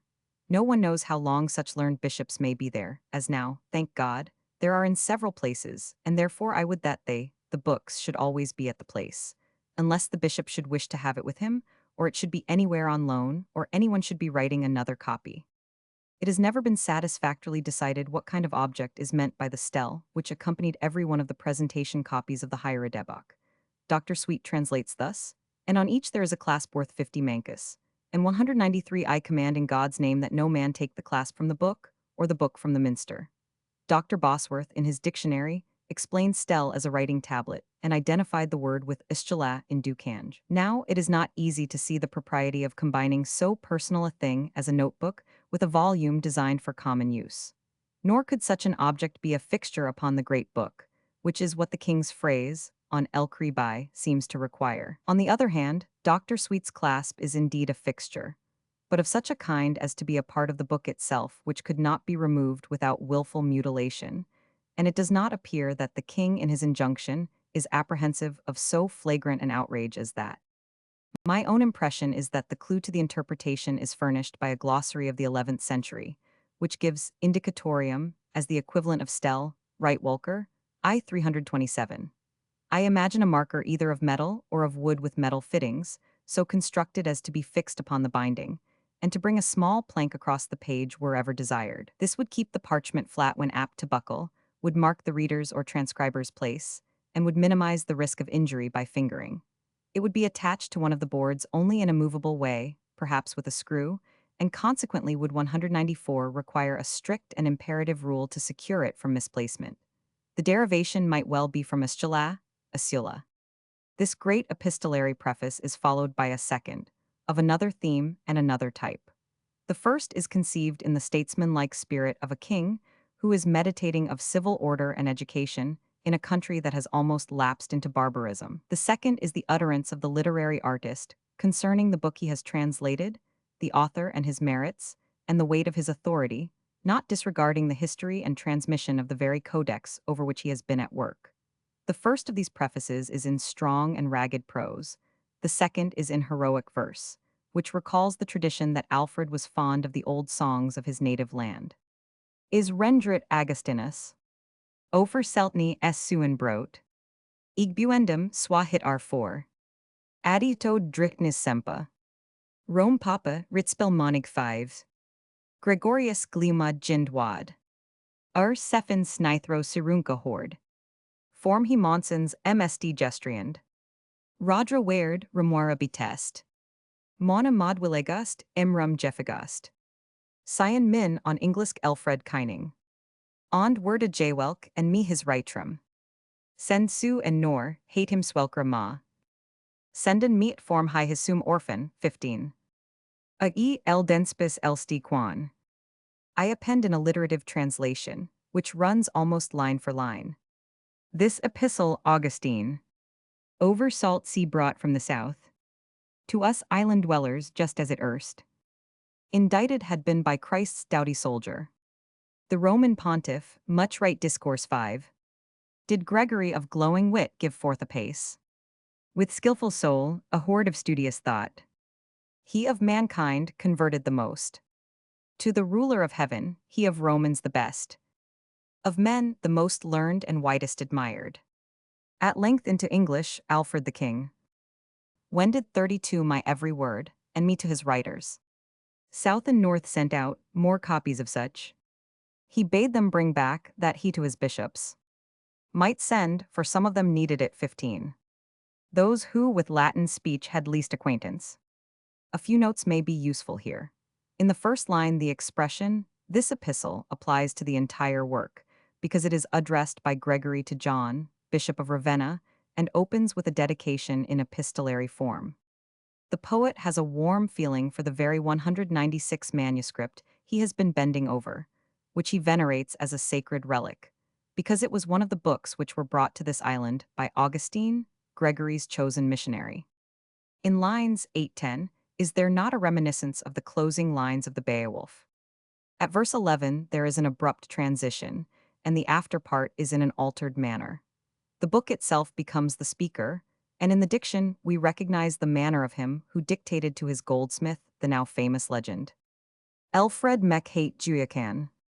In line 12, we should particularly note the assertion which is couched in the words, ond worda jaywelk, a marked and idiomatic phrase which may be represented in Latin thus, vertit verborum quag, i.e., translated every word. This does not point to any rule or restriction in the manner of rendering, as if the translator had tasked himself to a verbal fidelity, for in his first preface, speaking of this very work, he had plainly said that he had sometimes rendered word by word, and sometimes sense for sense, h willum word be word, h willum angit, of angite, but what he meant to say was this, that whereas in his other translations, he had used his originals as passive material to be wrought upon and converted as his own design and purpose guided him, he had treated Gregory's 197 pastoral care as he would treat Scripture, wherein nothing could be added nor taken away.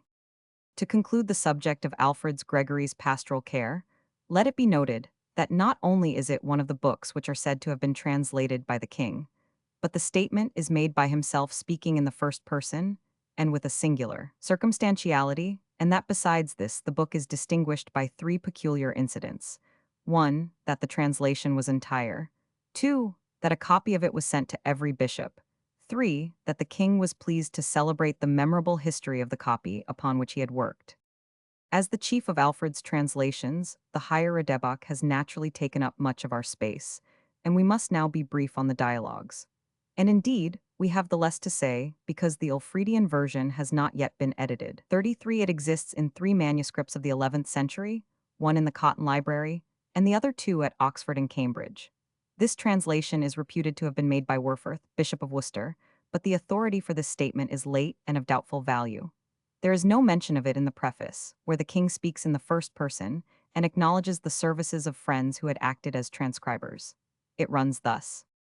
I, Alfred, by the grace of Christ, dignified with the honor of royalty, have assuredly understood, and through the reading of holy books have often heard, that we to whom God hath given so much eminence of worldly distinction, have peculiar need at times to humble and subdue our minds to the divine and spiritual law, in the midst of this earthly anxiety. and I accordingly sought and requested of my trusty friends that they for me, out of pious books about the conversation and miracles of holy men, would transcribe the instruction that hereinafter followeth, that I, through the admonition and love being strengthened in my mind, may now and then contemplate the heavenly things in the midst of these earthly troubles. Such is the preface in the two manuscripts at Oxford and Cambridge. But in lieu of this, the Cotton manuscript has a preface in high-pitched archaic and stilted prose, wherein the book speaks and sets forth that it was transcribed by order of a bishop, Wulfstan, from a copy that was given him by King Alfred, whose name is glorified with romantic superlatives of eulogy. This is poor apocryphal stuff, but yet as a glimpse at the posthumous cultus of Alfred's fame, it is interesting and even valuable. 34. Bede's history was the most modern of the books on Alfred's list. In this book, the translator 199 omitted considerable sections and added none. There is no contemporary record that the translator was King Alfred. The earliest extant statement of the kind is in Elfric's homily on St. Gregory's Day, where the preacher, referring to Historia Anglorum, as he calls it, adds, which King Alfred translated out of Latin into English. Though 100 years later, this is nevertheless excellent testimony, and it has been supported both by later historians and until recently by modern critics.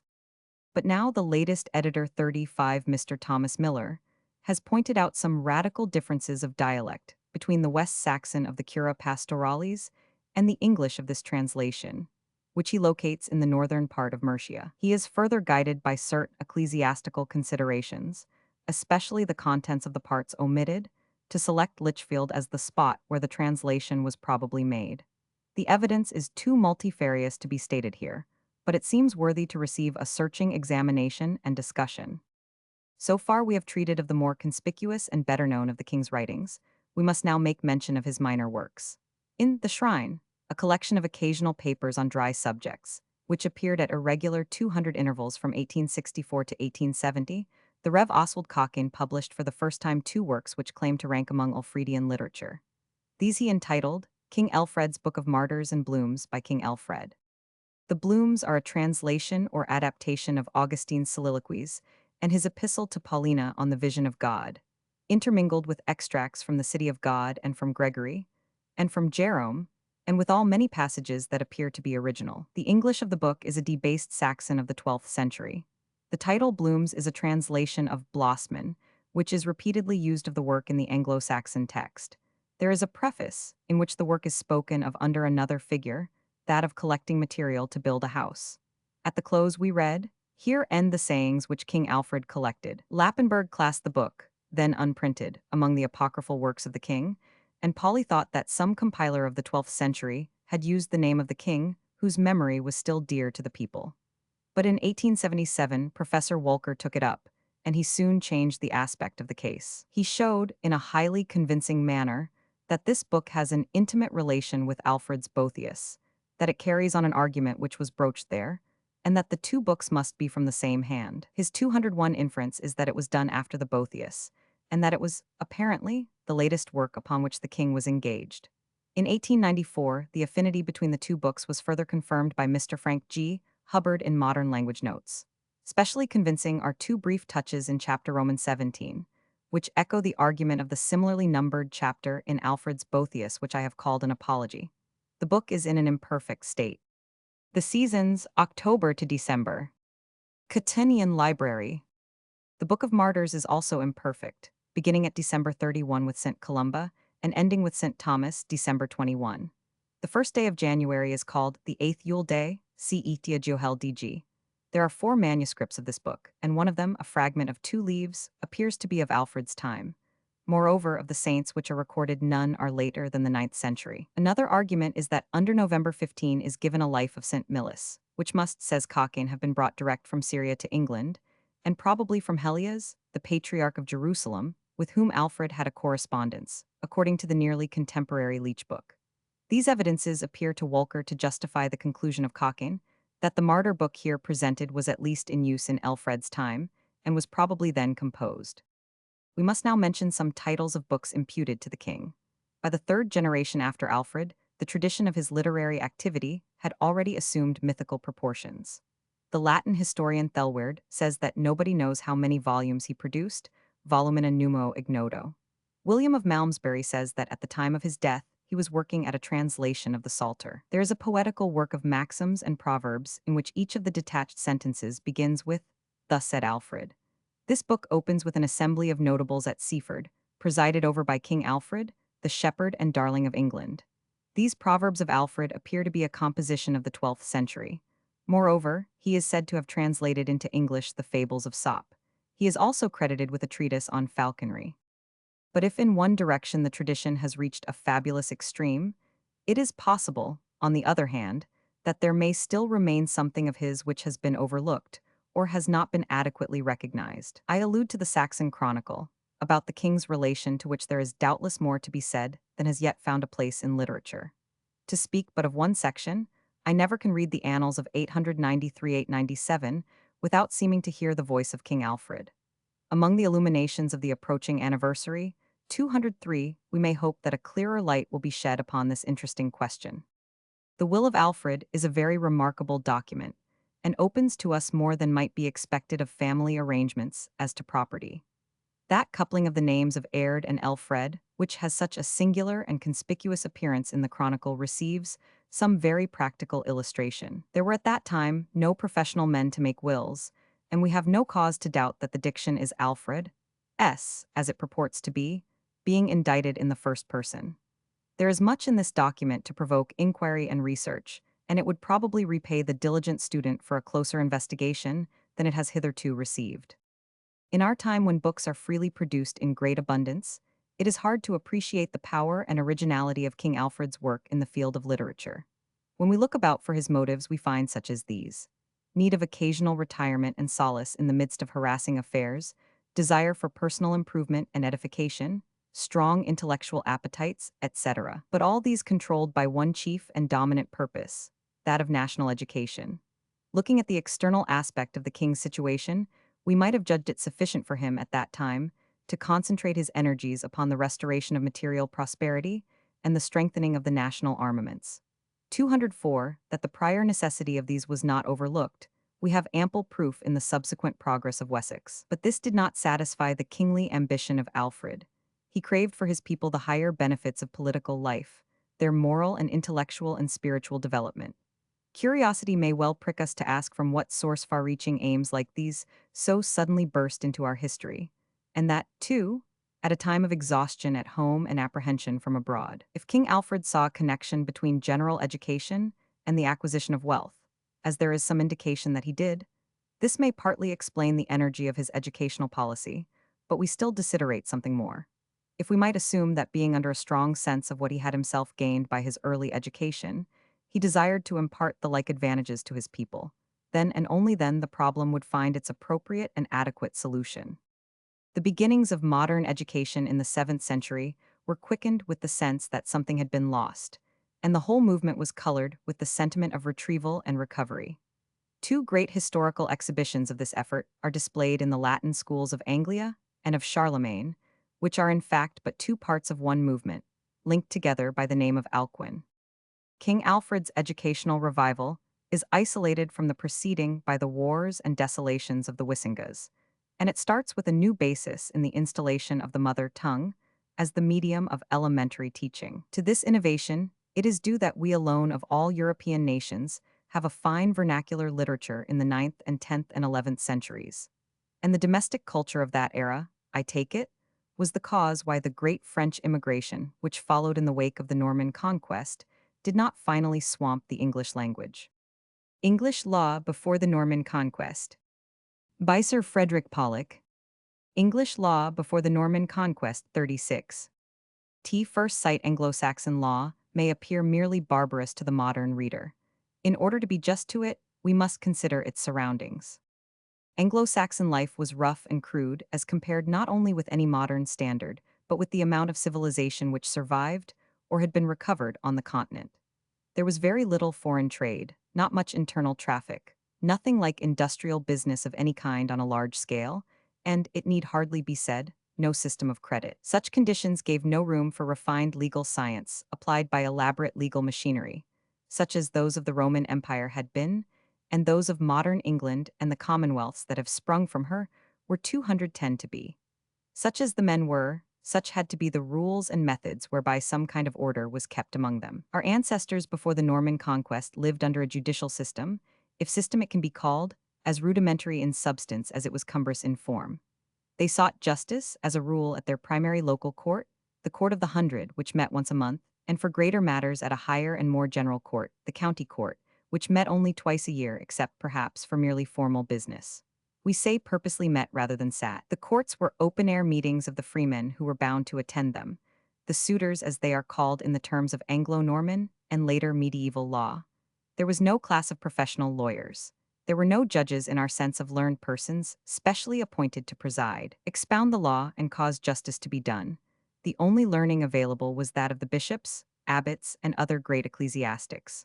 This learning, indeed, was all the more available and influential because, before the Norman conquest, there were no separate ecclesiastical courts in England. There were no clerks nor, apparently, any permanent officials of the popular courts.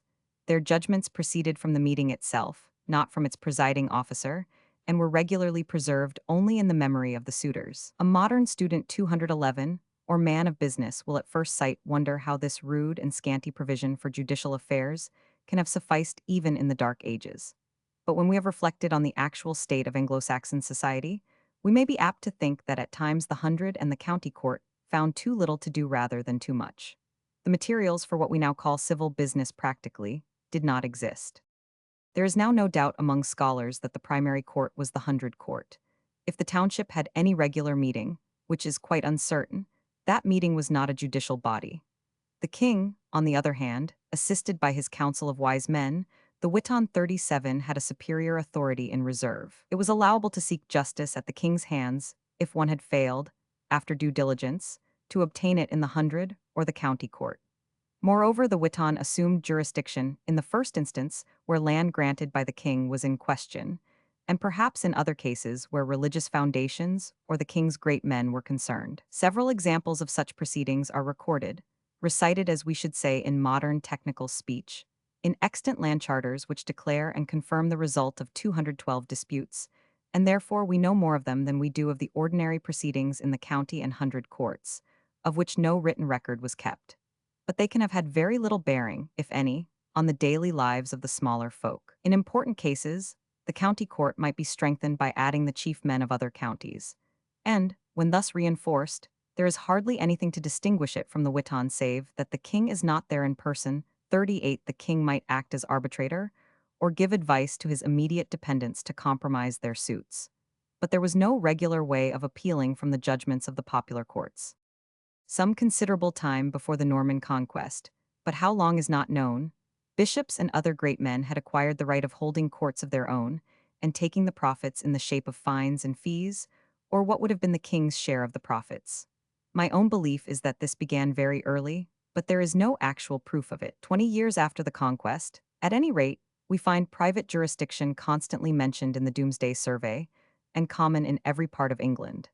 About the same time, or very shortly afterwards, it was recognized 213 as a main ingredient in the complex and artificial system of feudalism. After having grown in England, as elsewhere, to the point of threatening the king's supremacy, but having happily found in Edward I a master such as it did not find elsewhere before the time of Richelieu, the manorial court is still with us in a form attenuated almost to the point of extinction. It is not material for the later history of English law to settle exactly how far the process of concession or encroachment had gone in the time of Edward the Confessor, or how fast its rate was increasing at the date of the conquest. There can be no doubt that on the one hand it had gained, and was gaining speed before, the day when King Edward was alive and dead.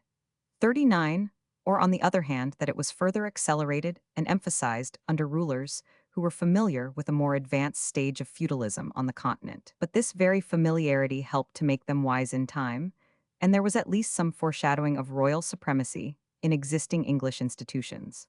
Although the courts of the hundred and the county were not the king's courts, the king was bound by his office to exercise some general supervision over their working. He was represented in the county court by the sheriff.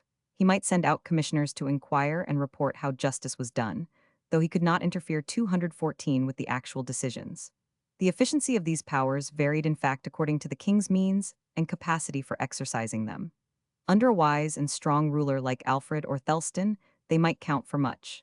Under a feeble one like Thelred, they could count for very little. A modern reader fresh to the subject might perhaps expect to find that the procedure of the old popular courts was loose and informal. In fact, it was governed by traditional rules of the most formal and unbending kind. Little as we know of the details, we know enough to be sure of this. And it agrees with all the evidences we have of the early history of legal proceedings elsewhere. The forms become not less but more stringent as we pursue them to a higher antiquity. They seem to have not more but less appreciable relation to any rational attempt to ascertain the truth in disputed matters of fact. That task, indeed, appears to have been regarded as too hard or too dangerous to be attempted by unassisted human faculties. All the accustomed modes of proof involved some kind of appeal to supernatural sanctions. The simplest was the oath of one of the parties, not by way of testimony to particular facts, but by way of assertion of his whole claim or defense. And this was fortified by the oaths of a greater or less number of helpers, according to the nature of the case and the importance of the persons 215 concerned, who swore with him that his oath was true. He lost his cause without a chance of recovery if any slip was made in pronouncing the proper forms, or if a sufficient number of helpers were not present and ready to make the oath. On the other hand, the oath, like all archaic forms of proof, was conclusive when once duly carried through. Hence it was almost always an advantage to be called upon to make the oath of proof, and this usually belonged to the defendant. Gainsaying is ever stronger than affirming. Owning is nearer to him who has the thing than to him who claims. 40. Our modern phrase, burden of proof, is quite inapplicable to the course of justice in Anglo-Saxon courts. The benefit, or prerogative of proof, as it is called even in modern Scottish books, was eagerly contended for.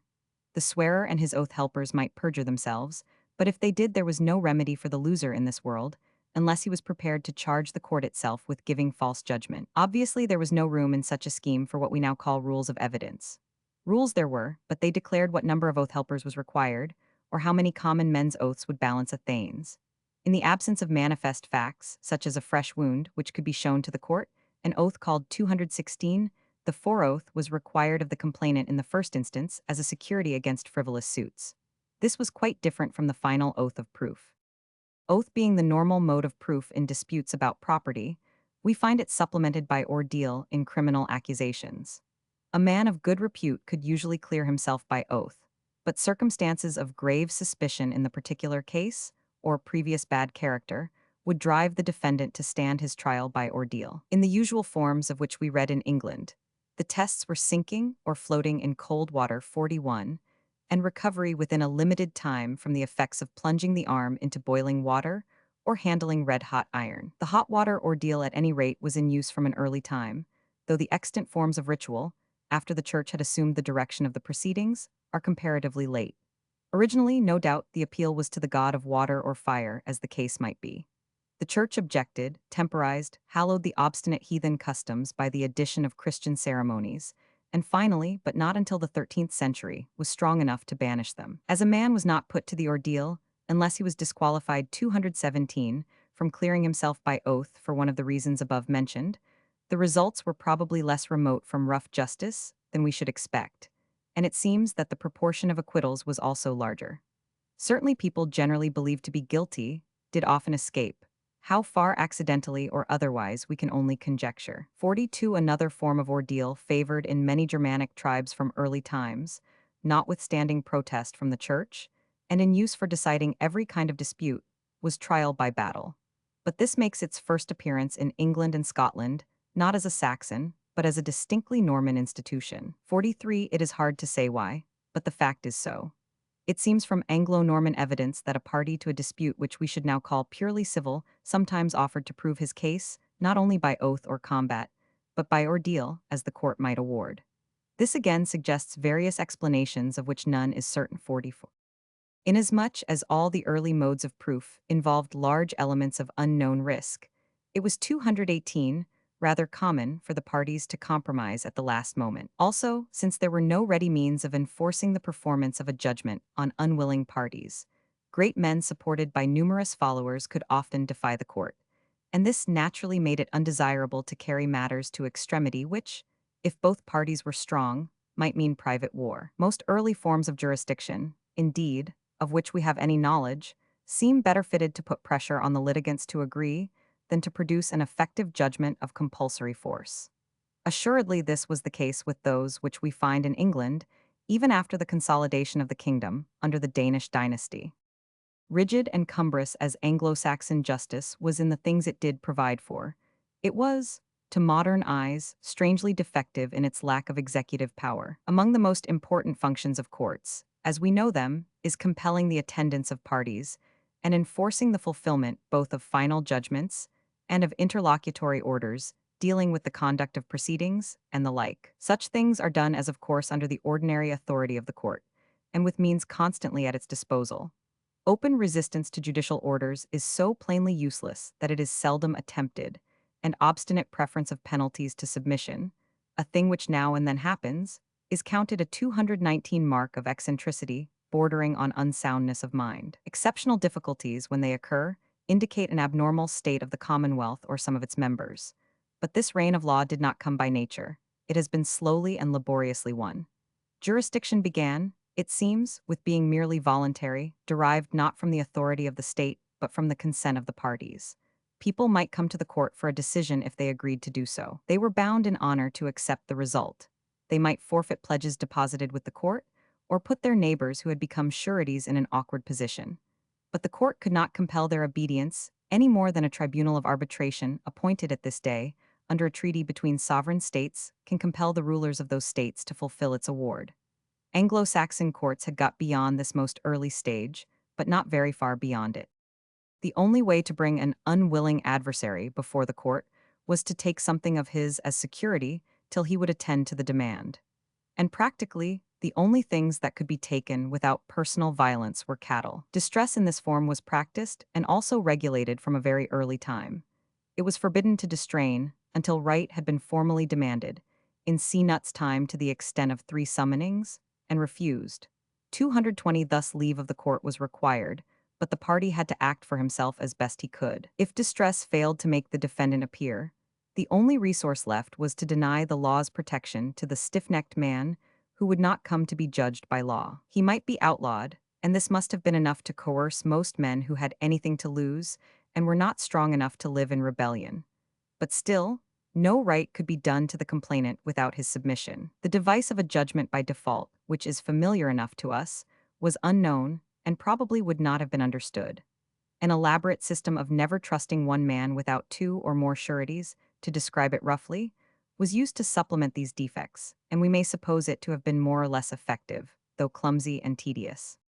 Final judgment, when obtained, could in like manner not be directly enforced.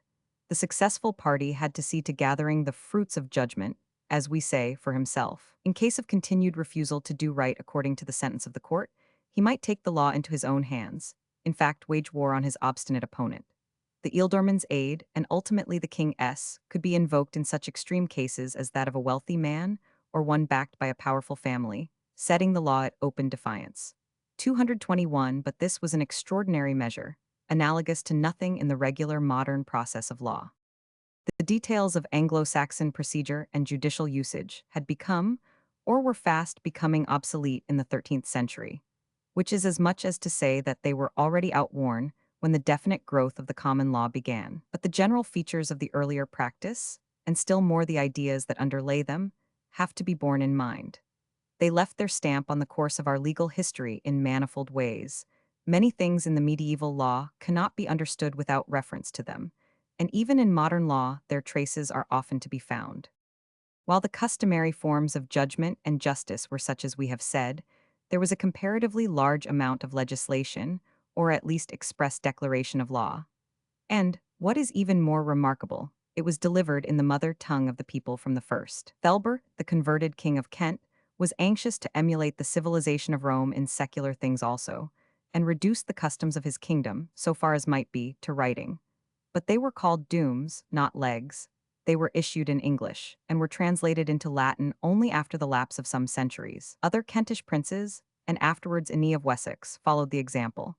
But the 222 regular series of Anglo-Saxon laws begins towards the end of the 9th century with Alfred's publication of his own dooms, and, it seems, an amended version of Ine's, in which these are now preserved. Through the century and a half between Alfred's time and Cnut's 45 legislation was pretty continuous, and it was always in English. The later restoration of English to the statute roll, after the medieval reign of Latin and French, was not the new thing it seemed. It may be that the activity of the Wessex princes in legislation was connected with the conquest of the western parts of England, and the need of having fixed rules for the conduct of affairs in the newly settled districts. No one doubts that a considerable West Welsh population remained in this region, and it would have been difficult to apply any local West Saxon custom to them. Like all written laws, the Anglo-Saxon dooms have to be interpreted in the light of their circumstances. Unluckily for modern students, the matters of habit and custom which they naturally take for granted are those of which we now have least direct evidence. A large part of them is filled by minute catalogues of the fines and compositions 223 payable for manslaughter, wounding, and other acts of violence. We may well suppose that in matters of sums and number such provisions often express an authoritative compromise between the varying, though not widely dissimilar usages of local courts. At all events, we have an undoubted example of a like process in the fixing of standard measures after the conquest. And in some of the later Anglo-Saxon laws, we get a comparative standard of Danish and English reckoning. Otherwise, we cannot certainly tell how much is declaration of existing custom, or what we should now call consolidation, and how much was new. We know from Alfred's preamble to his laws, evidently framed with special care, that he did innovate to some extent, but like a true father of English statesmen, was anxious to innovate cautiously. On the whole, the Anglo-Saxon written laws, though of priceless use to students of the times, need a good deal of circumspection and careful comparison of other authorities for using them aright. It is altogether misleading to speak of them as codes, or as if they were intended to be a complete exposition of the customary law. We pass on to the substance of Anglo-Saxon law, so far as capable of being dealt with in a summary view. There were sharp distinctions between different conditions of persons, noble, free, and slave. We may talk of serfs if we like, 224, but the Anglo-Saxon theo was much more like a Roman slave than a medieval villein. Not only slaves could be bought and sold, but there was so much regular slave trading that selling men beyond seas had to be specially forbidden. Slaves were more harshly punished than free men, and must have been largely at their owner's mercy, though there is reason to think that usage had a more advanced standard of humanity than was afforded by any positive rules. Manumission was not uncommon, and was specially favored by the church. The slave had opportunities, perhaps first secured under Alfred, for acquiring means of his own, and sometimes bought his freedom. Among free men, there were two kinds of difference. A man might be a lord having dependents, protecting them and in turn supported by them, and answerable in some measure for their conduct. Or he might be a free man of small estate dependent on a lord. In the 10th century, if not before, every man who was not a lord himself was bound to have a lord on pain of being treated as unworthy of a free man's rights. Lordless man was to Anglo-Saxon ears much the same as rogue and vagabond to ours. This widespread relation of lord and man was one of the elements that in due time went to make up feudalism. It was not necessarily associated with any holding of land by the man from the lord, but 225, the association was doubtless already common, a long time before the conquest. And there is every reason to think that the legally uniform class of dependent free men included many varieties of wealth and prosperity. Many were probably no worse off than substantial farmers, and many not much better than slaves. The other legal difference between free men was their estimation for wergild, the man's price, which a man's kinsfolk were entitled to demand from his slayer, and which sometimes he might have to pay for his own offenses. And this was the more important because the weight of a man's oath also varied with it. A thane, which would be more closely represented by gentilhom than by noblemen, had a wergild 6 times as great as a seorl's 46 or common man's, and his oath counted for 6 common oaths before the court. 47 all free men, noble or simple, looked to their kindred as their natural helpers and avengers. And one chief office of early criminal law was to regulate the blood feud until there was a power strong enough to supersede it. We collect from the general tenor of the Anglo-Saxon 226 laws that the evils most frequently calling for remedy were manslaying, wounding, and cattle stealing. It is obvious enough that the latter, when followed by pursuit in hot blood, was a natural and prolific source of the two former. Rules dealing with such wrongs or crimes, for archaic laws draw no firm line between public offense and private injury, present a strange contrast of crude ideas and minute specification, as it appears at first sight. Both are, however, really due to similar conditions.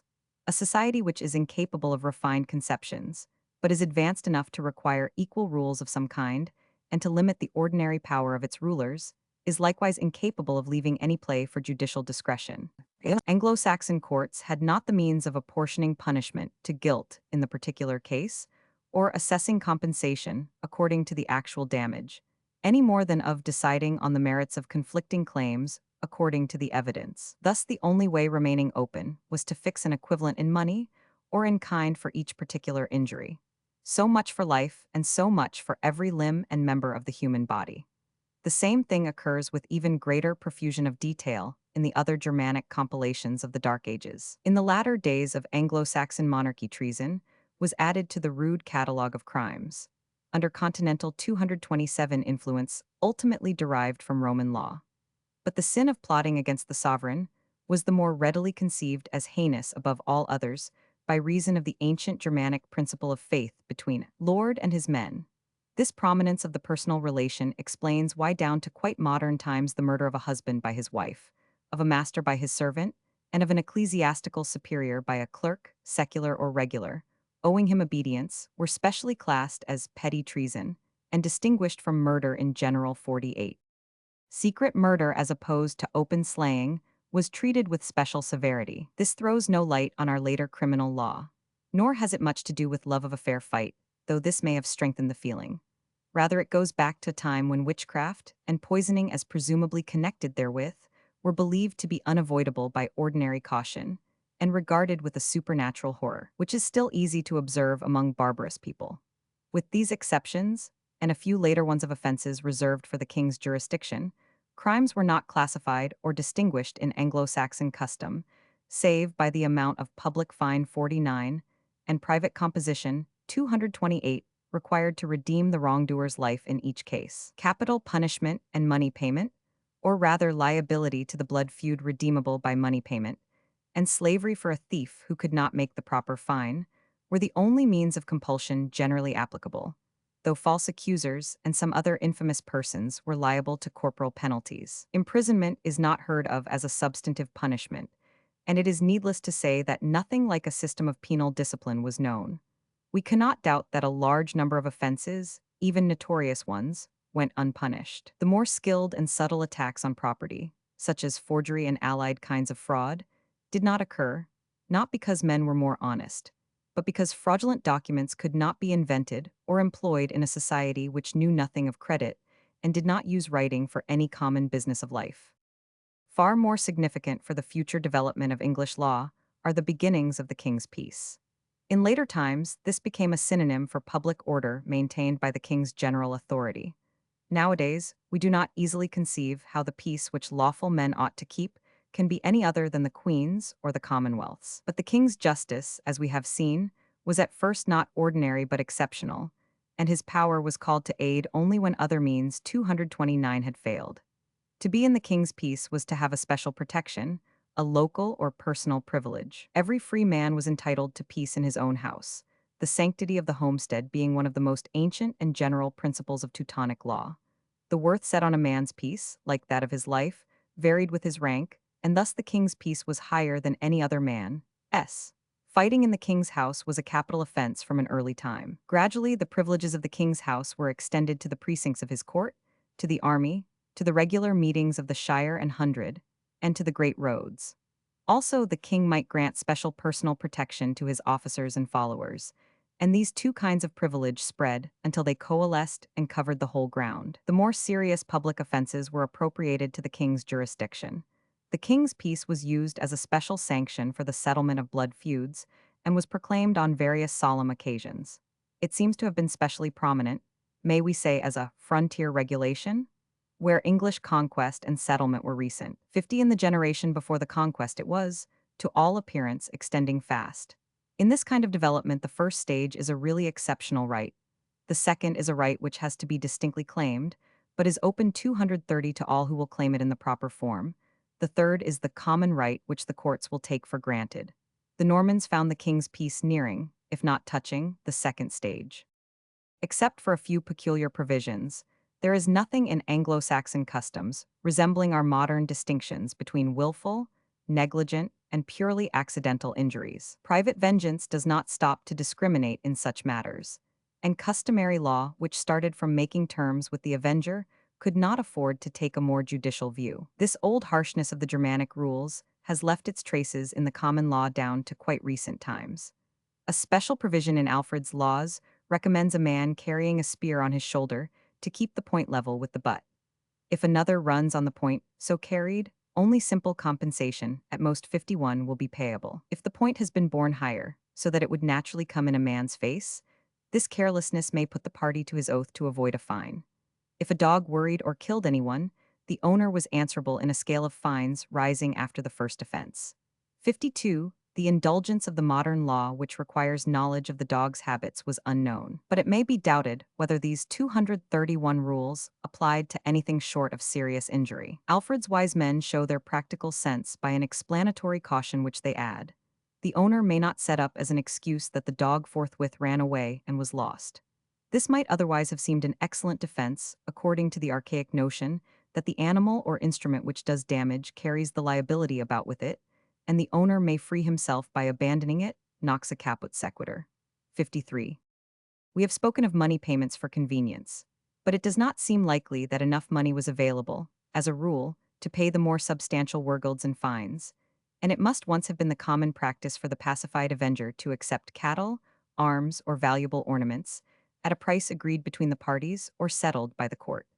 The alternative of delivering cattle is expressly mentioned in some of the earlier laws. As for the law of property, it was rudimentary and inextricably mixed up with precautions against theft and charges of theft.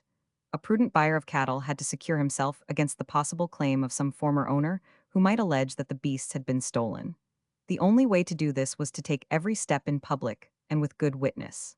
If he set out on a journey to a fair, he 232 would let his neighbors know it. When he did business either far or near, he would buy only in open market and before credible persons, and, if the sale were at any distance from home, still more if he had done some trade on the way without having set out for the purpose, he would call the good men of his own township to witness when he came back driving his newly gotten oxen, and not till then would he turn them out on the common pasture. These observances, probably approved by long-standing custom, are prescribed in a whole series of ordinances on pain of stringent forfeitures. 54. Even then, a purchaser whose title was challenged had to produce his seller, or, if he could not do that, clear himself by oath. The seller might produce in turn the man from whom he had bought, and he again might do the like. But this process, vouching to warranty, in the language of later medieval law, could not be carried more than 3 steps back, to the fourth hand, including the buyer himself. All this has nothing to do with the proof of the contract, in case of a dispute between the original parties to the sale. It is much more aimed at collusion between them, in fact at arrangements for the receipt and disposal of stolen goods. The witnesses to the sale are there not for the parties' sake, but as a check in the public interest. We are tempted at first sight to think 233 of various modern enactments that require signature or other formalities as a condition of particular kinds of contracts being enforceable, but their provisions belong to a wholly different category. Another archaic source of anxiety is that borrowed arms may be used in a fatal fight and bring the lender into trouble. The early notion would be that a weapon used for manslaying should bring home the liability with it to the owner, quite regardless of any fault, which would afterwards become a more or less rational presumption that he lent it for no good purpose. Then the risk of such weapons being forfeited continued even to modern times. Hence the armorer who takes a sword or spear to be repaired, and even a smith who takes charge of tools, must warrant their return free from blood guiltiness. Unless it has been agreed to the contrary. 55, we also find, with regard to the forfeiture of things which move to death, that even in case of pure accident, such as a tree falling on a woodman, the kindred still have their rights. They may take away the tree if they will come for it within 30 days. 56. There was not any law of contract at all, as we now understand it. The 2 principal kinds of transaction requiring the exchange or acceptance of promises to be performed in the future were marriage and the payment of werguld. Apart from 234 the general sanctions of the Church, and the king's special authority where his peace had been declared, the only ways of adding any definite security to a promise were oath and giving of pledges. One or both of these were doubtless regularly used on solemn occasions like the settlement of a blood feud, and we may guess that the oath, which at all events carried a spiritual sanction, was freely resorted to for various purposes. But business had hardly got beyond delivery against ready money between parties both present, and there was not much room for such confidence as that on which, for example, the existence of modern banking rests. How far the popular law took any notice of petty trading disputes, such as there were, we are not informed. It seems likely that for the most part they were left to be settled by special customs of traders, and possibly by special local tribunals in towns and markets. Merchants trafficking beyond seas, in any case, must have relied on the customs of their trade and order rather than the cumbrous formal justice of the time. Anglo-Saxon landholding has been much discussed, but is still imperfectly understood, and our knowledge of it, so far from throwing any light on the later law, depends largely on what can be inferred from Anglo-Norman sources. It is certain that there were a considerable number of independent free men holding land of various 235 amounts down to the time of the conquest. In the eastern counties, some such holdings, undoubtedly free, were very small indeed. 57, but many of the lesser free men were in practical subjection to a lord who was entitled to receive dues and services from them. He got a share of their labor in tilling his land, rents in money and kind, and so forth. In short, they were already in much the same position as those who were called villeins in the 12th and 13th centuries. Also, some poor free men seem to have hired themselves out to work for others from an early time. 58, we know next to nothing of the rules under which free men, whether of greater or lesser substance, held folkland. That is, estates governed by the old customary law. Probably there was not much buying and selling of such land. There is no reason to suppose that alienation was easier than in other archaic societies, and some local customs found surviving long after the conquest point to the conclusion that often the consent of the village as well as of the family was a necessary condition of a sale.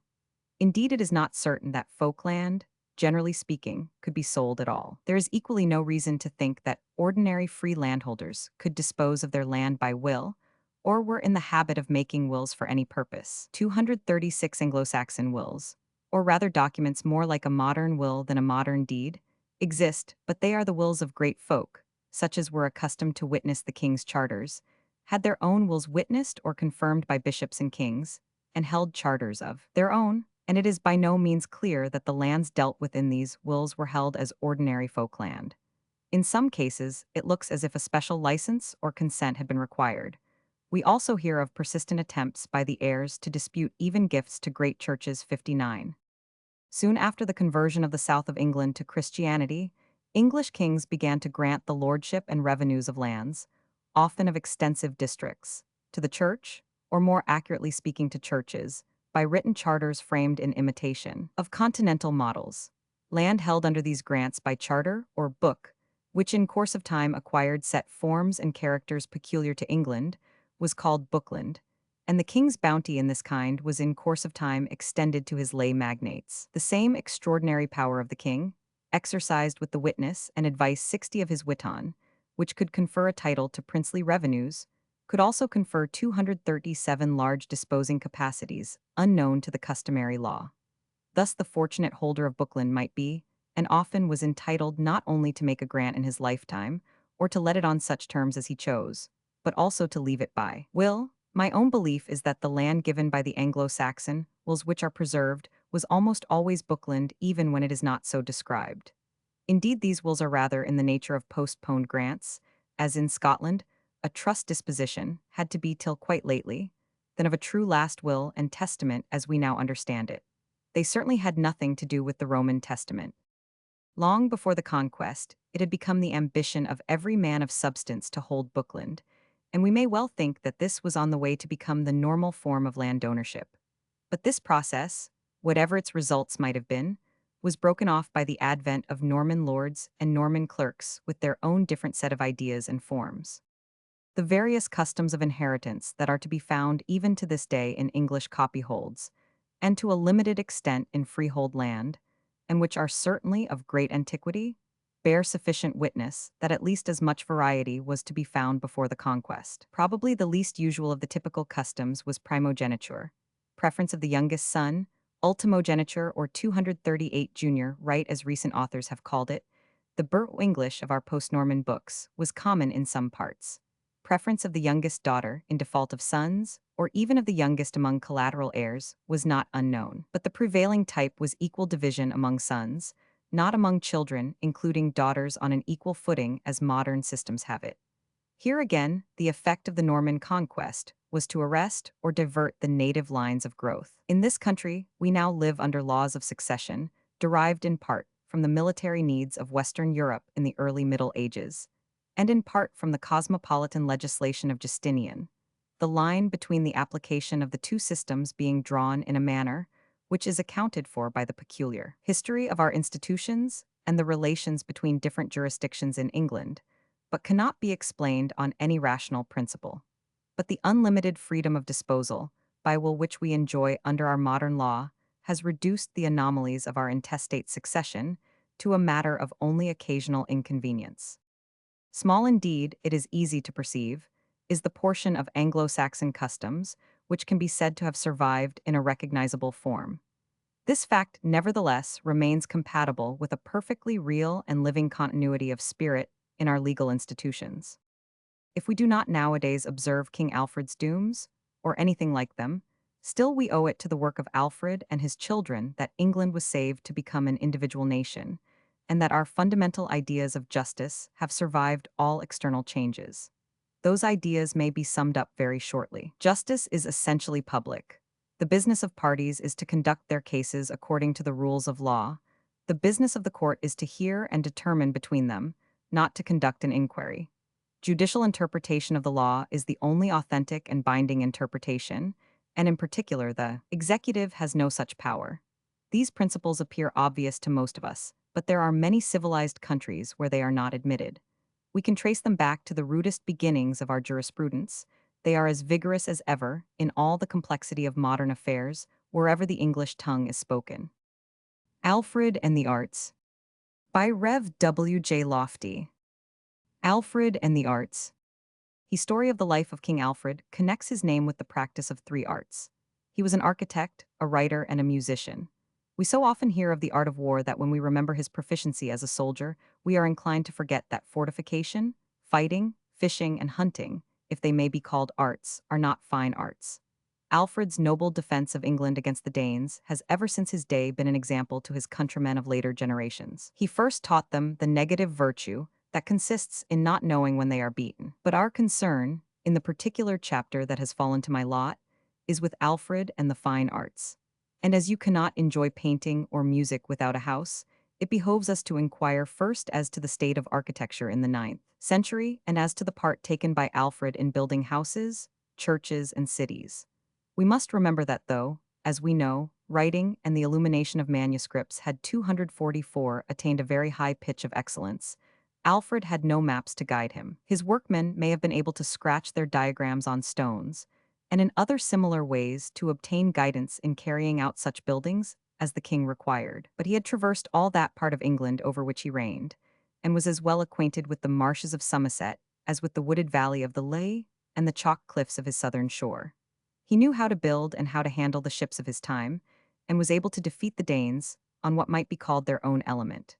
Tradition has always and plausibly assigned to him a further feat of naval warfare. When his enemies had sailed up to Hertford and prepared to rest for the winter and mend their boats, he, so to speak, drew the water from under them by the knowledge which prompted him to divide the channels. The object of this and other achievements of the kind was his anxiety to obtain the command of the great estuary into which the Fleet, the Walbrook, the Lea, and the creeks about Barking fell. To gain this region was one thing, to hold it another. The Saxons before his time disliked the use of walls in warfare. Still more, they disliked the trouble of building and maintaining them. But Alfred possessed whatever was known of fortification, and by this knowledge, he was able to raise the first permanent impediment in the way of future invaders. The best authorities agree that to Alfred rather than to the Romans must be ascribed the foundation of London as it was during the Middle Ages, and as, in a sense, it is still. Stowe, as far back as the reign of Queen Elizabeth, citing some long-lost document or tradition, tells us that Alfred found London empty. He, to use a very modern expression, restored the walls. He rebuilt them with the material at hand, namely, the material with which another Saxon king had built the church of St. Alban. The Saxons had disdained to fight behind walls in their conquest of the degenerate and Romanized Britons, but the Danes were as fighting men equal to the Saxons. Some advantage was needed before the Saxons could overcome their formidable invaders, He saw two important points to be gained by the restoration of London. First, that his new city would be virtually impregnable by the Danes. Secondly, that the situation would be that from which he could best defend the whole valley of the Thames. As the Thames rises in Gloucestershire and runs thence to Essex and Kent, this was to defend all his English dominions. We say now that to hold the Nile is to hold all Egypt and much more. In those days, when the river was the chief highway, to protect the Thames was to protect Kent, Wessex, and Mercia. I have mentioned hunting as an art. Alfred had an eye for a 246 hunting country, as we say now. London was seen by him as we see Pevensey, a ruined wall enclosing nothing. There may have been vestiges of a church. There may have been the piers of a bridge. There can have been little else. Alfred made the bridge into a fortress, renewing the great timbers which had connected the piers. The bridge stood a long way farther down the stream than the modern London Bridge, and to defend it the king built a tower at the southeast corner of the restored wall. William the Conqueror, like Alfred, saw the advantages of the site, and here he placed the tower which still stands, a relic of his reign, a reminiscence of that of his great predecessor. The Roman roads through the city, and the gates by which they made their exit, no longer existed, or, at best, were ruined and useless. He made one road diagonally from the bridge across his marketplace to Westgate, which we know as Newgate. A second road led to what we still call Bishopsgate, some distance westward from the site of a Roman gate which opened on the old roads to Lincoln and into Essex. His corn market, where there was a weighing stone for wheat, stood to the west of the marketplace, or cheap. A road along the northern side of the cheap was in existence so soon after Alfred's time that it must have been planned if it was not made by him. We call it Cheapside, and here there are traditions of a king's palace 247, near the spot where, centuries later, the great men of the city began to assemble in their guildhall. We have mentioned Alfred's wall. His outline, we may be sure, was speedily filled up. St. Paul's Church rose among the wooden and brick houses. Civic institutions began to show themselves where there was security, and Alfred's brother-in-law, Burgred, the last king of Mercia, had a house in Coleman Street and gave the cabbage garden to the Bishop of Worcester. Alfred's daughter, Thelfeld, married Thelred, Burgred's successor, who was called the Alderman of the Mercians. To him, and after his death to his widow, the king committed the charge and governance of the city, and Thelbert became the first alderman of London. The importance of the place is apparent. It was the easternmost bulwark of Alfred's kingdom against the settled Danes of East Anglia, as well as against the fresh incursions of pirates and filibusters from over the sea. Alfred's prescience is proved by one single fact. From that day to this, London has never been taken by force of arms. The Danes from the North Sea never got past the tower. The Danes from the Danelaw never broke through the wall. With regard to ecclesiastical architecture in Alfred's time, we know very little. With regard to civil architecture, scarcely anything. The church 248 of St. Lawrence, Bradford-on-Avon, is assigned by competent judges to as late a date as the 9th century. But Aldhelm, who was Bishop of Sherborne near the beginning of the 7th century, founded a nunnery at Bradford, which was afterwards connected with that of Shaftesbury, and the church is mentioned as early as the time of King Thelred, just 100 years after the death of Alfred. Building stone of the best kind abounds in the neighborhood, as well as in that of Deerhurst, near Tewkesbury. The stone masonry suggests that wooden buildings set the pattern in both places, while from the ease with which St. Paul, in London was burnt both before and after the Norman conquest, we may be sure it contained very little brickwork. Deerhurst was built in 1053, so we must not look to it as an example of the architecture of Alfred's time. At Wing, near Aylesbury, the chancel is Saxon and not unlike St. Lawrence's chapel in its peculiar flat paneling. It is very lofty, but less narrow in proportion than Bradford, and has a series of very interesting vaulted crypts, in which we see a good many thin bricks of the kind usually ascribed to the Romans, fragments perhaps of a Roman fortress or a villa at that place. Several towers with early Saxon features remain, but many have lately been destroyed, as at St. Albans, Limpsfield, and other places. A few fragments of Bedad's time may possibly remain 249 in the very ancient church of Jarrow. Saxon building with Roman bricks is to be seen at St. Martin's, Canterbury, and at Dover, but both falsified by injudicious alterations. Where good building stone comes to the surface, as in Northamptonshire, we find not far apart examples of churches and towers which may well have existed at the beginning of the 10th century. Barnack and Earl's Barton may be named, and with them should be classed St. Michael's at Oxford and St. Benedict's at Cambridge. Traces of Saxon work are often found in old churches, but they can seldom be dated in the age of Alfred. It may, in fact, be laid down as a rule that where there were no fortifications, building was of but a temporary character, and where stone did not greatly abound, churches were made of wood and were very perishable. In a few places, towers were built specially, like the Irish round towers, for storage and defense. In these cases, we usually find great height in proportion, and an arrangement of the entrance so that it can only be reached by a ladder, such as we may still trace in the Tower of London, the keep of which had no entrance on the ground level before the reign of Henry Roman VIII. Of dwelling houses, we see no examples. In London, as much as 2 centuries later, ordinances were made for the improvement of town dwellings, but that previously this branch of architecture had been sadly neglected 250, we may infer from reading that even chimneys were usually made of wood. We know that castles were built by Alfred, and in his time, but in a majority of cases they consisted only of mounds and stockades, strengthened by great beams and balks of timber. To withstand attacks like those of the Danes, sudden and usually brief, these defenses may have been very powerful. At a few places like Tamworth, where some supposed Saxon masonry is still pointed out, or at Colchester, where, as at London, Roman walls were restored, a little building took the place of woodwork. Mr. Clarke, the best authority about medieval military architecture, says plainly that though the English were from a remote period conversant with masonry, and constructed churches of stone or timber as suited them best, they avoided everything but timber where they made a mound or an artificial earthwork of any kind. The Norsemen from the mouth of the Elbe were not very different from the Danes and the Saxons. Jutes and Angles were only earlier immigrants from the same regions. It is not possible now to distinguish the earthworks thrown up by Alfred and his men from those of the Danes which they overthrew. One thing only we can recognize as his peculiar work, namely, the formation in his own mind of clearly devised plans by which, with inferior strength, with fewer men and arms, and in 251 face of frequent disaster, he was able to consolidate his power, to turn even defeat into success, and at last, before his early death, both to obtain a time of respite for his people and to show them how in the future they might always hopefully resist the invader. If the Danish attack was, for the moment, overwhelming, it was desultory. The defense offered by Alfred was farseeing, part of a consistent whole, a scheme which must eventually prevail. In 876, the pirates attacked Wareham successfully, and thence fell upon Exeter. But in 878, Alfred made his famous camp in the Somerset marshes, and by slow degrees drove them northward and eastward, established himself in London, and fortified it, thence expelling them from Gravesend, from Rochester, from Farnham, from their great timber fort at Benfleet, until Hasting, the Danish leader, in 893, submitted to Alfred and was converted and baptized. Finally, in 897, the war was over. The Danes had thrown up a work on the Lee, 20 miles from London, whereupon Alfred, says Mr. Clarke, threw up another work on each bank of that river lower down, and diverted the waters through a number of shallow courses, thus effectually shutting in the Danish ships. From this time to the end of his life, a brief period of about 4 years, Alfred devoted himself to the arts of peace.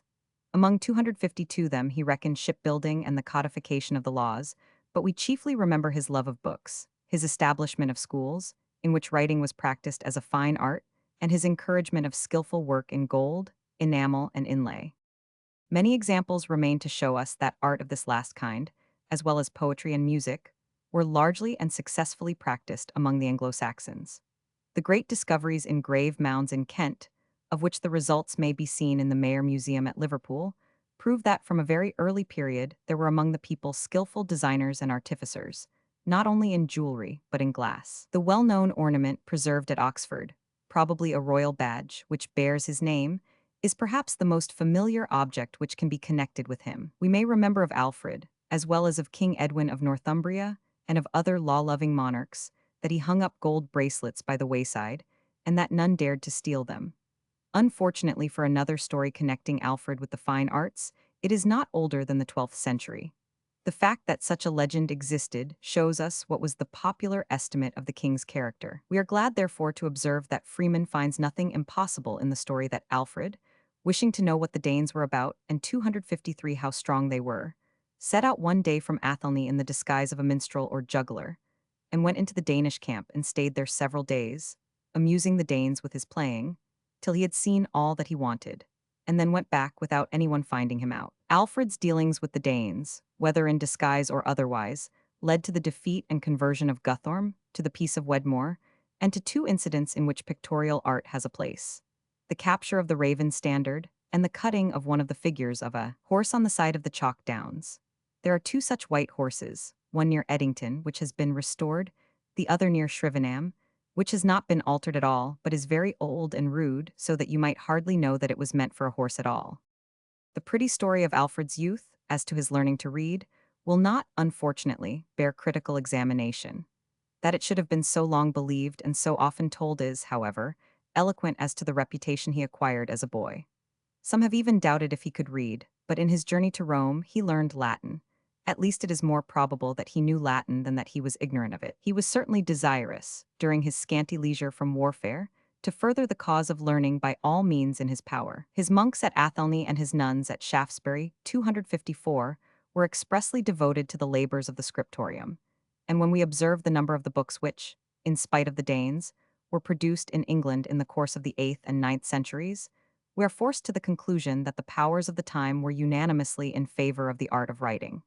We may, indeed, go much further than this. After a careful comparison, such as may be made in the British Museum or any other great public library, we are forced to the conclusion that no country in Europe at that time could boast of the production of such beautiful books, filled with such skillful writing and illustrated with such exquisite pictures, as England in the reign of King Alfred. A well-known manuscript, Adel, MSS. 34, 890, produced by the monks of Alfred's own monastery at Winchester, or the volume of Gospels and other readings written without illustrations at Canterbury, cannot be surpassed in all the qualities which we admire in manuscripts. Italy itself could do nothing even approaching the Psychomatia of Prudentius, probably written at Shaftesbury in the 9th century. It is filled with figures representing the soul in conflict with evil. They are wrongly described as tinted, but the figures and their draperies are drawn in two colors, in outline, in a manner which would not surprise us on a Greek vase of the best period. We admire in a relief by Donatello, 255, or a fresco by Giotto, similar art, centuries later. Of the same period, or earlier, is a book reciting the names of the benefactors of Lindisfarne. St. Cuthbert was Alfred's special patron, in which the lettering is partly in black, partly in gold, worthy of a liber vit. In many volumes we see such an initial as that which figures in the story mentioned above, among them copies of Beowulf's or C. Demon's poems, such as might very well answer to the book of old songs which Alfred's mother was said to have shown him. Catanian MSS. Vit. A. Roman 15. The famous benedictional written for Thelwold, Bishop of Winchester, some 50 years after Alfred's time, may be taken to show us to what perfection this art was brought. The style is that to which the artists of his time were tending. Here and there, among older books, we may trace features which occur in this sumptuous volume, both among the figure subjects and among the ornaments. Sir Digby Wyatt, an excellent judge, is enthusiastic on the manuscript, yet fails to appreciate the figure subjects because they show little classical influence. I am not inclined to find fault on that account. The opinion of a learned antiquary of the last generation, John Gage, should have great weight. He looked upon the benedictional as the culmination of the art of the Anglo-Saxon school, and John Young Otley, 256, expressed himself in equally eulogistic terms about the manuscript, which is in the collection of the Duke of Devonshire, and which was fully described and in great part engraved by the Society of Antiquaries in 1832, Archaeologia, Vol. Roman 24. Otley points out its chief claim on our admiration thus: "You desire from me a few words on the illuminations in St. Thelwold's Benedictionary, with my opinion of their merits as works of art. I feel honored by the request, and comply with it the more willingly, as I can honestly say that I think them in the highest degree creditable to the taste and intelligence of this nation at a period when in most parts of Europe the fine arts are commonly believed to have been at a very low ebb." Farther on, Otley speaks of the justness of the general proportions of the figures. He especially praises some little angels holding scrolls, which, he says, have so much gracefulness and animation, are so beautifully draped, and so well adapted in their attitudes to the spaces they occupy, that I hardly know how to praise them sufficiently.